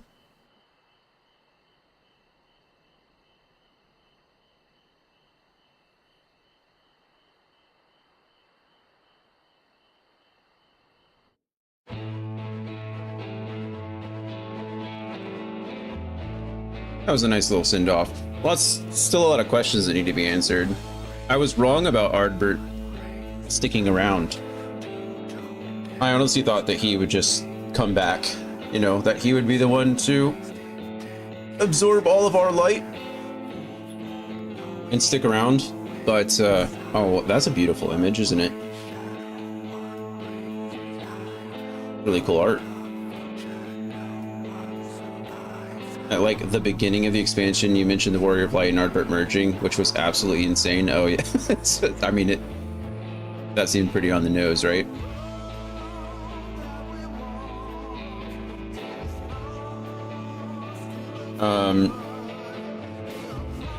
Yeah, I mean, it really, that worked out. They couldn't have both merged and remained. It seemed like they were trying to.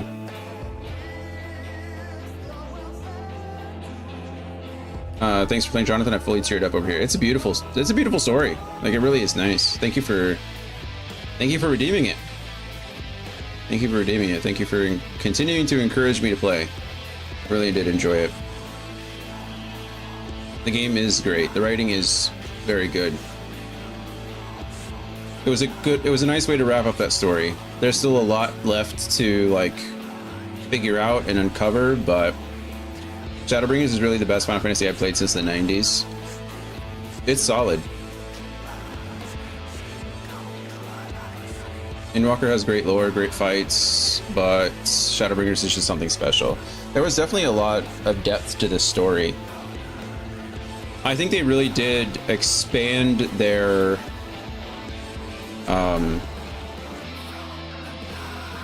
I think they expanded their boundaries a lot in this one with like the introduction of a lot of like weird horror elements. This was like a lot darker and a lot, I don't want to say less superficial. I'm not saying that any of the other expansions felt superficial. Besides, well, there's parts of Stormblood I felt it did, but I do really think that there was a lot of depth to this story. There was a lot of like, I don't know, just meat, you know? It felt important, it felt impactful, and it felt like they were trying to kind of, I don't want to say age up, but mature. It was just a very mature story, which I liked. Overall, it was good. Overall, it was very enjoyable. There's certain parts of it that I really don't like. The whole premise of the expansion was built on the fact, or based on the fact that we got yanked out of our world. Like, we weren't really given a choice. You know, the Warrior of Light was pulled out of the source and pulled over to the first. And then we were just like kind of expected to go about it like, oh, okay, well, here we are just saving another world. And I know they painted the whole picture of like, okay, by saving the first, you are saving the source, or by saving the first, you're preventing the 8th umbral calamity or the 8th calamity. But at the same time, it's really hard to feel, I don't know, I feel like it removed a lot of our agency. It removed a lot of the agency as a player and as a character, right? Like, this wasn't a choice that we made. If they would have phrased it in a different way, like if it would have been a request, right? Like if rather than yanking our soul through the void, they, Grahatia, the Crystal Exarch, whomever, if he was willing, or if he was able to send a message, right? If he was able to like send a messenger or even possess one of us for a brief second, you know, like, I don't know. Thancred went first. if rather than yanking Thancred out, he just possessed Thancred and like explained it, or Oriange, right? He used Oriange as a tool, as like a tool or a pawn anyway. I think that would have changed a lot of my perspective about a lot of our choices in this one. I really think they did a lot of that to add drama to the end of Stormblood. If that makes sense, right? I think they could have gone about it a different way. Because I don't think the story would have changed, right? Like, would anything have really been different if we would have come to the first willingly? I think it would have, even in some ways, I think it would have been more impactful, right? Because we would have had to choose, and after everything that's going on in the source with Garlemald and with the Emperor, and you know, Alamigo had just like seceded, and the Empire is trying to take control back, and is also trying to fight against Eorzea. And if we would have had to choose to be like, okay, we don't know how long we're going to be gone, right? We know there's something weird time distortion, but with all that, outside of that, if as the Warrior of Light and as the Scions, we would have had to choose to go to the first to stop a calamity rather than staying behind and, you know, helping Eorzea in the source, as it were. Think about how much drama that would have caused in the source. Like, eventually we're going to go back, right? I mean, I assume that's going to be the 5.1, 2, and 3 content, is us going back to the source. And then 5.4 and 5 are probably going to be us like cleaning up some of the messes and gearing up for Endwalker, you know, the climax. But think about how, I mean, people are already going to resent us for leaving. Not already, they already are. Even though we were like forced out, even though like we were essentially taken against our will. But imagine how much resentment there would be between the Scions and the Eorzean Alliance if we were to willingly make that choice, right? Somebody like, oh no, I forget his name. Amaric. Someone like Amaric might understand, right? Someone who's worked directly with us. Someone like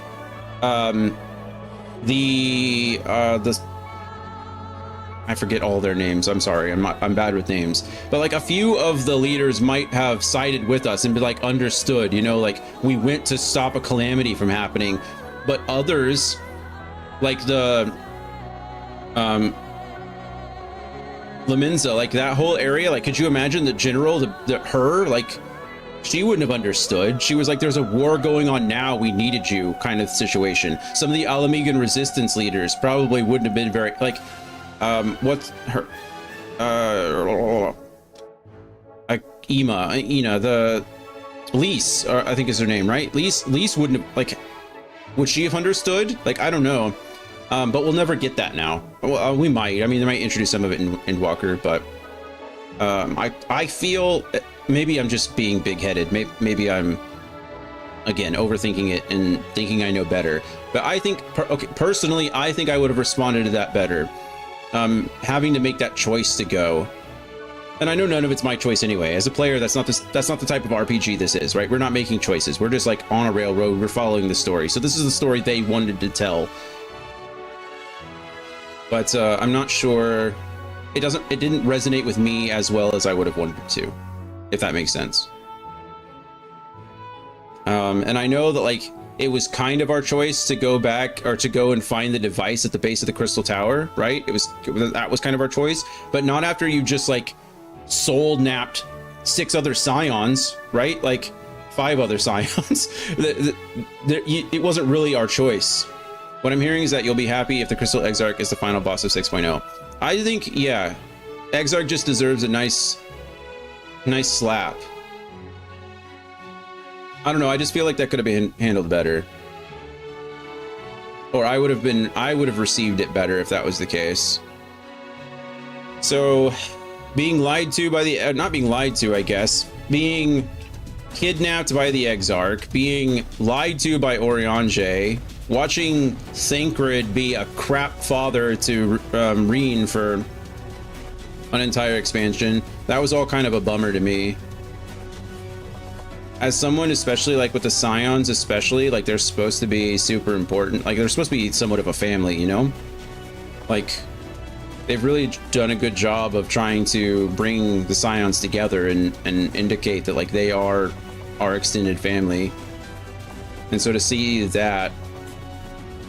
Also, I imagine that Grahati is probably he's probably gonna follow us back. I imagine he's gonna be a new Scion, kind of like Cryo was. So I imagine I'm not gonna be able to get away from him ever. Which is also not something that I'm incredibly looking forward to, but who knows, maybe he'll grow on me too. Ranjit was a sick enemy, like he was a cool villain. Really, really cool. Much cooler. I wouldn't say cooler. I liked him more than what's her name from Stormblood. Said, yeah, there's a lot of desperation throughout. The Exarch is desperate. Emmett Selk is desperate. Even Hydaelyn is desperate. Yeah, that's fair. That's fair, but I think in the same way we can't excuse Emmett Selk's decisions, we can't excuse the Exarchs either, you know? Like, they're both wrong choices. And I don't have to like them. I think that's what makes Emmett Selk a very relatable, like, you can empathize in some ways with Emmett. He's definitely a more complex character than some of the other villains we've gotten, and I like that. But I don't think there wasn't any point essentially when we were playing the game where they were like, oh, Emmett Selk he's not that bad, right? Like, we were given his history so we would have some empathy, so we'd have some understanding, but it was never presented in a way that you would like sympathize with Emmett, or at least I don't, in my opinion, you know, I never sympathized with Emmett. His motivations made sense, you know. The Exarch, obviously, I wouldn't say it's to the extent, you know, at the Exarch, I'm not saying the Exarch and Emmett are on the same level. They're not, right? I'm just saying that, you know, his decisions, the decisions that he made weren't good ones. I feel like there were better ones. And just because it all worked out in the end doesn't, you know, make everything automatically better.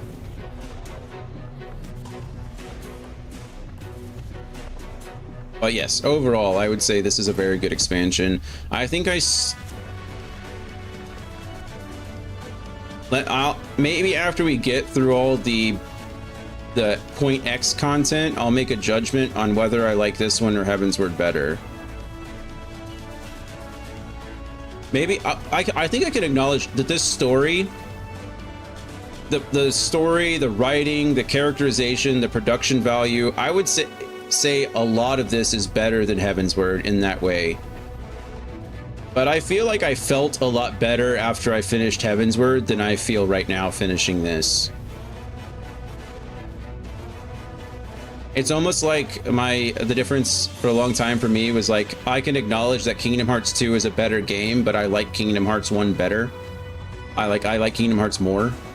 I think it's the same way here. I can acknowledge that this is a better expansion, but I think I just felt better playing Heavensward than I felt during this one. I was just very conflicted a lot during this, which is good. You know, I think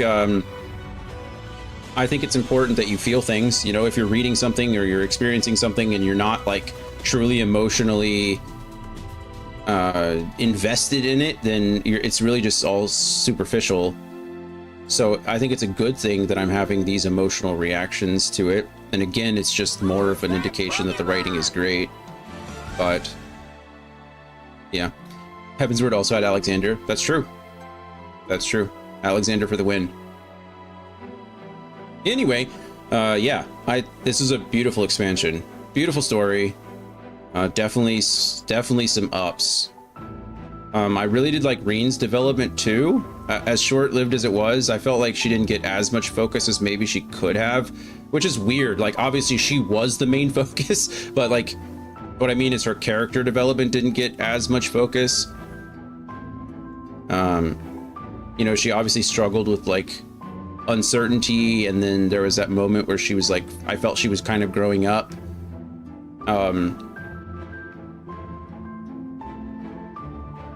And then I think it's just different, right? I think she learned, she was like trying to grow into herself, and she was trying to figure out who she was and who she wanted to be. And I truly think she thought that Thancred hated her. I mean, she said it a couple times, like, he hates me, like he hates me.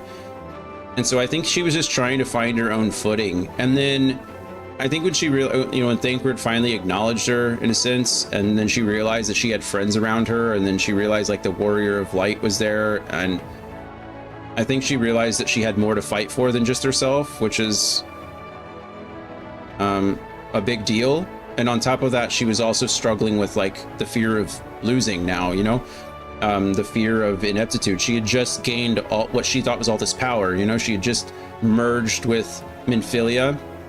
And so she assumed that she was going to have the power to actually like make a difference. And then she was immediately faced with a problem she couldn't solve when it comes to the Warrior of Light and his aura, or his ether, and being unable to like manage that. So I can definitely see how she was conflicted going forward.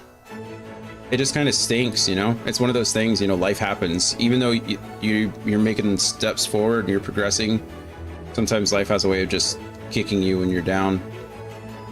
And I think she experienced that a lot.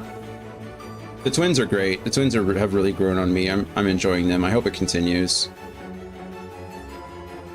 But yeah, I'm kind of sad. If I really hope, I don't know. I mean, Emmett's gone, right? Are we not going to see him again? I kind of feel like he's wasted as a nearly one expansion villain. So I'm really looking forward to what they do with doing Endwalker. Like, how do they go up from here? Good stuff. Good suit. I think we can speed this up, can't we?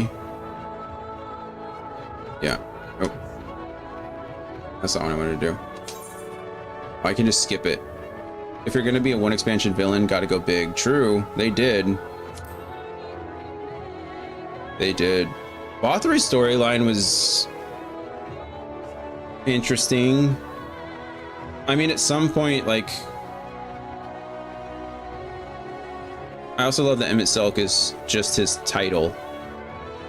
That's just, yeah, who he is, Emmett Selk. They said there were a few of them like that, right? Where La Habrea had like the speaker, and then whoever it was that had the other, yeah, but they were just, that's just who they were. It's a good point.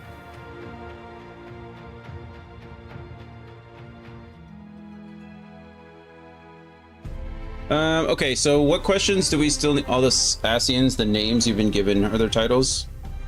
Oh, okay, so they don't. So Emmett Silk says, fine, I'm Hades. Oh, yeah. Oh, that makes sense. So actually, he was Hades the whole time? I honestly just assumed he was like taking on a moniker, but. Oh, that makes sense. Emmett Silk is his title. Or, Emmett, yeah.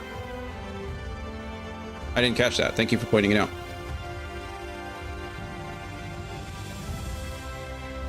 Which is interesting. I'm curious what those words mean then. What does Emmett Selk mean?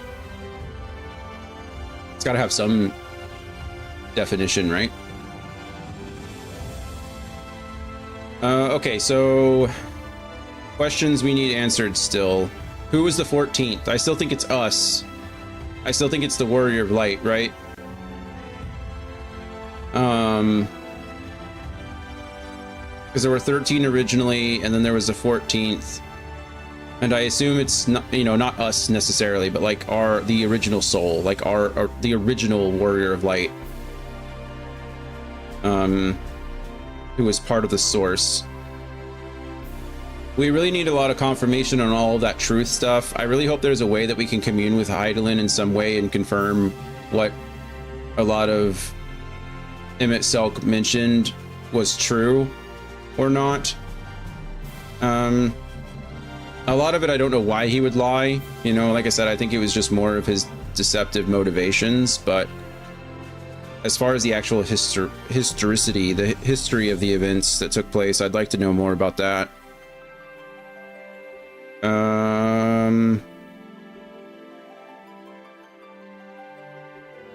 That's exciting. Warrior of Light's somewhat back to normal. All the excess light's been drained out of him, thanks to Albert. Albert seems to be gone. He's moved on, which is a fitting story for him, a fitting end. We need to figure out what's going to happen with the Exarch, right? I think he's going to come back with us, because why wouldn't he? And we need to know what's going to happen with Reen. I think it'd be cool if she stayed, but like took over kind of the Exarch's job, the Exarch's position. But I don't know. It feels like they wasted a lot. If they leave her behind, I don't want to say wasted, but so those two we need to find out about. We've obviously got to figure out what's going on with the whole Ascian and the Empire thing. Xenos, which is really interesting. I'm curious. Xenos's soul seems to be like in another body, and he now wants to fight for his body back. He's it's that whole thing was weird. We've just been getting flashbacks to like to Estinian and Gaius, and then the Emperor and some like a couple of the Ascians. I'm really interested in what's going on with the whole Xenos thing. That's weird to me.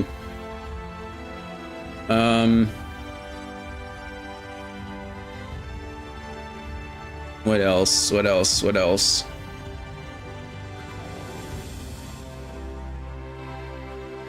I feel like I'm missing a couple things, but those seem to be the big ones to me. What was I wrong about? I was wrong about, well, Andy pointed out that really early I assumed that the Warrior of Light and Ardbert were going to merge, but I later changed that, thinking that it looked like they were leading up to Ardbert becoming more tangible. I thought that he was going to absorb the light that we were like pumping out, and was going to come back as kind of the hero to replace us when we left, because right now there isn't a hero in the first, or a Warrior of Light. There's not a Warrior of Light. There's plenty of heroes, but so I was right and then I was wrong, so we'll go with wrong on that one. What else was I wrong about? Plenty of things, I'm sure. Unfortunately, that's the only one I can think of off the top of my head. I think my biggest question at this point was, why did the final days even happen? That's a very good question. We asked, we kind of mentioned something like that in the last little cutscene or whatever, where he was like going off about, you know, your world stinks or whatever, and I mentioned like your world was destroyed too, right? Like, whatever happened there? That is a very good question. Like, why did it happen in the first place? If your world was so perfect, why? What caused that? What caused the sundering in the first place? What caused the need for Zodiark? And that's why I think we need to know a lot of what Emmett Silk's whole thing, like how much of it was true and how much of it was him like in denial. Also, if this whole thing is about Zodiark and Hydaelyn, who are the 12 we keep praying to? That's a good question too.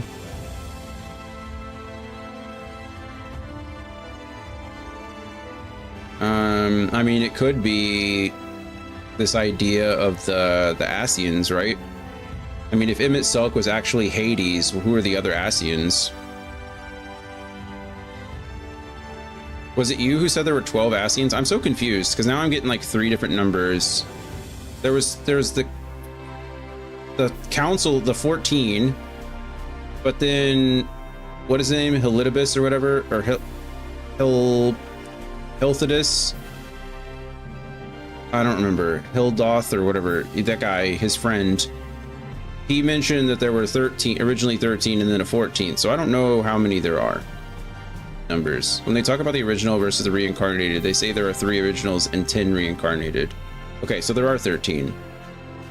I thought someone said 12 earlier.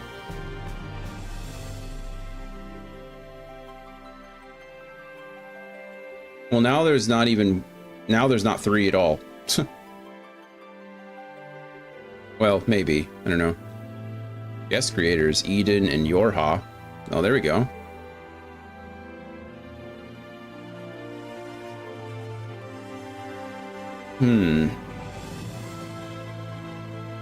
Gun the Primals.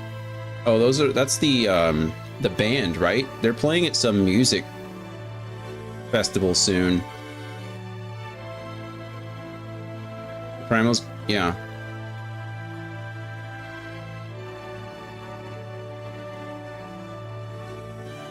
I guess if we count, I don't know how many active Ascians there are now. So yeah, the convocation of 14 doesn't make sense with 13 Ascians. Well, like I said, I think it's us.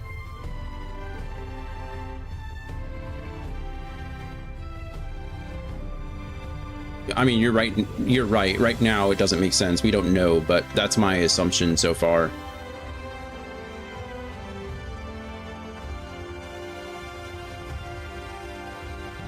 I thought, in my head, I thought it was reverse at the beginning. I assumed that there were 14 and one of them was sacrificed to summon Zodiark.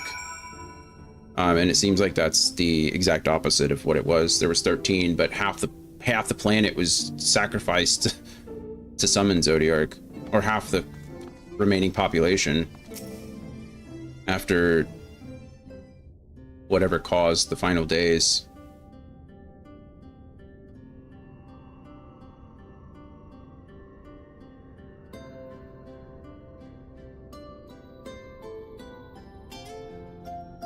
By your deeds has the blinding light been banished from these skies, and the Sin Eaters driven to retreat. Yay! Although our many hurts will be years in the mending, I have faith that this world and her people will one day be whole once more.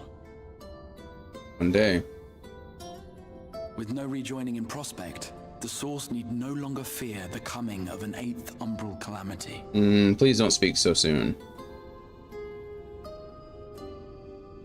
It's not like there aren't, you know, 5 other shards out there. And with that triumph, the future from which you came will no longer come to pass. Yet here you still stand. So I do. I wonder if that other age shrugs, yeah. somehow cut adrift from time's flow. Or have I simply etched myself a place upon this new block of history? Either way, this is an unexpected development. As the summoner of your souls, my death was meant to release you back to your world. Oh. Yet I am very much alive, and you are still stuck here in the first. Thank you for pointing out the obvious. Yep, that's correct.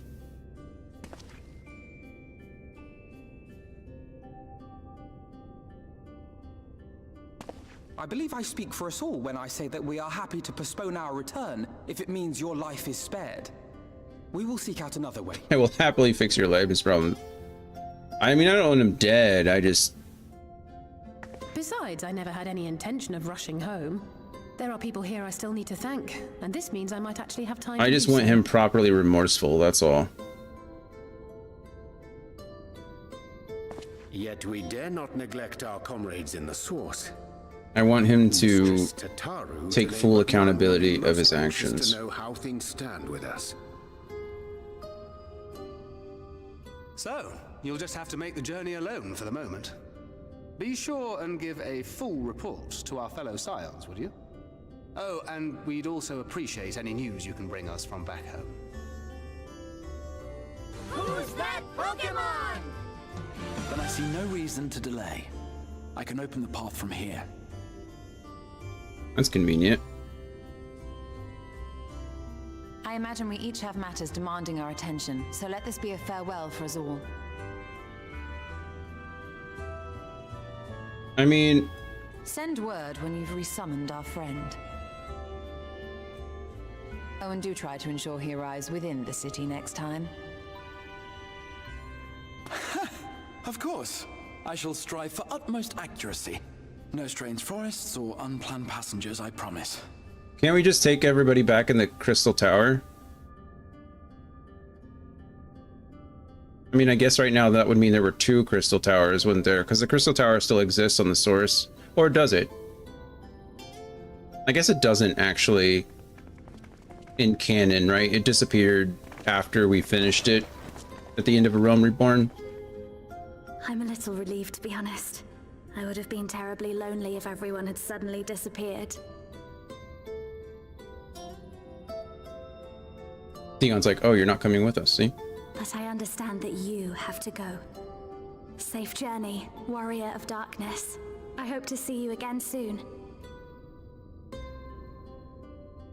We're gonna come back and the world's gonna be on fire. The source is burning.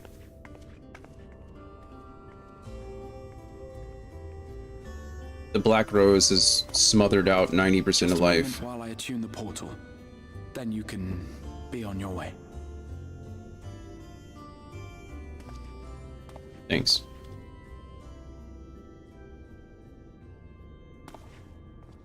When I was a boy, many long years ago, I yearned to stand Why are you tall manifesting future as the tragedies? heroes of Eld. But like a fool seeking to pluck the stars from the heavens, my every attempt to reprise their deeds fell short. And then one day, an all but forgotten dream from my youth stood before me in the flesh.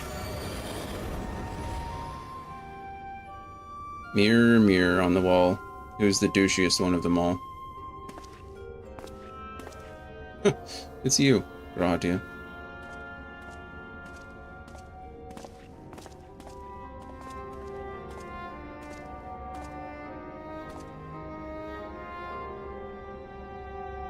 Hooray. A hero who looked at the horizon and beyond and saw I knew not what. All I knew was that I would give anything to stand at that hero's side. Where are we gonna come out at?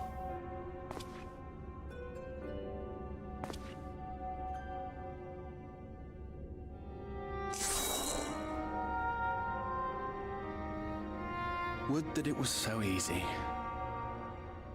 The glory of the heavens was ever beyond the grasp of those who never thought to reach for it.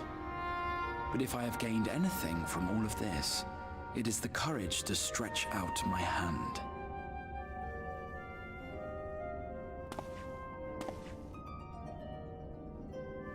Do you hear me, Grahatia? This is no time for sleeping.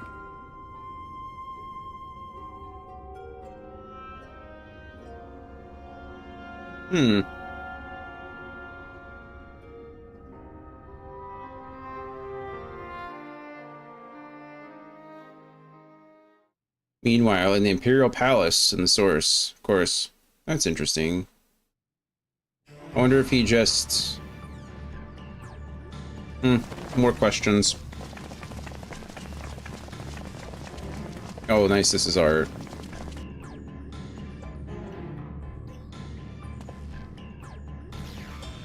Someone's doing their work for them.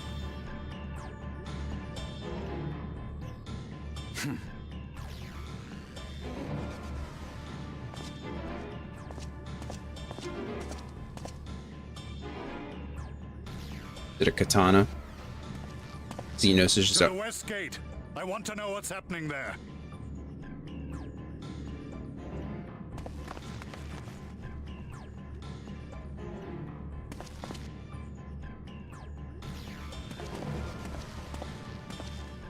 Same as the others, struck down with a single blow.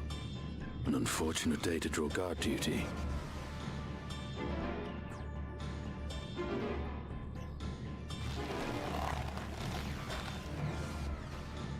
Why is he upset? Wouldn't they have done the same thing? Forgive me. These were your people. Oh.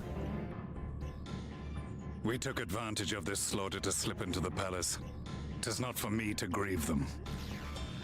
I mean, you would have done the same thing. That mummified her. Just... That was the Emperor. How'd he... Wait! Just well preserved, wrapped for freshness. Your radiance!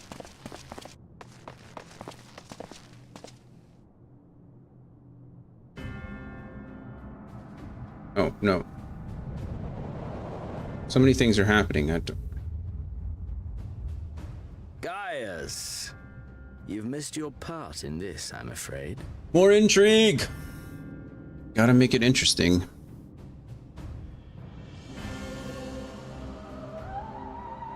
Identify yourself, demon!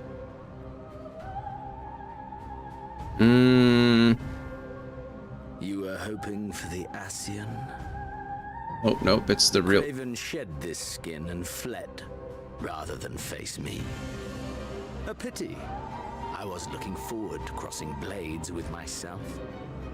It's a very Xenos thing to say. But I cannot deny the feeling of satisfaction. Body and soul reunited at last. Why was his soul separated in the first place? The game continues, but the pieces have changed. How wonderful the Xenos is still here. Only if we trust in a paragon's words. A mistake I do not intend to repeat. We lost Emmett Selk so we could get Xenos back. Talk about the worst of downgrades. He speaks the truth. He's still stabbing you. What is that? Elidibus is gone. Tore a hole into the rift. I find him so dull. He is dull. Again, he's just... I really hope he gets better, because Xenos, my foolish, greedy son. Because right now he's just incredibly one-dimensional and boring. Life not enough. Was the Empire too rich a prize to ignore?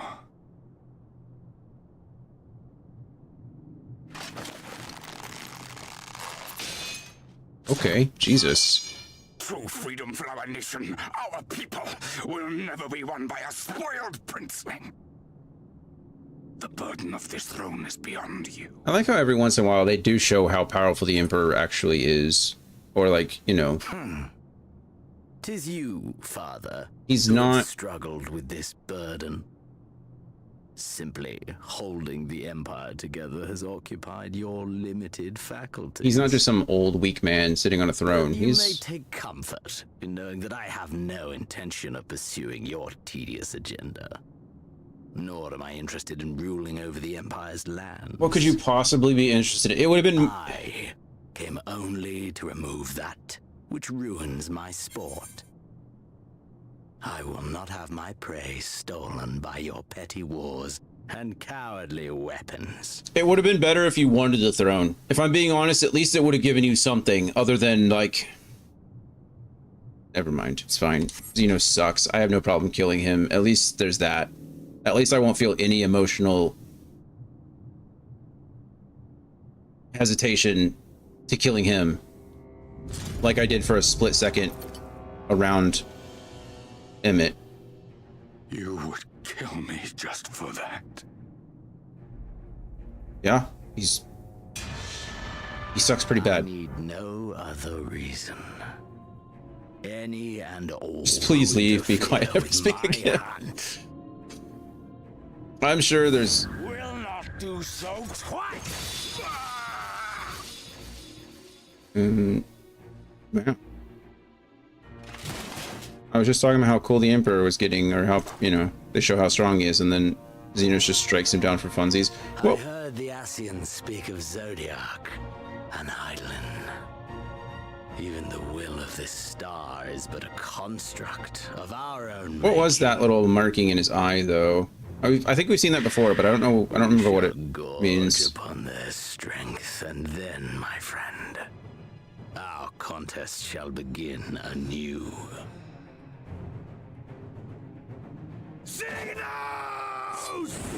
A little late for that, friends.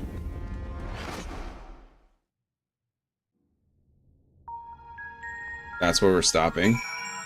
Oh, look at us. Here we are. Speak with Tataru in the Rising Stones. Come on, guys, yeah. Beacon Keeper. Not beekeeper, beacon keeper.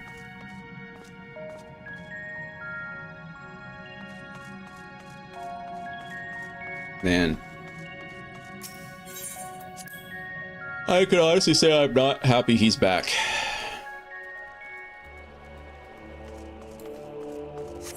I might have been happier if, I don't know, maybe he did make a play for the throne or anything like that. I just need more to him. I need more. If you were, I would worry. It's like, oh boy, oh goody. Xenos is back.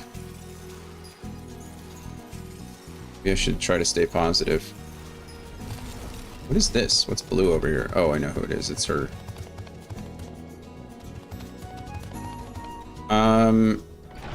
He's just so unsatisfying from the beginning throughout every step of the way. Yeah. I just want more. He's just not, I don't know. It's all the more frustrating in the wake of him itself. Yeah. No, so I agree. But it's okay. Like I said, well, I'm sure something. Hello, Taro. Like, you know, they have the ability to write complex characters, and in Xenos' case, they choose not to. Yeah, I mean, I will say it probably did add a lot more weight to someone like Emmett Selk, though. Comparing him to a character like Xenos, who is so one-dimensional. Like, he really just has one motivation. You know, it's... I'm sure the comparison is there for a reason, right? Hello, friend. Can somebody tell me how long it's been? She just walks right past. But... Dion, is it really you? It's really me, I think. But how? When? We didn't think you'd be back for ages. Wow, how long was it gone? Time moves in mysterious ways. Would you rather I went again?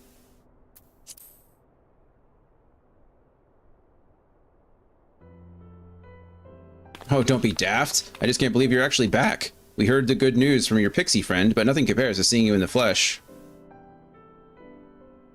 As for the situation on the sides, the Imperials are still eyeing our forces from afar. From what I'm told, the Garlean armies have been slow to react and seem reluctant to commit to any large-scale engagements. It's an odd sort of stalemate. Otherwise, we've yet to see any sign of that awful Black Rose weapon we were warned about. Oh, but I suppose we did call in an old friend to help out on that count. Justinian, I imagine, is who they're referring to.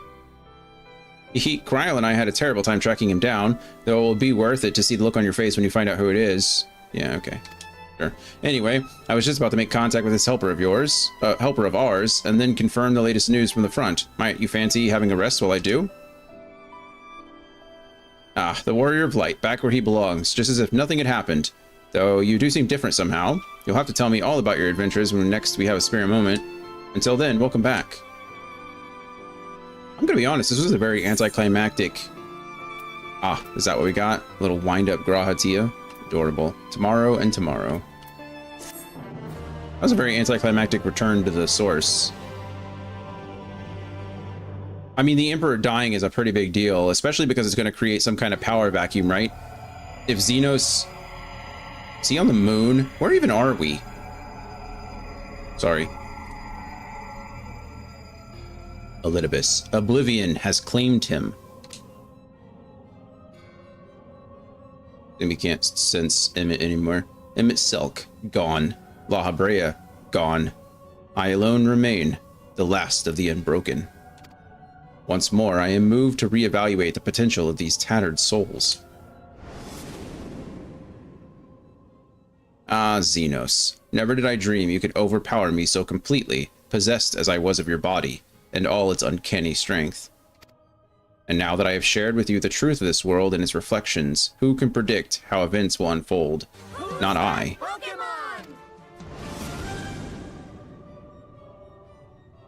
Emissary. What a poor jest that title has become. The flow of history has become muddled. Muddied. Muddied actually means the same thing. Anyway, its currents wild beyond my capacity to direct them.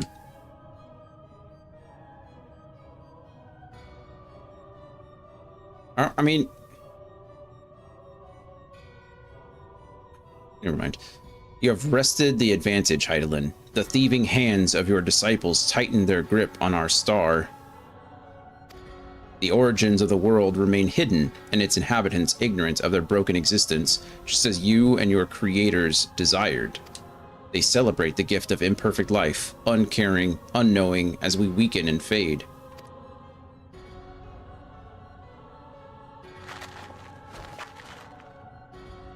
But do not imagine yourself rid of us.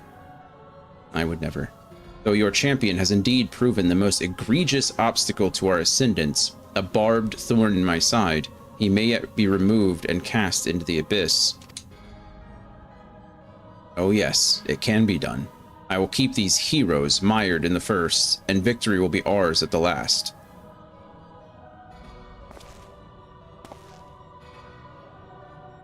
Warriors of Darkness now, are they? Then their fate is decided. They shall meet the same end as those who came before. Death at the hands of Warriors of Light. Bum, bum, bum.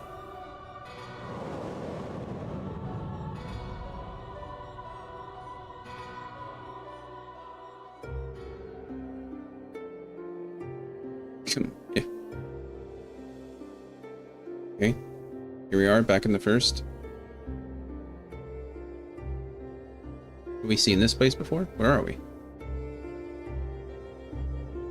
It seems you were right.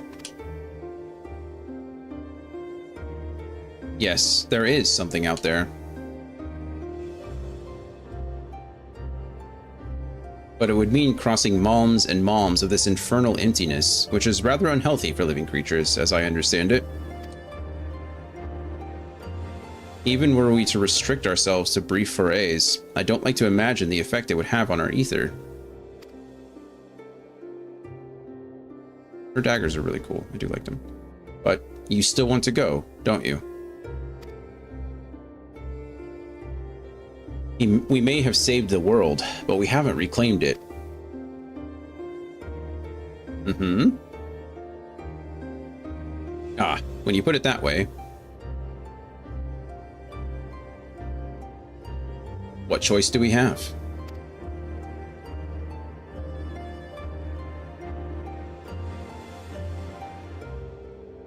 Well, of course I'm going with you.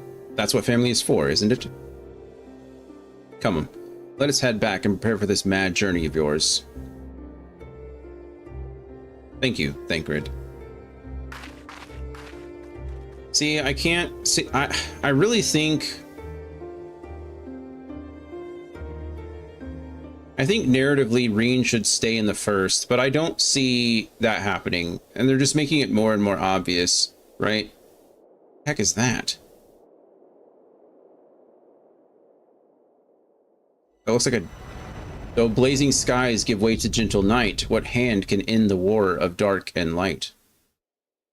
Looks like a giant sin eater, doesn't it? Trust parties? That was a trust party. What does that even mean? By completing the main scenario quest Shadowbringers, you have unlocked the trust system. Trust allows you to repeat previously completed main scenario dungeons with a party of NPC avatars who will gain experience and level up in accordance with their duty participation. To bring up the interface, select Trust under Duty from the main menu. For more information, please refer to the help found within the interface itself. Huh. Furthermore, bolstered by your experience in the first, you are now able to accept new quests from job-related NPCs in the source. In order to access them, the following conditions must be met. Reach level 80 in a given job, complete the relevant level 70 job quest, complete the associated role quest line. Quest locations and other details can be reviewed in the level 70 job quest journal entry. In addition, quests to unlock new content have now become available in the Crysarium. Rest well, Warrior of Light and Darkness, for 2 worlds of adventure await your return. Done. Okay. We did it.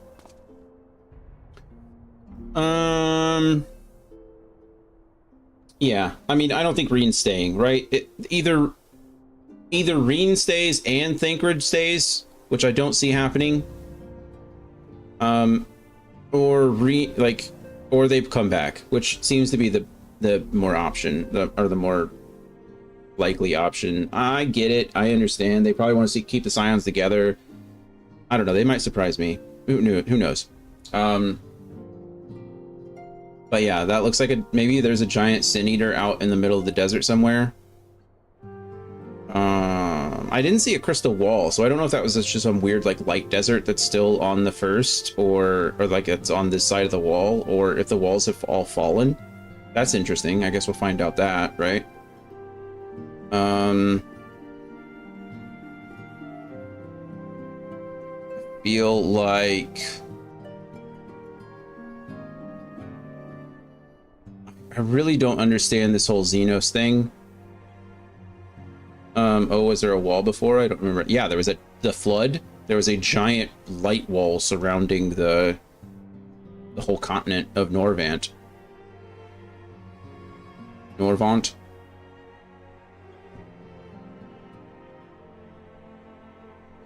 Maybe it wasn't complete. Maybe it was like broken in places.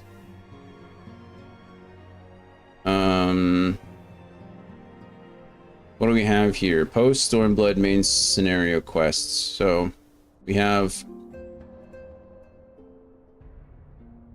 got a, 4.1 or 5. Oh, are we only on? No, this was last one, wasn't it? Wait, I'm so confused. What just happened?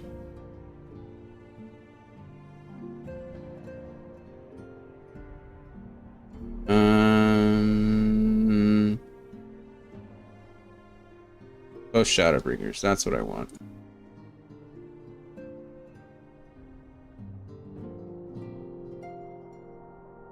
Okay. That's not actually what I want. I don't know why this site has like 2 pages for certain things. Really bugs me. Why are you why would it display it in 2 separate ways?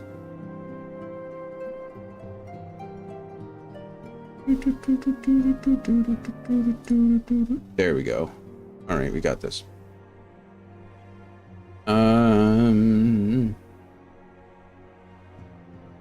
Yeah. Okay. Well, lots of things to do. Still, we got 5.1 through 5 before we get to Endwalker, and then got Endwalker and Dawn Trail. I think by the time we're done with Dawn Trail, 7.5 will be out, which is exciting. My goal is still, I think, to play 8.0 on release. So if we need to crank up the amount of gameplay the game we're playing when we get to that point, we will, but that's my goal, is to play 8.0 on release. That should be fun. But yeah, I think it's an okay stopping point. We played 5 hours. Took longer than it took about as long as I thought it would, actually. I feel like there was a lot more story than gameplay. That was definitely very exposition heavy. But they raised a lot of questions. They raised a lot of the stakes. They raised a lot of plot points that need to be resolved in Endwalker. So I'm excited. Hope you enjoyed the ride. I did overall. Like I said, I think I pointed out like little things that I didn't like, but hopefully I pointed out more things that I did like. So I'm excited to get all these questions answered. Thanks for being here. Thanks for helping us. Good time. Good time. I am going to withhold judgment, or withhold my ranking until we finish the 5.5. Because I don't want to... I don't want to do it. Well, maybe we'll do it like 5.3, because I feel like 5.3 will be the end of, Shadowbringers, and 5.4 will be the beginning of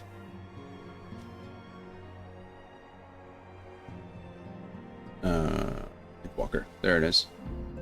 Hope you have a great time in 5.x. I hope so too. I hope you join us for some of it. We still need to do the raids, the alliance stuff, some of the trials. I need to go back. I just might. I believe in you. You can do it. We can do it.